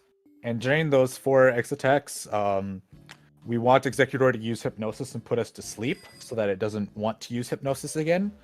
And then on the last turn of Trick Room, we want to full restore to cure the sleep and to full heal. Because while we're setting up, Executor will be wailing Leaf Storms on us. They will get weaker over time because using Leaf Storm drops your special attack by 2 stages each time. But we still don't want to take any chances with the rest of his team, so we will full heal and get rid of sleep on the last turn of Trick Room, and then we'll be in go mode, assuming all goes well. If Executor doesn't use Trick Room turn 1, we can try to go to +5 instead if he uses it turn 2. Otherwise, we might end up doing a lot of stalling if things go wrong, waiting for the dots to align.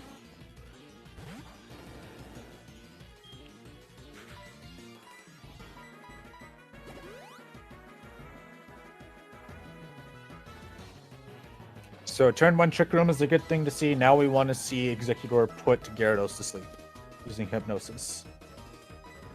That miss is not great. Hopefully it'll try again. Nope, it went for Leaf Storm. Leaf Storm will do right around half-ish, or just shy of half. A little over half. Still looking for that Hypnosis. Went for Leaf Storm again. As you can see, that did significantly less. Now he's going to try and tank that Leaf Storm, which he did because it didn't crit, and now he's going to get rid of Executor now, and at the end of this turn, the Twisted Dimensions are going to go back to normal. Ideally, you would get a heal in Executor before you enter go mode, but sometimes when Hypnosis misses like that, sometimes you just have to go a little earlier.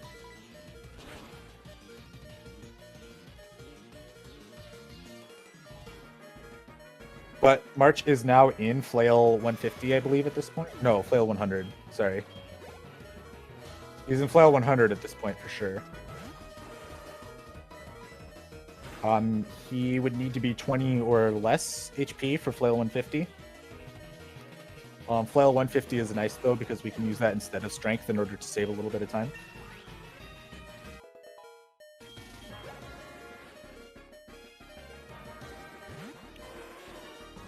The reason why we set up so much is for the fact that some of Blue's members have Intimidate and drop our attack 1 stage.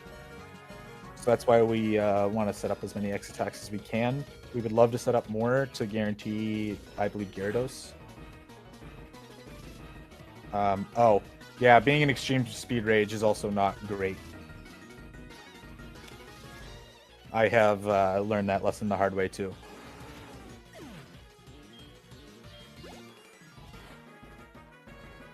Thanks for correcting me on that.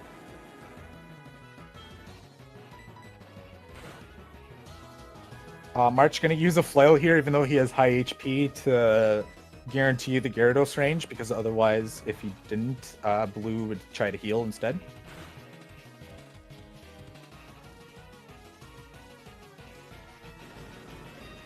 Burner getting through Erica now on his way to Janine. Another trolly thing about Arcanine and Pidgeot is they both have moves that will kick Gyarados out of the battle, so you want to make sure that you get rid of them as soon as they appear. Otherwise, if you end up getting Roared or Whirlwind respectively, you're going to not have a very good time. Especially as you try to set up more X attacks and they just push Gyarados out of the battle again.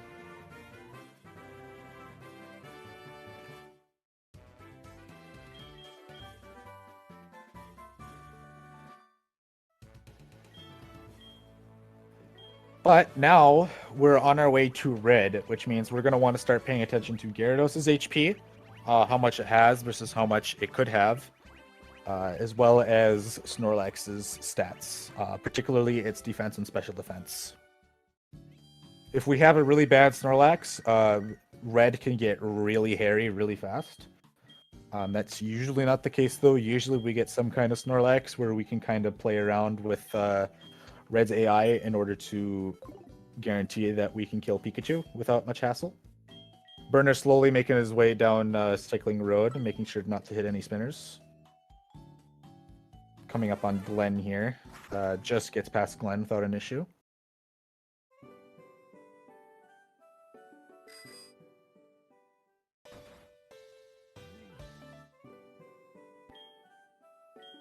So before we go to Mount Silver and fight Red, though, we have to stop at Professor Oak's lab in order to get rock climb, so we can actually scale the mountain, and so that Professor Oak will actually let us into Mount Silver.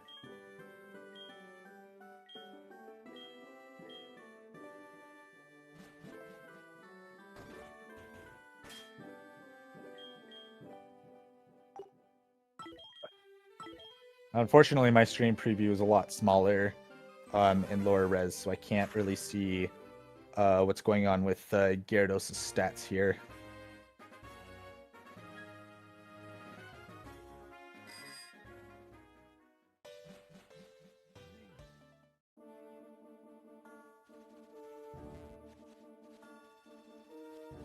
But we will get a good shot at what's happening with Snorlax here. So in just a second, the Repel's going to wear out, and he's going to teach Rock Climb.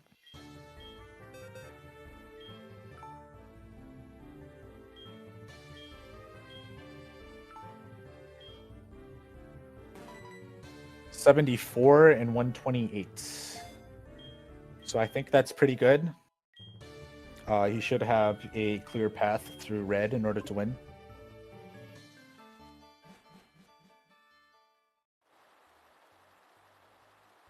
Okay, so it is a lead Gyaro strat. Okay.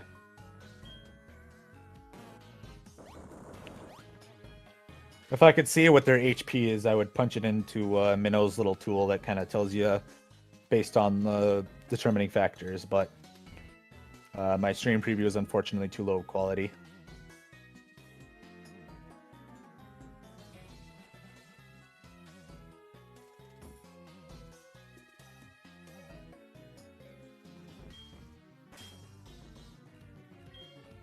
Burner just wrapping up Janine here. After that, it'll be red for him.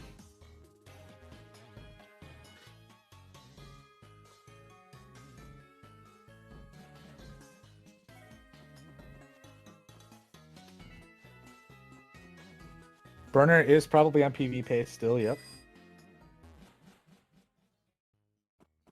I don't know by how much. I don't think he's had a really big mistake in Kanto so far, has he? He's definitely not gonna get like the 404 or 405 that I predicted at Champion. But but he can definitely beat his PB. And then it's 11:44 after Janine. That's pretty good. You always like to see runners getting new PBs, especially new runners like Burner. At least I assume he's a new runner to Heart Cold Soul Silver Manipless, given his PB time. I know I'm pretty new to the scene too.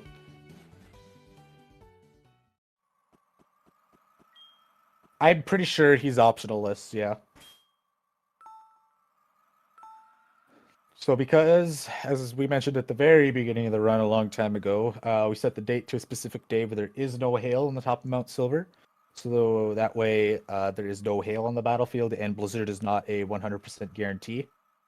That makes setting up on Blastoise much easier because Blastoise likes to spam Blizzard out of the gate. So the strategy for red here is going to be to kill Pikachu with its own recoil from Volt Tackle.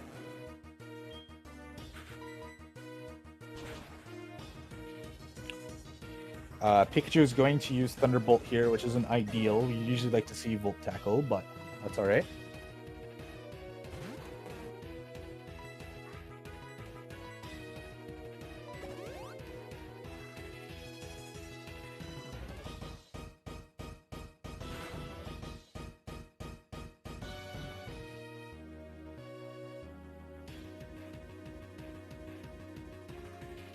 So Pikachu used Volt Tackle there. It entirely killed Snorlax, and Pikachu took a ton of damage on recoil, which is good. Ideally, we want to make sure that Pikachu takes a lot of damage with Volt Tackle, but not so much that he winds up in healing range. So we want to be careful about who Pikachu uses Volt Tackle against in order to make sure that Pikachu does not get healed by red. Because Pikachu gets healed by red, we kind of lose a lot of progress that we already had.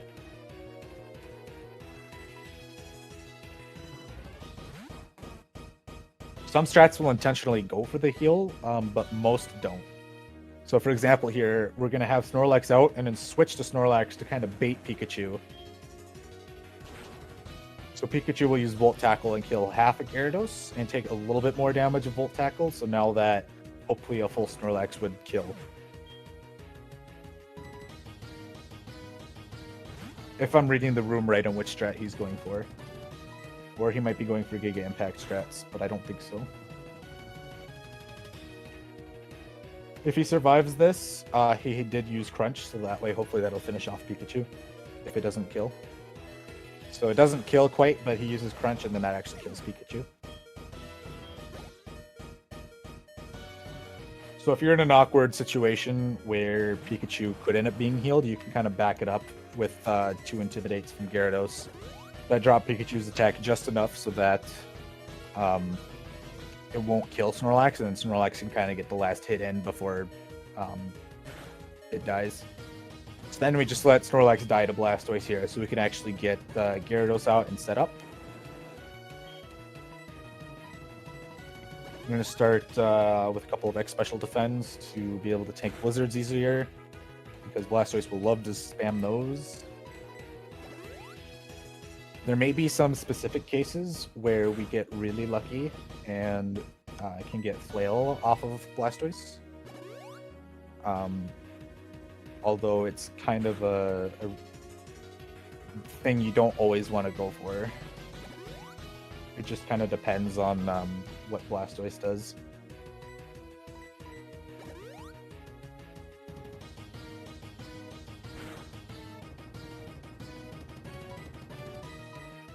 Right now, for March, a Blaze 150 would be 20 or less. Ideally, you want to Flail 200, though. So unfortunately, he's not going to get Flail. He's going to go for the full Restore and just go for the normal strats, which is usually just a combination of Strength and Waterfall to finish it out.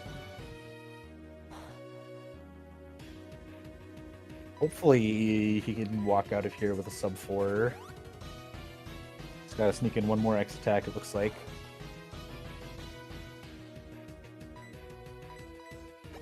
Couple more yet, actually. I didn't see how many X attacks he got in.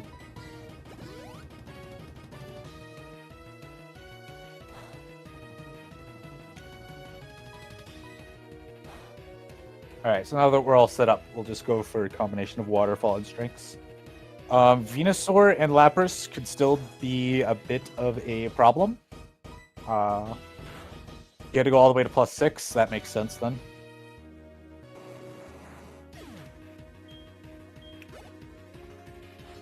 Burner is just wrapping up blue now, so we'll see him take care of red shortly after this.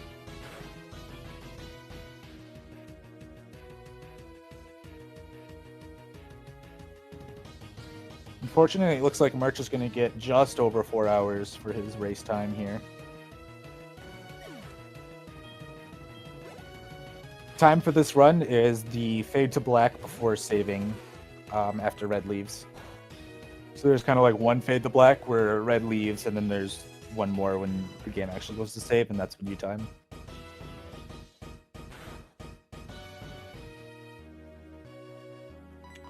So Lapras used Body Slam there, which is to be expected, but it did not paralyze, which is good. That's what you like to see.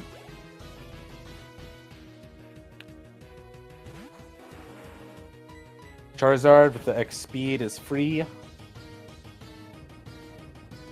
don't know if I mentioned that, but we snuck an X speed in there.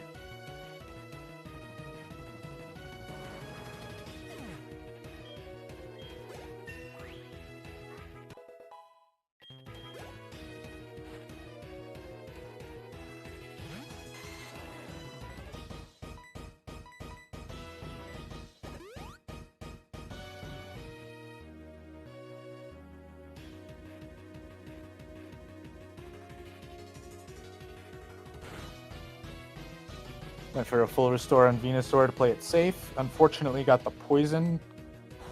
He's gonna roll with it though.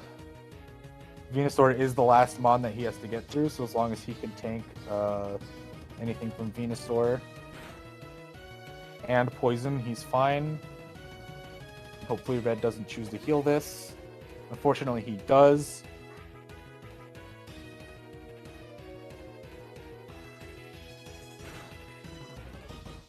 He's going to use Flail to weaken him a little bit. Is that a crit? No, it's not a crit. That just did a ton of damage being +6. And unfortunately, another full restore. He's lined up to use Flail again. He's at a lower health. He is just under Flail 100. So this one will probably kill. Alright, and he gets through red without a hitch. Congratulations, March. He's gonna finish this all up with a time of 4:01:29.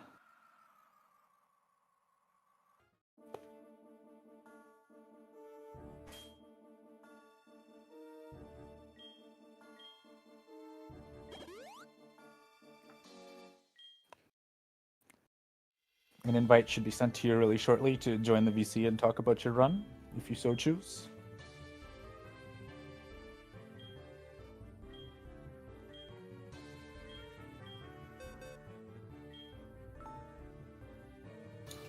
Hello, hello. Wow, that was awkward run. That was an interesting show for sure. It's like I just played really bad because I was tired after all the exams. Yeah, I'm sure it's been a long week for you with midterms and everything. I know you've been talking to me about that before. I guess like nothing notable. I guess like the early game was kind of unlucky, but you know anything can happen. So I don't want to complain that. But like I didn't die in Azalea, so I can't really complain about it. No, that's definitely good. Looks like Burner, I didn't catch the stats, but looks like Chip did, and apparently he's got 103 special defense, so that's going to be a very... special defense. Yeah, that's the worst very special defense you can get.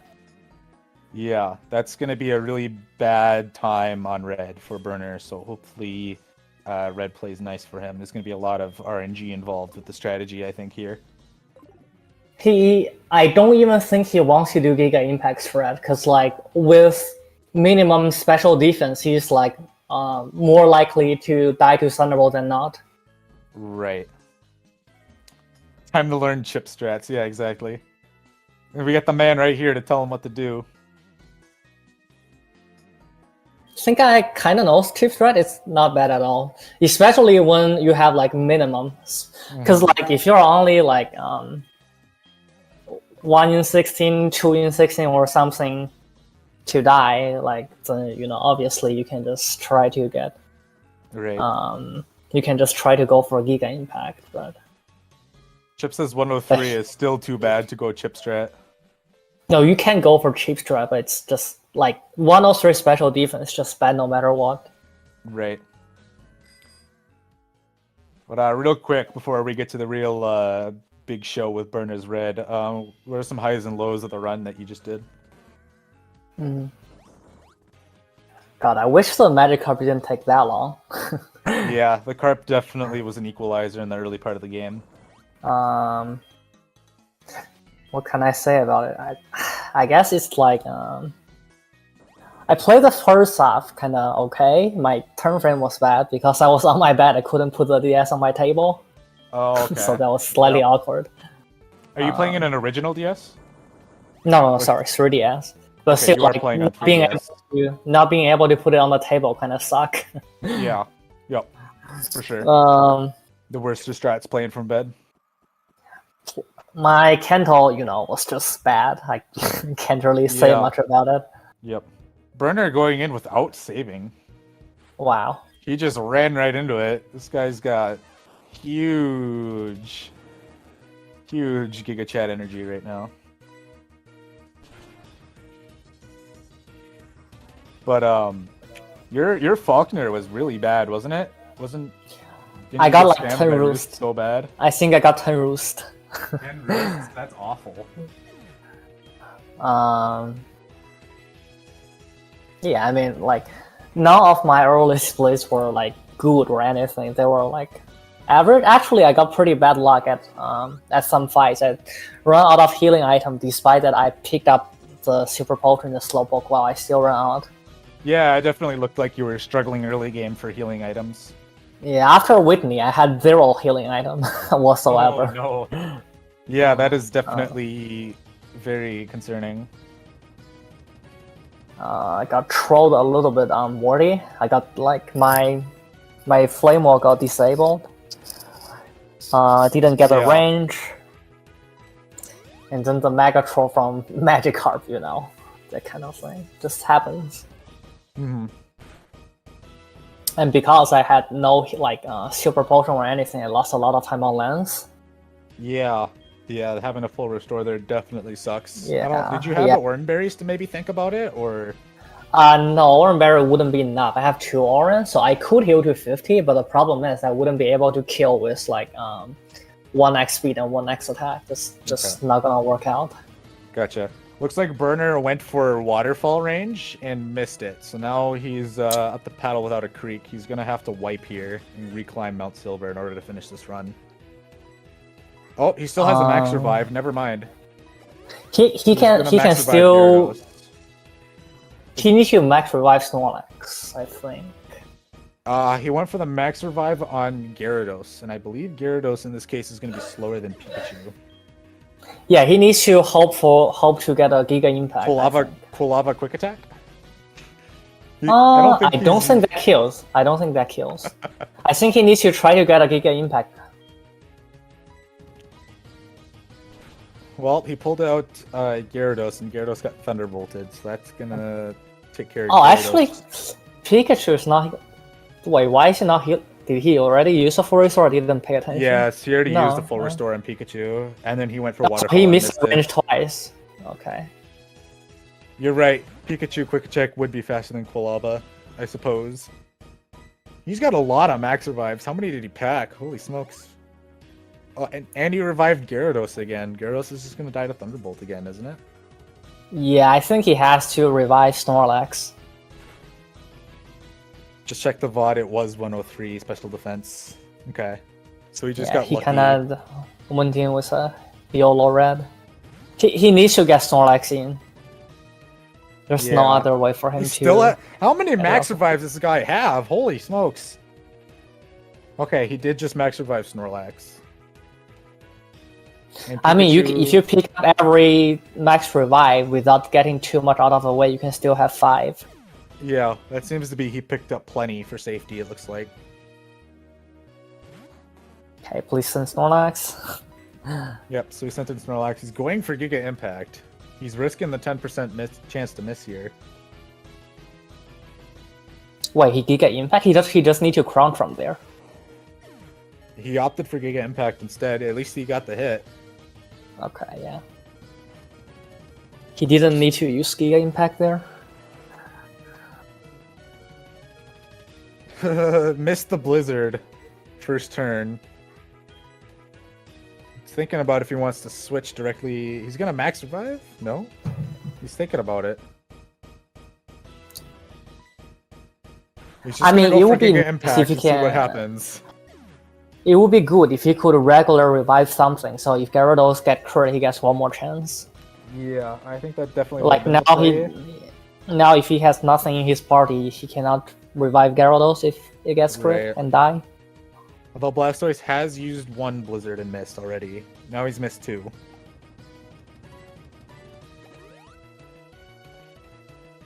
So as long as there's not a crit Blizzard on the table. Yeah, also need to be aware that after he used 5 Blizzard, he can use Hydro Cannon randomly. Mm-hmm. He's gone to +3 special defense now, if I'm not mistaken. Just to be extra safe.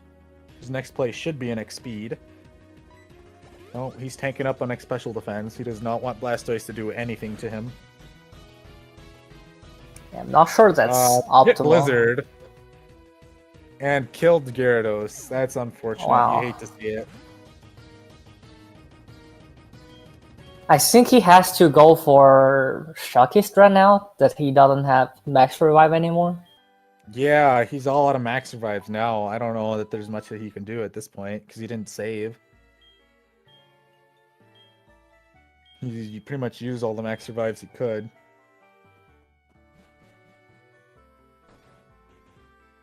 Does he even know? What's he gonna do? He's thinking about it. He's flying to Blackthorn. Nope, now he's going to Victory Road. Click Blackthorn first.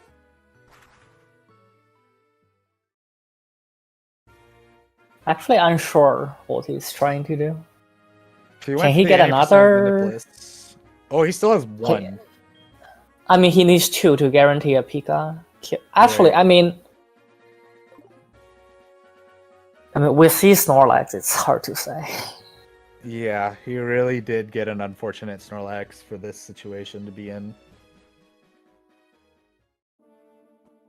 He did already pick up got the one in the his. spiral. He picked up the one in the spiral. Yeah, he got balls already. I think. Did he get the second one? I'm not sure. I think he got the one to the top as well. Oh wow. Route 2? I don't know. He got a lot of max revives. I just don't know where they all came from. I know he picked up one in Victory Road.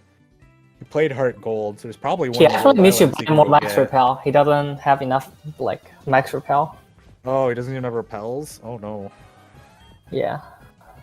Should at least go buy some. Because otherwise it's going to be a lot of encounters the way up.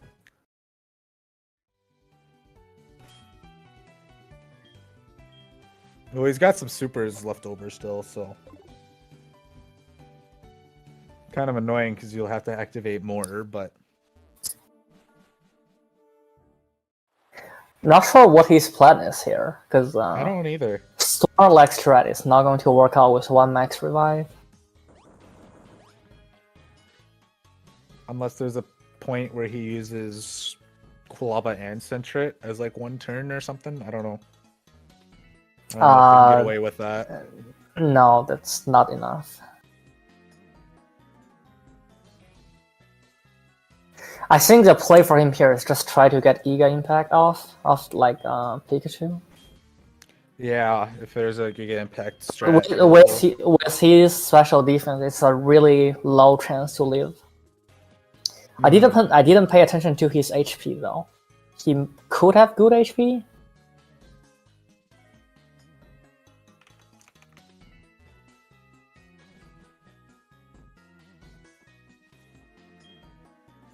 But like saving, then try to get off a Giga Impact might be his play right here. For sure.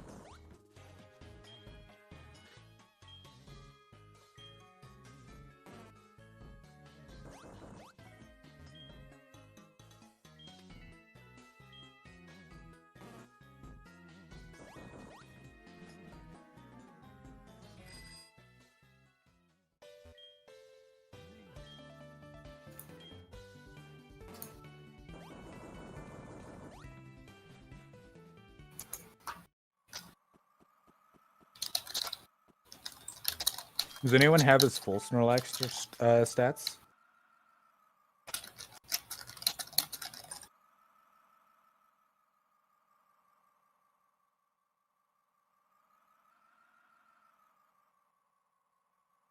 It will be interesting to see what he decides to do here. It's most likely just trying to get a Giga Impact off.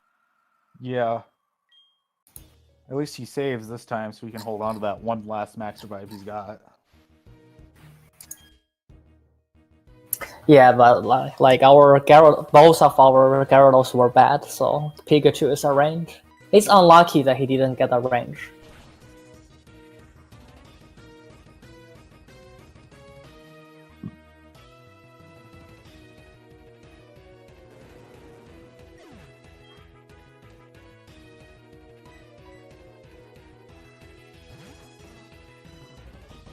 Okay, now Pikachu shouldn't use Iron Tail, so it's either Volt Tackle or Thunderbolt from here.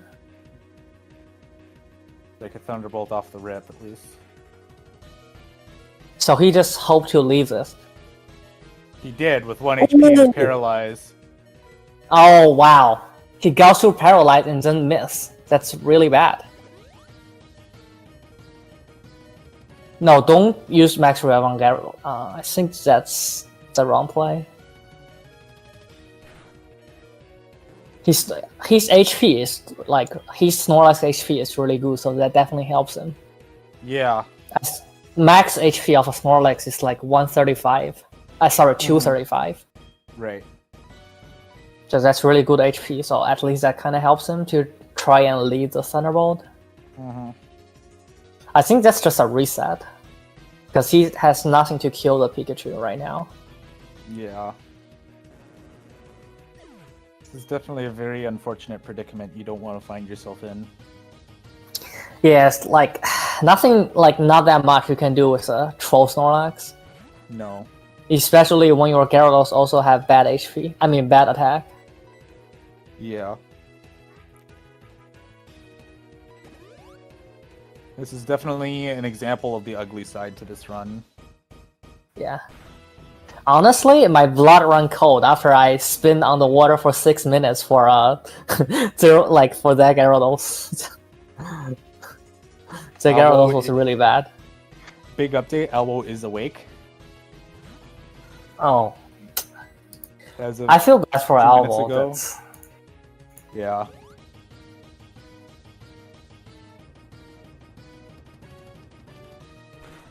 Poor guy. I have a friend who has a similar issue. He can set 1,000,000 alarms and just sleep through all of them.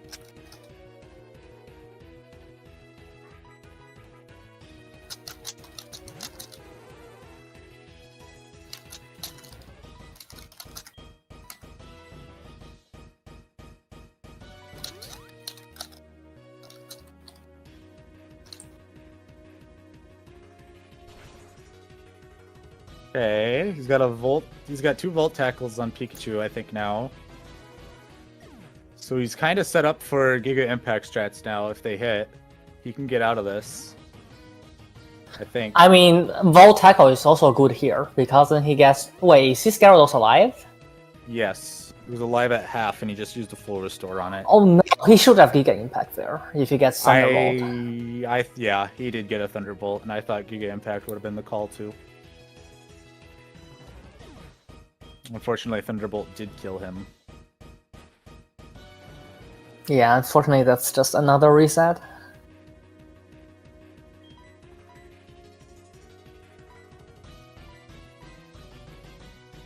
Just gonna go regular revive Snorlax.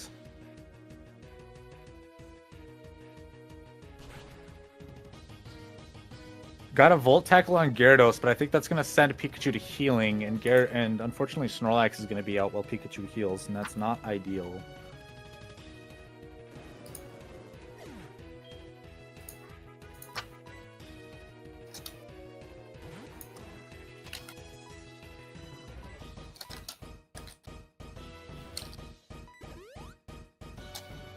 Unfortunately, going back and forth, healing Snorlax and Gyarados here, trying to find a way out.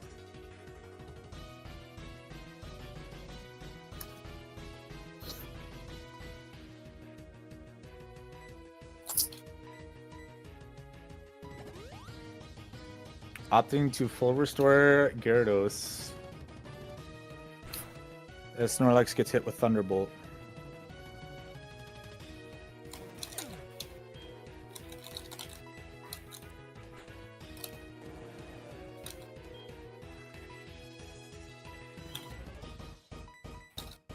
I think he's finally out of revives.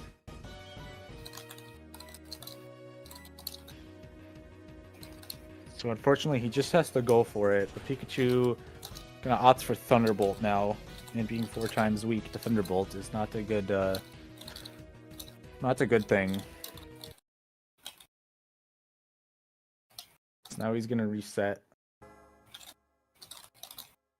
It's gonna be really hard for him to beat his PB at this rate.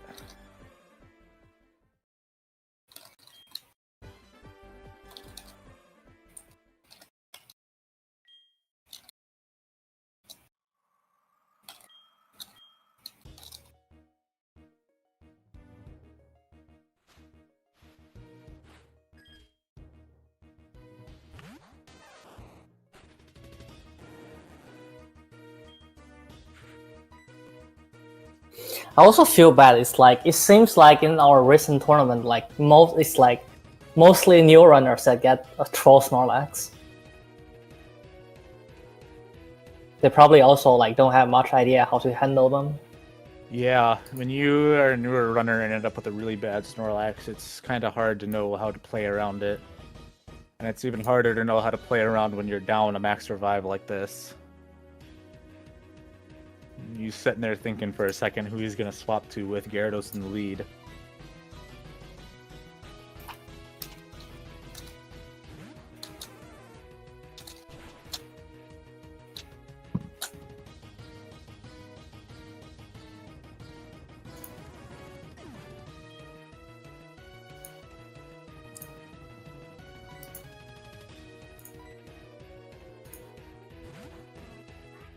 Alright, Pikachu's taking a little bit of damage from Volt Tackle recoil, looks like.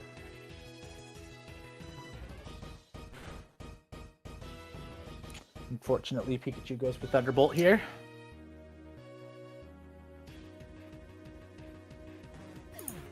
And a crit for insult.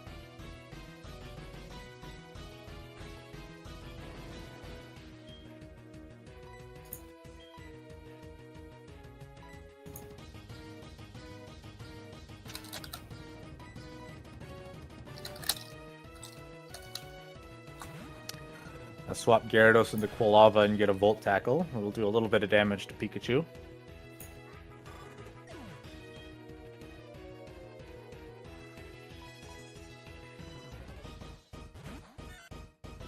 Gonna need to max revive Gyarados if he's still got one.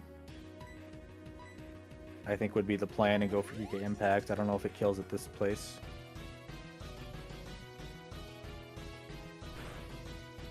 I mean, if he gets off a Giga Impact, he should at least send Pikachu into heal range, so he can try to get off.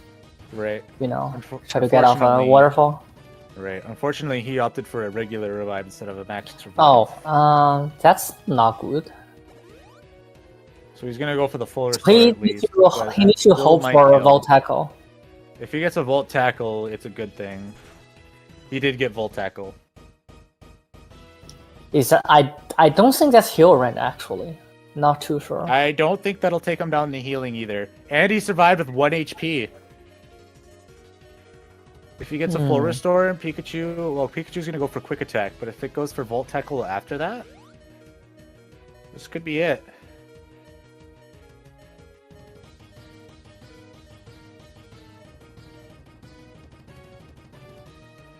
He has to just keep healing Snorlax and hope for. Yeah, I would just keep full restoring and hope. His play here is act special defense.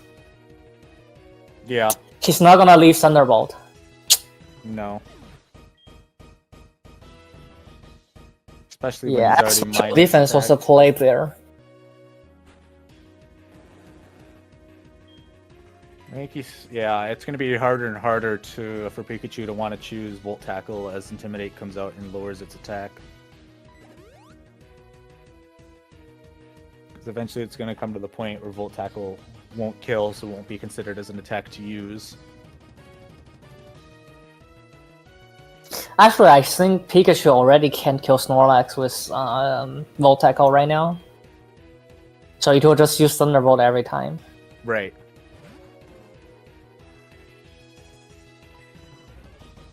Yeah, I don't think he can come back from that. Maybe if he gets a... I mean, he can also get Iron... No, he can't get Iron Tail. He can get Volt Tackle right now.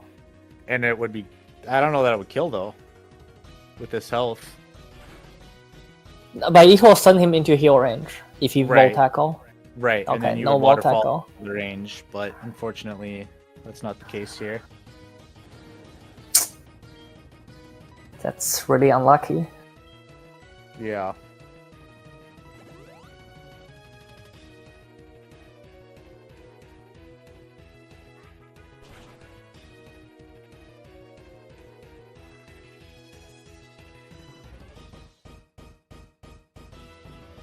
And the Thunderbolt to finish the job, I think, or did he revive Snorlax? Oh, he revived Snorlax.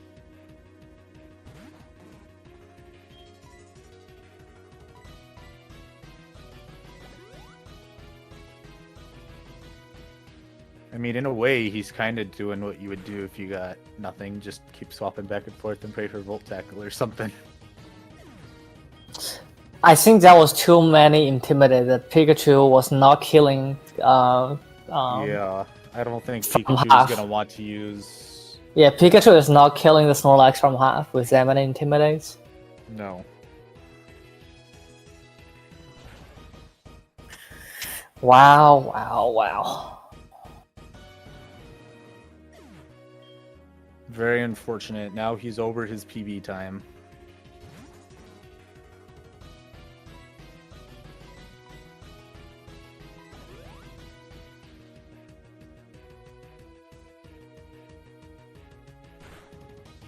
Maybe there's been enough Intimidates going around that he'll Volt Tackle Kenya or something. Oh, he actually used Volt Tackle here. Oh, shoot. Is this it? Use Waterfall. Use Waterfall. Use Waterfall. No, don't heal. Don't heal. He's gonna... He can also act speed. Oh, no. No. Nope. He went for the full restore.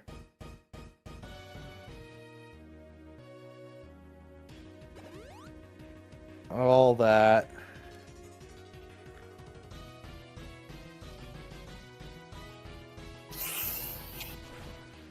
If he did it the turn before, there's a chance.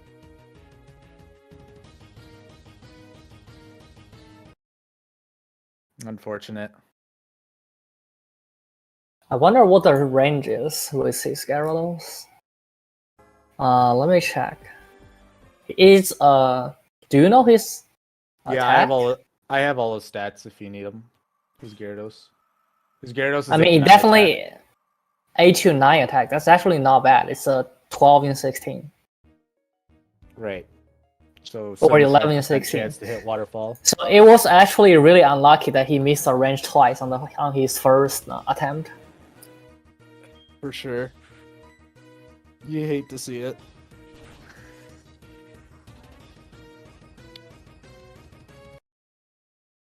Just gonna reset on turn 1 after getting Thunderbolted. I don't blame him. You kind of want to see Volt tackles here.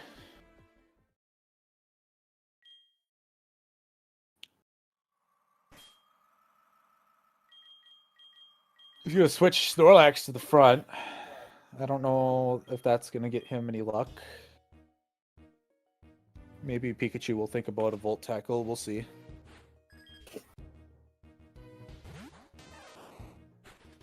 Love Sekiro in the chat being toxic.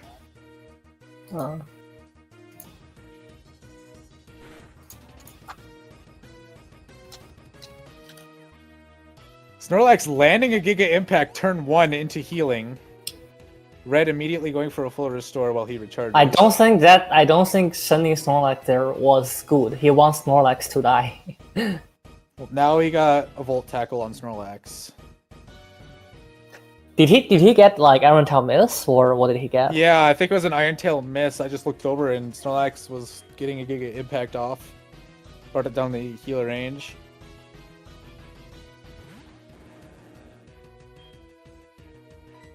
He got really lucky with that Iron Tail Miss. I don't know what the percentage is off the top of my head.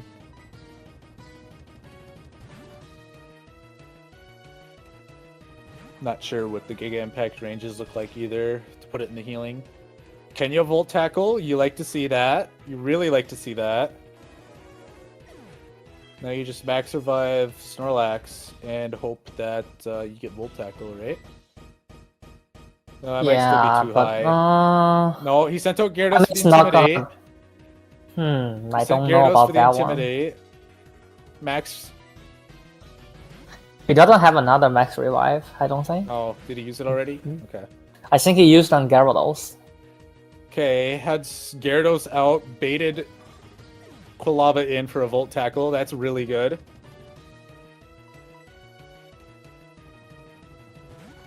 He needs to send Sentry and revive Snorlax, I think. I think the play he still is... has Max Revive. Max Revive Snorlax? No, he cannot Max Revive Snorlax, I don't think. Because Volt Tackle right now don't kill him from full. He sent Gyarados twice.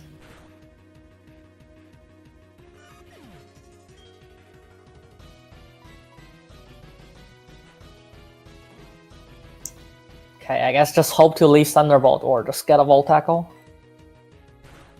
You got a Thunderbolt. He led Snorlax. Please leave. Please live. He needs to live this. He did not.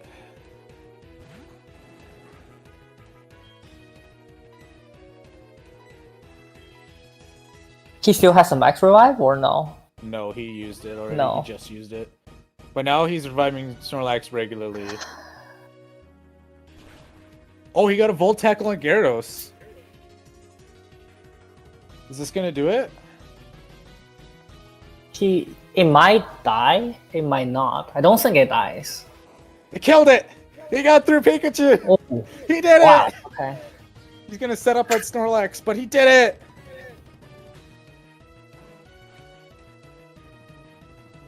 Yeah, he needs to just revive Gyarados right now.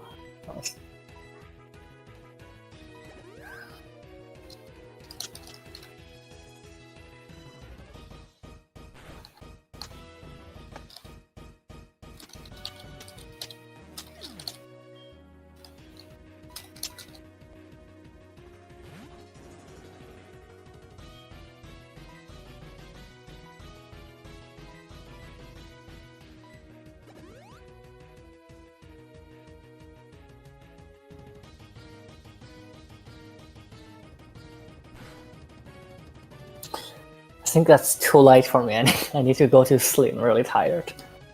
For sure. Sorry about that.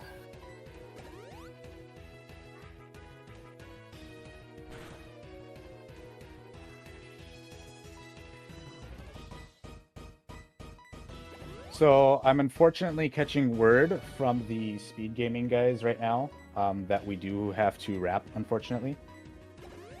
With the half-hour delay at the beginning of this run, we're going to have to finish things a little early. So if you guys want to see the end of the run, you could go to Burner's chat right now. He should be live under the Heart Gold section. I'm trying to find a link for him here.